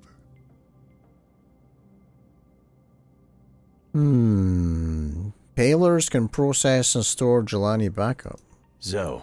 He wants me to make a deal with one of the Chankies. They're the only Paylors left who can process Yelani. Yelani, sorry. Like a child experiencing real fear for the first time, I of all people expected? No. Hope for. A calming word. Forget what I said about a higher power. That thing is pure evil. It devours minds, operating like a virus, like cancer. Yeah, it's definitely like something that you kind of log into and shit. Okay. Sounds like it has quite a predominant hold on people's lives. But there's a way to fight back, right? We both witnessed it. The room full of scorched tech and mutilated bodies. That was the Jelani mainframe, obliterated as it rightly should be. Soon enough, Inferno will meet the same fate. He paused for effect, took a deep breath and said, I will see to it. Otherwise, I wouldn't be so blunt, but He I never must said warn that. you, Mr. Cooper. Protect your friend. Don't let him meet the same fate as those who came before him. His words gave me a shiver. He was deadly serious. This was a life or death situation. Oh, so we're going to have to talk to Zoe again, and we got another shot at trying to save him. Let's talk more about the priest, see if there's You got anything me new. pegged, but all I know about you is your name from the... As you may have gleaned, I was the laughingstock of the... I stood, I sought. This is the Few same. things. Okay, end conversation. Thanks for your time, preacher. Be well, Mr. Cooper. Alright. Okay, we're going to go to Zoe then. Help him out. Save his life, potentially. Hey, Zoe. Any news? The palers are the storage. There is no server room, Zoe. Just a bunch of dead palers who are freelancing as their storage units for Yelani. Palers? Are you kidding me? I am not. I saw it with my own eyeballs, or at least I had it explained to me, and then it made sense with what my eyeballs did see. Nope. That breed is officially on the endangered species list now. Fuck, that can't be it. The systems are still barely functional. Wait. They're still the Chenky twins. They could do this. They could do this. Do what? Listen, tell them I have a backup for Yelani. In order to reboot it, I need a paler to act as a middleman, a kind of conduit. Okay. I'm not involving the Chenkies any more than I have to, so... Well, you'll have to. They're probably the only palers left in here. Maybe even on all of Terra Hive. No, do you really think that they're all knocked out? Just get them to me. The Yelani is degrading fast. Okay. That nerd spent too much time playing shooters with 12-year-old Coops. You can't just make gangsters act like lab rats. Zoe has always been like this, reckless with everyone. Except us. We were a family. Gotta bring Chenky to the cauldron. Please don't do this, Zoe. Zoe, that thing you people worship, Yelani? But try and it save him. devours Bion imprints. It will consume you all. You'll be gone. Yes and no. That's the point. What? What? We want to become much more than human beings, and now it's within reach, as well as a second goal. 2 birds with 1 stone and all that. What's the second goal? By being one with Yelani, we will be able to influence it, use it to adapt and improve. Imagine what we could do. We wouldn't gatekeep Yelani's potential. We would open it up for everyone. And then get caught and bought out for $10 billion and then become a for-profit company, right? Where have I heard that before? There's a lot of assumptions mixed with fanaticism, as you well know. Yeah, that's what those upper fuckers would want you to believe. But this is bigger than all of us. I won't ask you to do more than you've already done.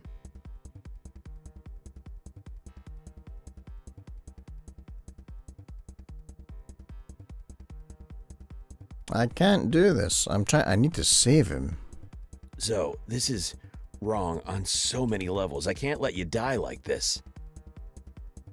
What are you talking about? I won't die. It's a transition process that... Alright, fuck it. This is my decision, and I accept the consequences. Hmm. Do this for me, John. Just this one thing.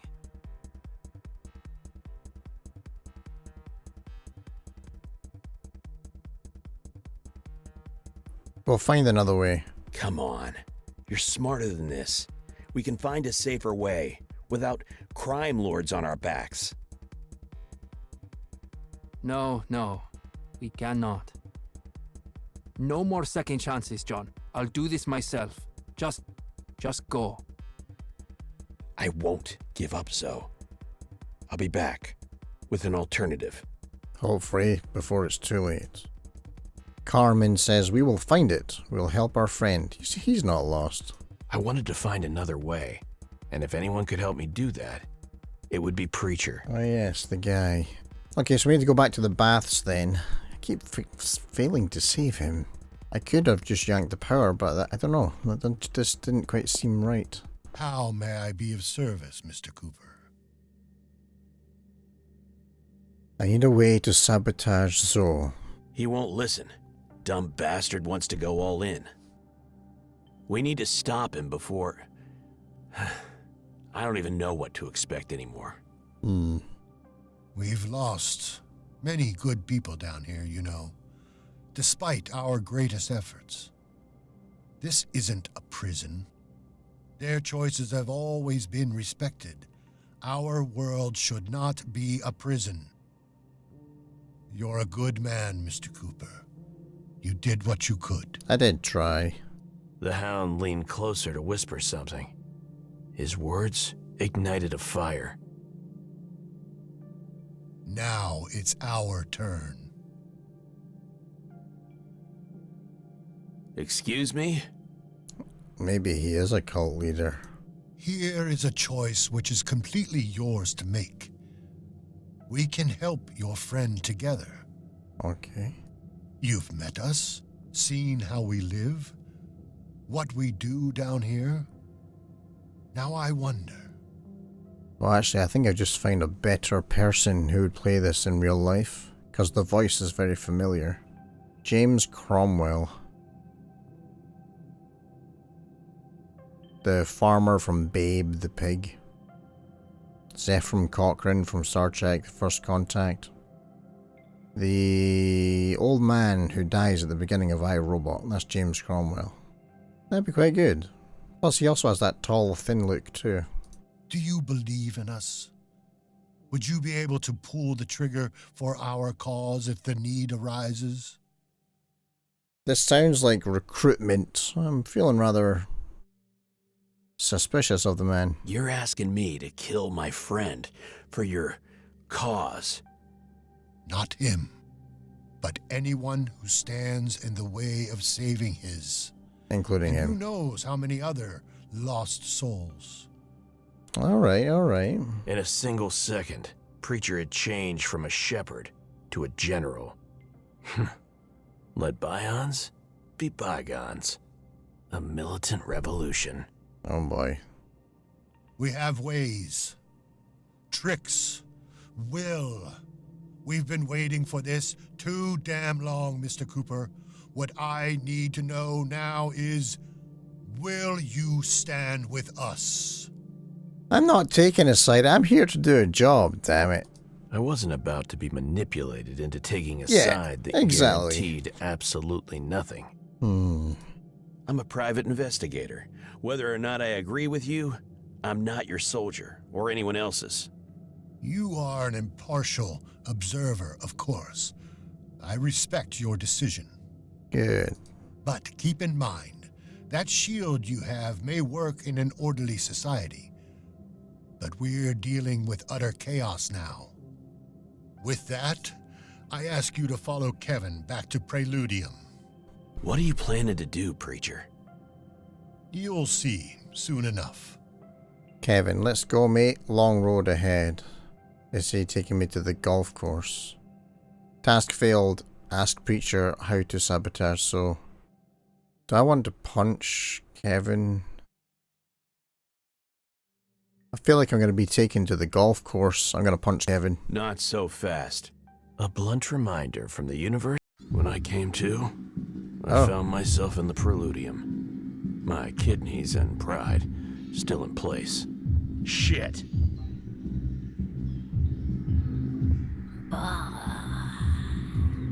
Almost everybody's gone.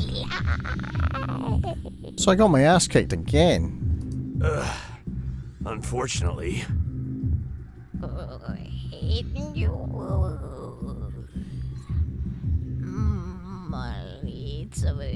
It made a good car.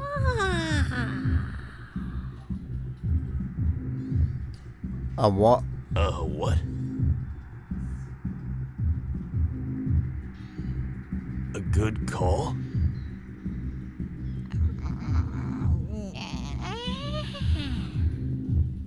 You had good. But what kind of good call? It's it for me to love so Sure. Did you see that Kevin guy? Yes. Orthrus was the procession. Was with the procession, whatever that is. A procession? What are you talking about? They left you here and went to the corner. Dozens of them with a strange package carrying.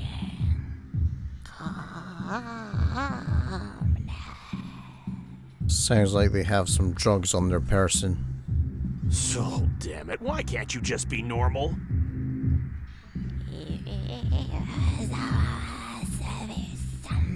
Satisfactory.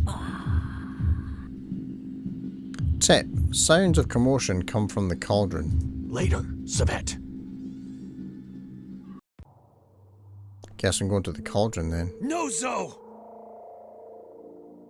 Oh, did they kill him? Oh, are you two acquaintances? I'm sure he'd answer you, but his vocal component is non-functional. Change your mind regarding our mission? You let this happen. If only I could have gotten here faster. No matter. The end draws near. I don't know who it is we're looking at to talk with, but... The tension was palpable. Amplified by the tension was palpable. Amplified by the silence, which likely meant Xena was issuing silent commands to her troops via the re-established neural network. Then, Xena's uncontrollable mocking laughter shattered the suspense. I bet it's gonna be a witch's cackle. And what exactly do you think you're doing with that toy? You can't be serious. Preacher's smirk had nothing to do with mirth, only certainty. This was the intersection of paths long diverged, now meeting at the point of no return. The moment she passed by, a storm of emotions hit me as I caught a glimpse of those eyes, the same ones I'd been tirelessly searching for. Lucy. She looks like that she's in tatters, though. Those eyes! Lucy! Lucy! How? Puck, my dear, what have we done, John?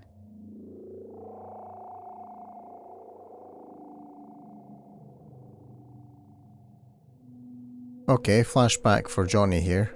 We stirred the pot, Carmen. Let's see what boils over.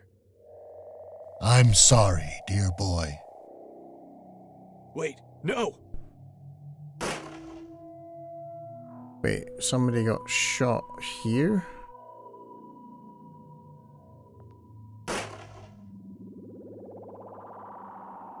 Oh, and somebody shot the missus.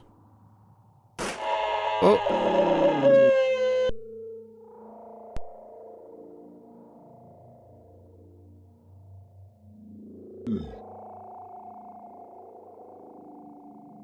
What's this? Can't interact with this. Oh, the big guy got taken out as well. Carmen, Preacher. We know Carmen is dead though. Preacher. Carmen. Don't worry about me, Detective. Hey, hey, hey! Look at me. Stay with me, okay? Forever. Yeah. Forever. Carmen! Carmen! Yeah, she's dead. Okay, so Carmen, we know Carmen's dead. Deal with Preacher.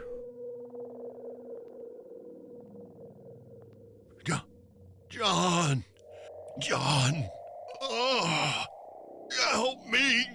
John! I can't! John! We did it! We won! You! What have you done? I made the ultimate sacrifice for the greater good. Yolani is obliterated. As is everybody They're all else. dead. You sanctimonious idiot! You massacred those kids for your ambitions! They're all gone! Not all. You and I, we've survived. You can still stand with me for a future we both deserve. You're gonna look super gross the way those injuries don't look good. Seal those wicked, deceitful eyes for good, Coops.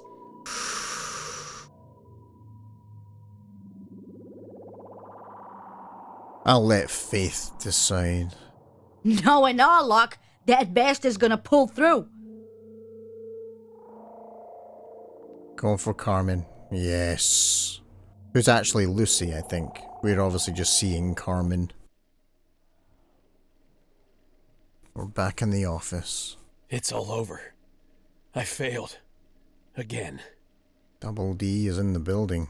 Your performance was unsatisfactory. Damn. She was eerily calm as she smoked her cigarette, watching me through half-lidded eyes as Kriv purred contentedly in her lap. Are you kidding me? The head is missing. I can't help that. Somebody decided to shoot it off. No shit, Sherlock. Brilliant observation. Yeah, she must be a PI as well, eh, guys? But there's still a glimmer of hope. Oh, really? Hope for what exactly? I saw a juggernaut rip it off her body. She's gone.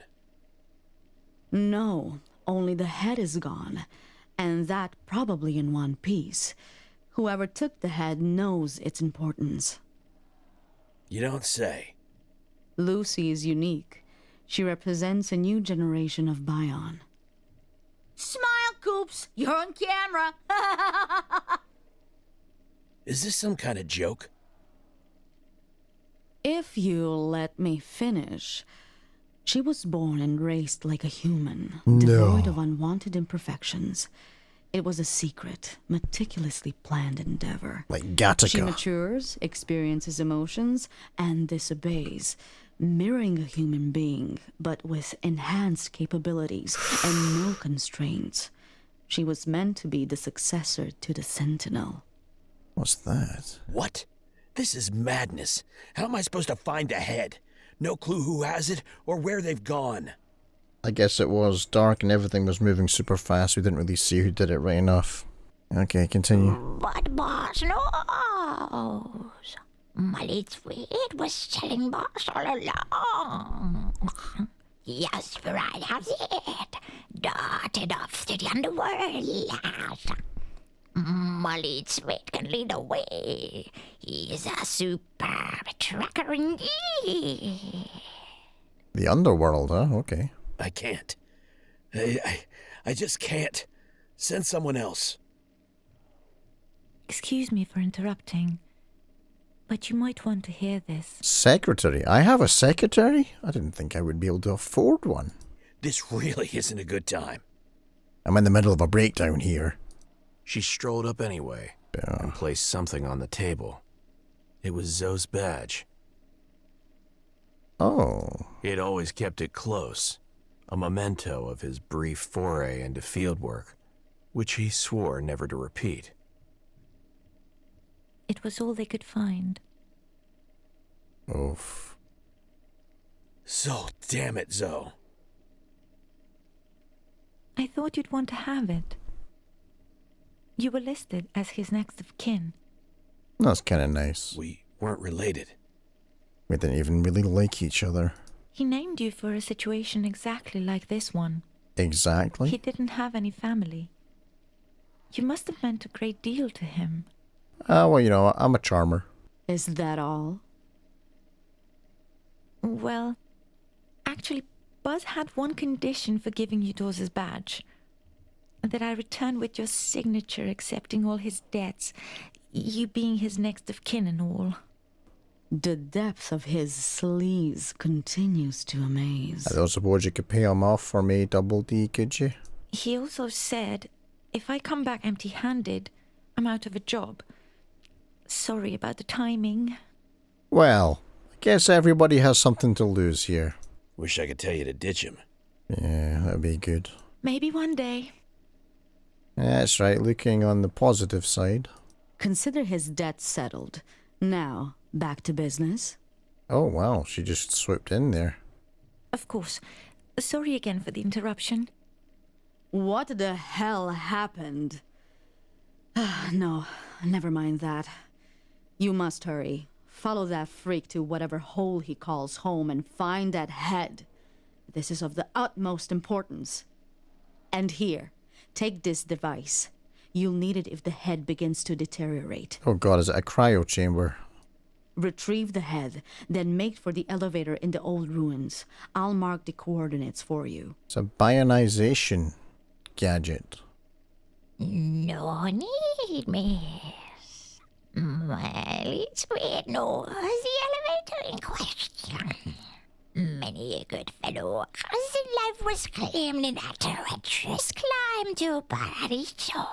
Some part of the vessel. For once, she was at a loss for words, her gaze lingering on Molly Savette as she tried to process his peculiar insight. It was worth a smirk. Right. Once you get there, use Lucy's biometrics to activate the elevator. That should secure a ascent to the clouds. I will be waiting for you there. We're going to go where the rich people go. Good luck, Detective. We're going to need it. Nice. We can do this, boss. Kriv licked his paw, clearly expecting good news. Some closure after the storm that had sucked his son into its eye. Well... I'm not going to sugarcoat it, Kriv. You're a tough man. You can take it. His ears flattened against his head, irises narrowing into slits as his feline eyes locked with mine. His head tilted slowly up at me. Like Puss in Boots in the first Shrek movie. What are you saying, Kurat's detective? My boy's dead? Just the wrong accent, that's all. Yes, Preacher killed him in cold blood to start the revolution. Šta? That Kurat's preacher killed my boy? My pak? And you was there, Detective Kurac moj. Jebem li ti sve, zaklaću te kad te dovatim. Oh, Jesus. Can somebody nudge him, please? I think he's kind of skipped a few tracks. His fur bristled, eyes ablaze with a heartbreaking feral fury. I gave him a hard shove, sending him tumbling to the floor. I'll tear you apart myself. No one does this to my family. Jebem li vam sve po spisku da vam jebem. This is not over. What a day. It has been quite. What do you want now? A raise? Yes. Sweat? Well, Sven didn't want to interrupt, but now that we're alone... Watch this. He'll take off his hat, he'll take a gun out, and he'll actually speak properly and say, "Give me all your money." Tell me already. Well, boss, Molly's been feeling quite peckish. Ah, he's just hungry. It blows me to seek out some sustenance. Fine. Just make it quick, all right? We've got places to be. Mega understood, boss. Well, it's with promises haste. Alright, let's look at Lucy's body. I knew there was still hope, yet my stomach churned when I thought of what that poor kid had endured. Let's get a drink. Let's get up. We just had another meeting with Double D. She is looking as good as ever. Oh yeah, they need to find Mila. Well, I think I know where Mila is.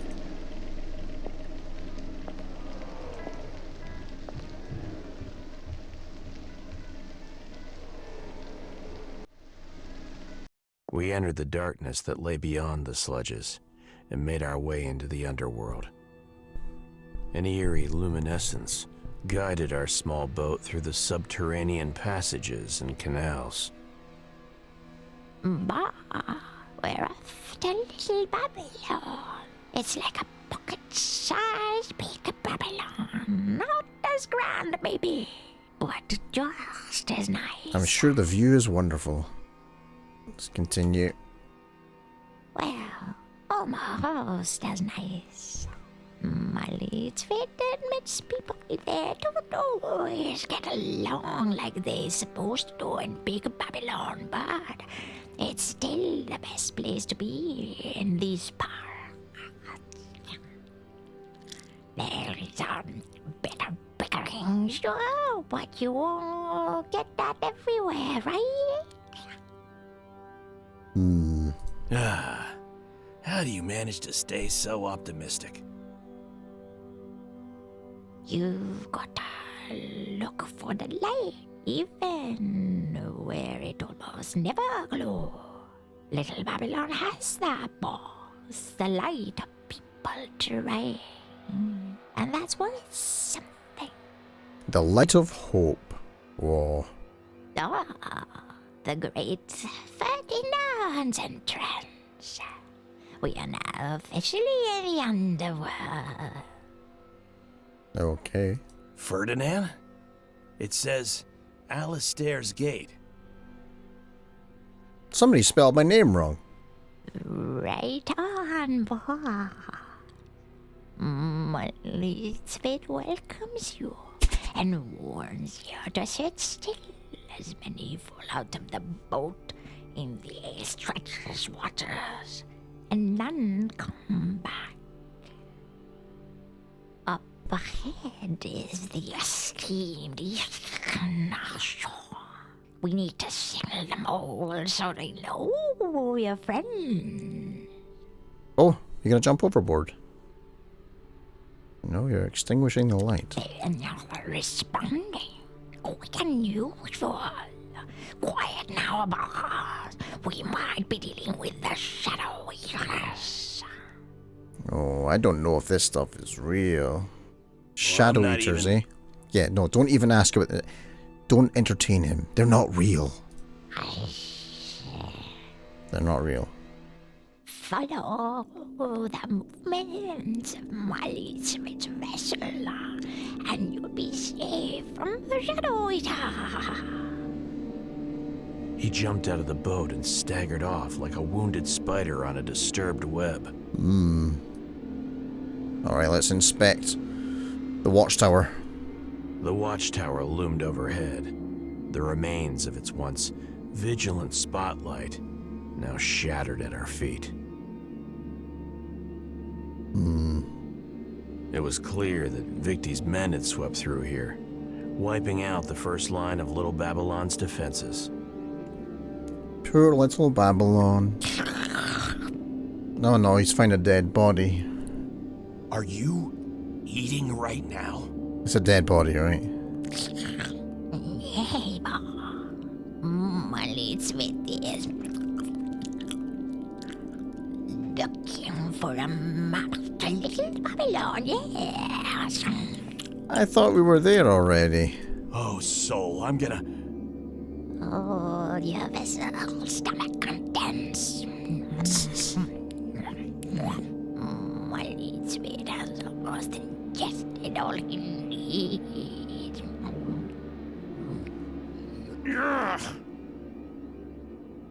We might vomit, guys.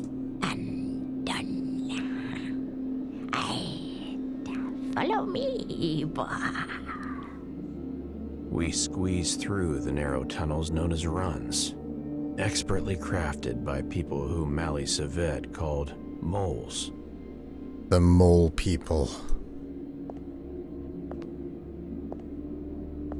These passages were continuously shifting and equipped with traps to safeguard the secret entrance to Little Babylon against any unwelcome visitors or beasts. Like us.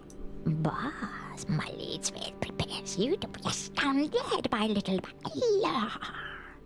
A grand bazaar awaits us full of life and color. Shops brimming with spices from every corner of the underworld. He says small, but the vessel got tired of talking.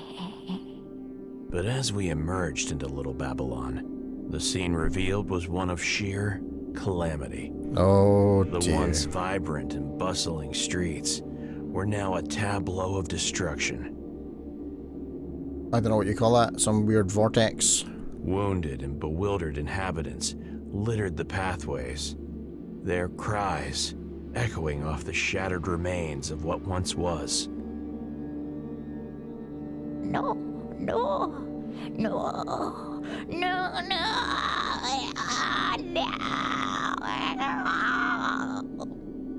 Hold it right there! Not a step more! I hear two voices. I see one name. Somehow, the voice emanating from the deep shadows was even more unsettling than Mally Savet's.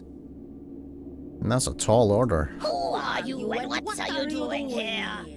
Answer quickly! My leadsman is local. What happened here? Prove it! The safe word! Oh, I'm gonna get some insider information. Oh, here. King Alistair. King me. Spell my name right, though, eh? All right, stand down.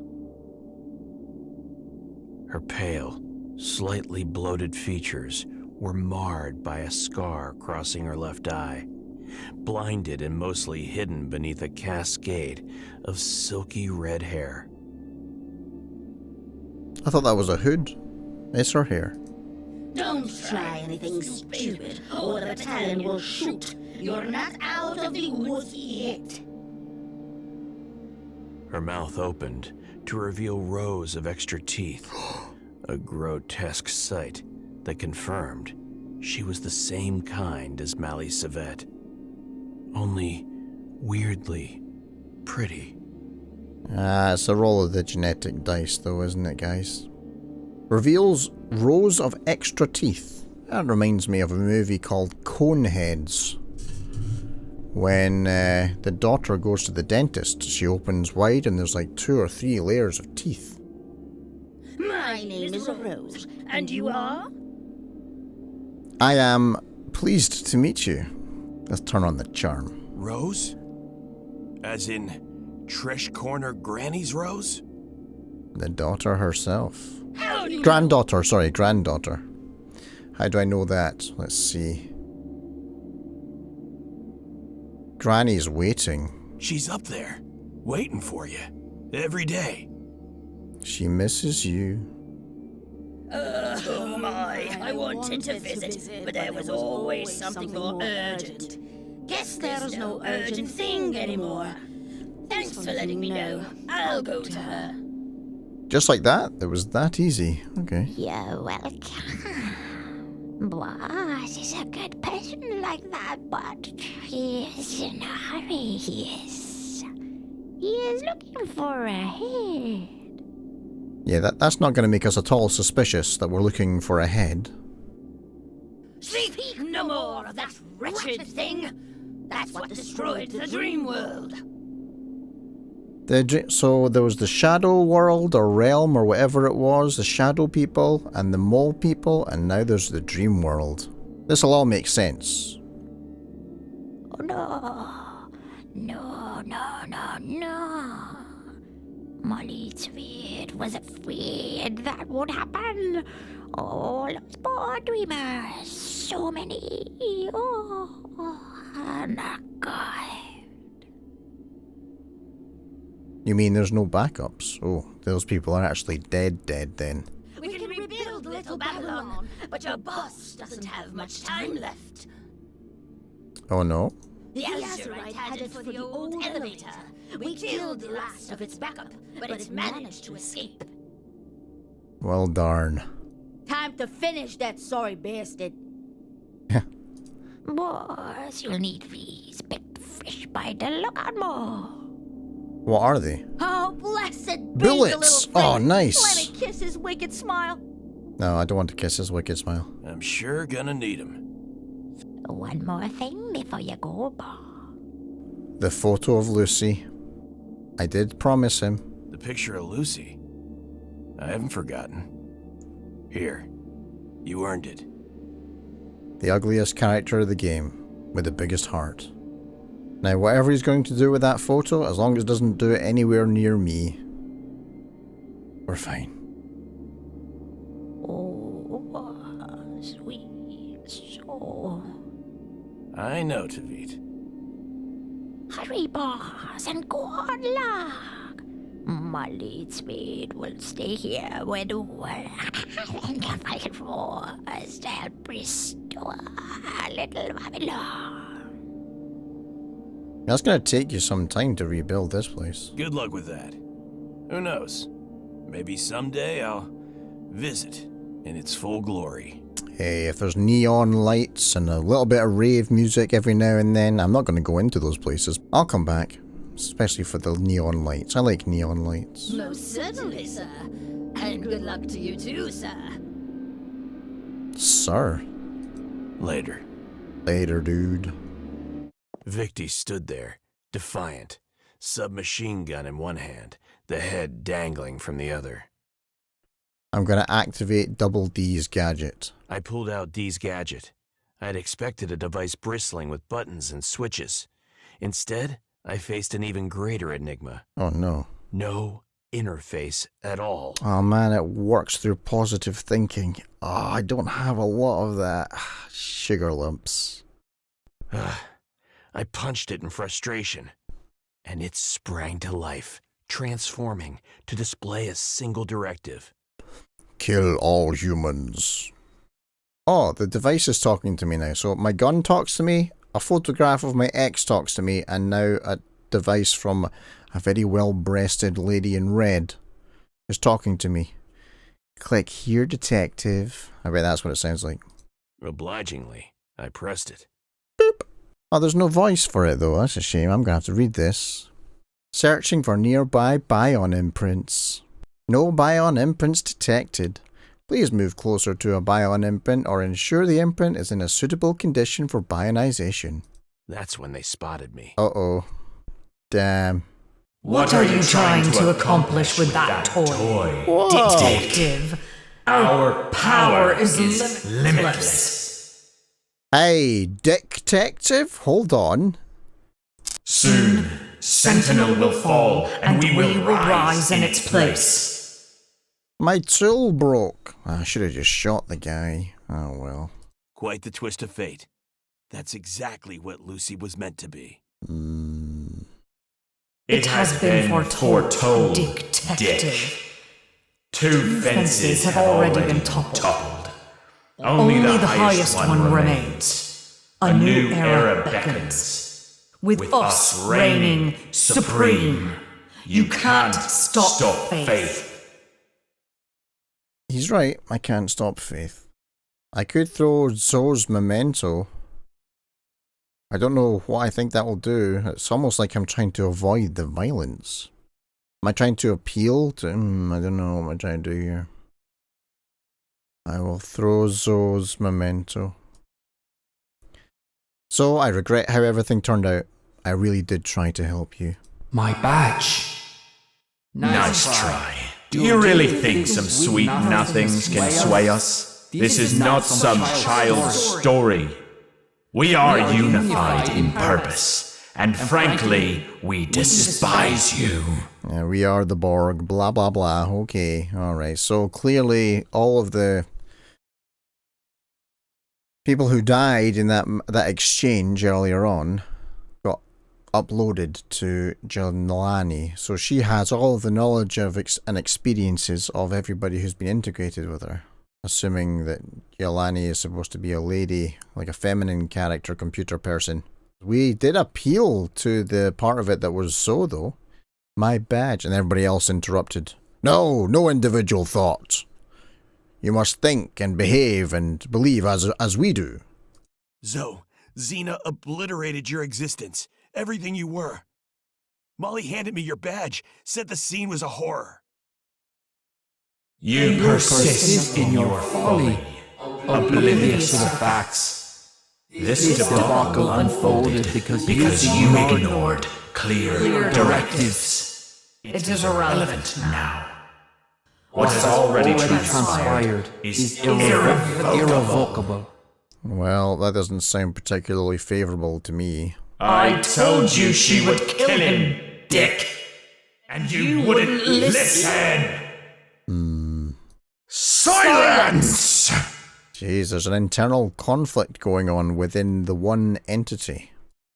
They weren't quite as unified as they'd thought. I was onto something. If I could reach Lucy, she could do it. Zoe, listen to me. You need to reach her somehow. She's the only one who can stop this. My persuasion failed. Oh. Some people just... Oh, there's a kind of a some people just... Midlands sort of accent in England there. Some people just... Don't know when to quit. Well, call me persistent. Well, that was a terrible shot. Now you're dead meat, Dick. John. Wow, Coops, this is awesome. My perceptions failed. Apparently I'm not doing very well with the shooty. Have you been counting your bullets, Dick? I think we fired 3 so far. I can't remember how many we got given, though. Ha! Who bothers to count? Me? Because you're down to your last one.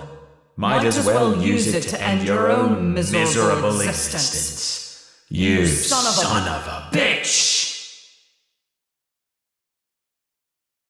They're dead wrong, Coops. Oh, really? We're completely out. Oh, balls. They can't count either, though. That's kind of funny. Guess I lied.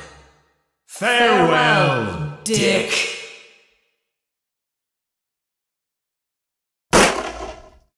Oh! I got shot off there. Then, a voice, soft and ethereal as a distant memory, roused me from my slumber. Yeah, that was roused, guys. Not aroused. Mr. Cooper? Is that you? Lucy? Who's there? Where am I? What's going on? Yeah, because I shot the gun and somehow I've blacked out. It's me, Lucy. And well, you died. We absorbed you. That's what Yolani commanded. I'm one of those plebby humans that doesn't have augments or NINs or anything, right? You what? Yeah, I would be shocked too. Imagine getting uploaded to a system, becoming immortal, without being asked if that's what you actually wanted first. We've digitalized you. Oh, shit. Integrated you into our collective. I shielded you, hid you away. I wanted to be the first to reach out to hear your story from you. I guess I'm flattered. I miss my body, though. This isn't right. You shouldn't have. Why didn't you just let me go? Let me slip away into the abyss. It wasn't my call, but I can help you now. We have some time, you know. You're tough to crack, but I like the way you told the story to me. It was a typical Forsaken night. So delightfully noir. You know, there's a couple of times in this game so far where, you know, they've written it so that the game has its own self-awareness. You know, that breaking the fourth wall stuff. That's kind of nice. How do you know? I know everything you know. Oh, crap. That's Yolani's way. And this paler body has been managing so far. The twins are fighting it. They're strong, but I'm stronger. Can you take over completely? You doubt me? Oh. I burst those gearheads like soap bubbles. These two aren't much tougher. She's like Bayonetta, but not Bayonetta. Just don't pop our head, okay? Yeah. Got it. And done. I filtered out the NIN noise so it won't overwhelm you. Interesting. You won't have open access to our memories either. But if you're curious, I can guide you through it. Well, we appear to be in the body of Victi. This is too surreal. Yeah, like this isn't my body. I'm handling most of the body's controls, but I've left you the basic motor functions. Sweet. Feel free to move around. I have some things to sort in here. Hold on. Now I have questions. I know. You're wondering why I did all of this, right? I'm curious. Chat wants to know too. Damn. This is creepy. Yeah, that's exactly what I was thinking. Get out of my head. I'll show you. Wow. You two really seem and feel happy. That's right. We just fell in love. He was so pure and innocent, even though he liked to wear a bad boy hat. Oh, this is, Puck that she's talking about, right? Yeah. You should have seen him freaking out. He was... Immeasurable sadness. Wow, kid. Easy on the emotions. Oh, so we can feel everything she feels too. It's all my fault. If I hadn't come down the... Hey, take it easy on yourself. You're just a kid. You should be wild and free. That has its consequences, and you learn to live with them. Yeah, live. Look at us. Do we look alive to you? That was rhetorical. I know you think that because I was born a Bion, I'm not really alive. More alive than most natural-born people, if you ask me. Yeah, most of them are half dead. Oh, she's raging now. Oof. I don't want to go home. I don't want to become the bloody sentinel. I would just scorch the whole planet. Hey, at least she's self-aware enough to realize that she's not the right person for the job. Some people would just go, I get to be the sentinel. Oh, cool. And then you know it's over. Hey, girl. That is not you talking. Now, I know the arcology doesn't do the whole family thing, but isn't there someone else you want to go back to? Ah, I see. Indifference. Cold. You're getting the hang of it, Pops. Nice. Did she just call me Pops? You ever meet your real parents? I remember my mother, vaguely. I'd show her to you, but I'm afraid something is corrupted here. Our memories overlap somehow. And I never saw my father. He was probably a drunk like me, huh? Oh, that would be quite funny if it was him. Yeah, probably.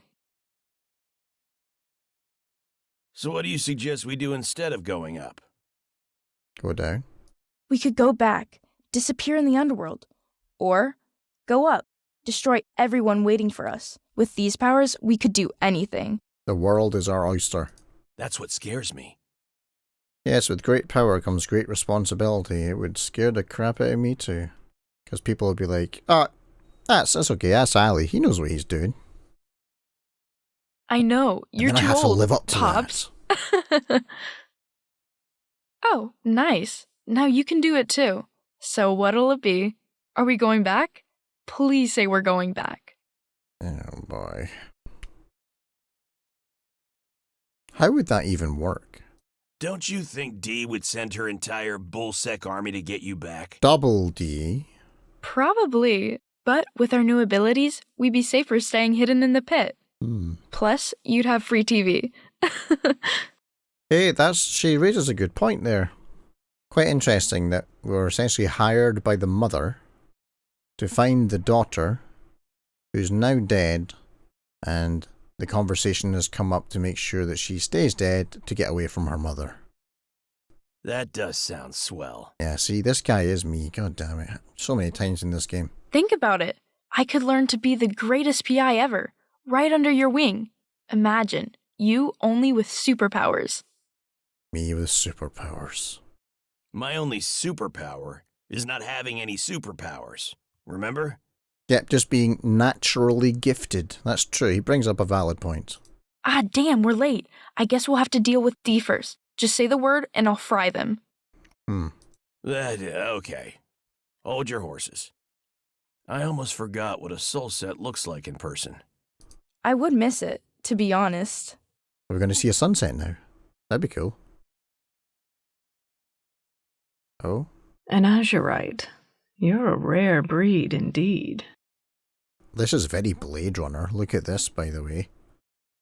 Anybody who's seen Blade Runner, you know the scene I'm talking about. Do you like our owl? Looks expensive. You brought the head. Proactive. What's your angle? Ransom? Exile? Wealth? I'll trust the kid. You got this, kid.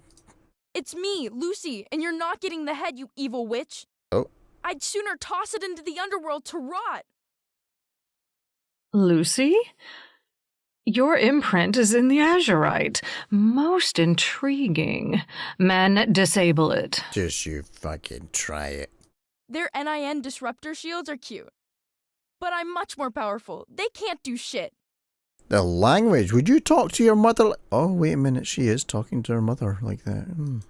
Honey, don't be selfish. Carmen? We talked about this. It's for a higher purpose. No. Carmen? Lucy, hold on. That's a twist. She's working with the evil woman. Damn it, we're gonna have to have some words when we get home. You're alive. But I held your cold body in my arms. But why did you let me suffer all these years? Why didn't you come back to me? She's gonna call me a loser. John! Oh, that was enthusiasm there. She was excited. This could be the breakthrough we needed. Why did you let me suffer all these years? You never even tried to reach out. I'm truly sorry, John, but things changed. I thought you would move on. Oh, we kinda did. Had a really good relationship with the bottle. Can we save this for later? Amazing. Lucy and the detective merged in an Azurite body. It's exactly what we've been working towards. Glad to have been of assistance. She's right. I'm gonna need more than that. And you'll have it. Lucy knows everything. She can fill you in. It'll be easier that way. Everything? She's like 12. They want me to take over Terra? Hold on, I'm transferring more data. This might sting a bit. Oh, brace yourself, guys. HBT knowledge added. What is this? I didn't know you... Of course you didn't. It's classified information. It's only the most probable projected outcome. Nothing is guaranteed. We could do this. And she seems quite enthusiastic, so, I mean, Lucy does. I think we need to do this. It seems we don't have a choice. This is our path. I'm proud of you, John. Oh, that means the world to me coming from you. It won't be an easy task. You have much training ahead. Oh, damn.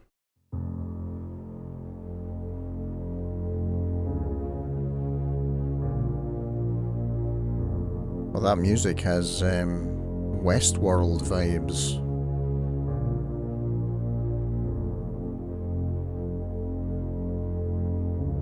Interesting end.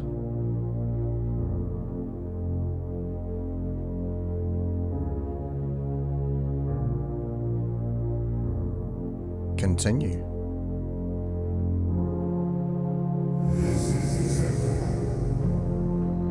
This is acceptable. I'm Sentinel? Was I lied to? Oh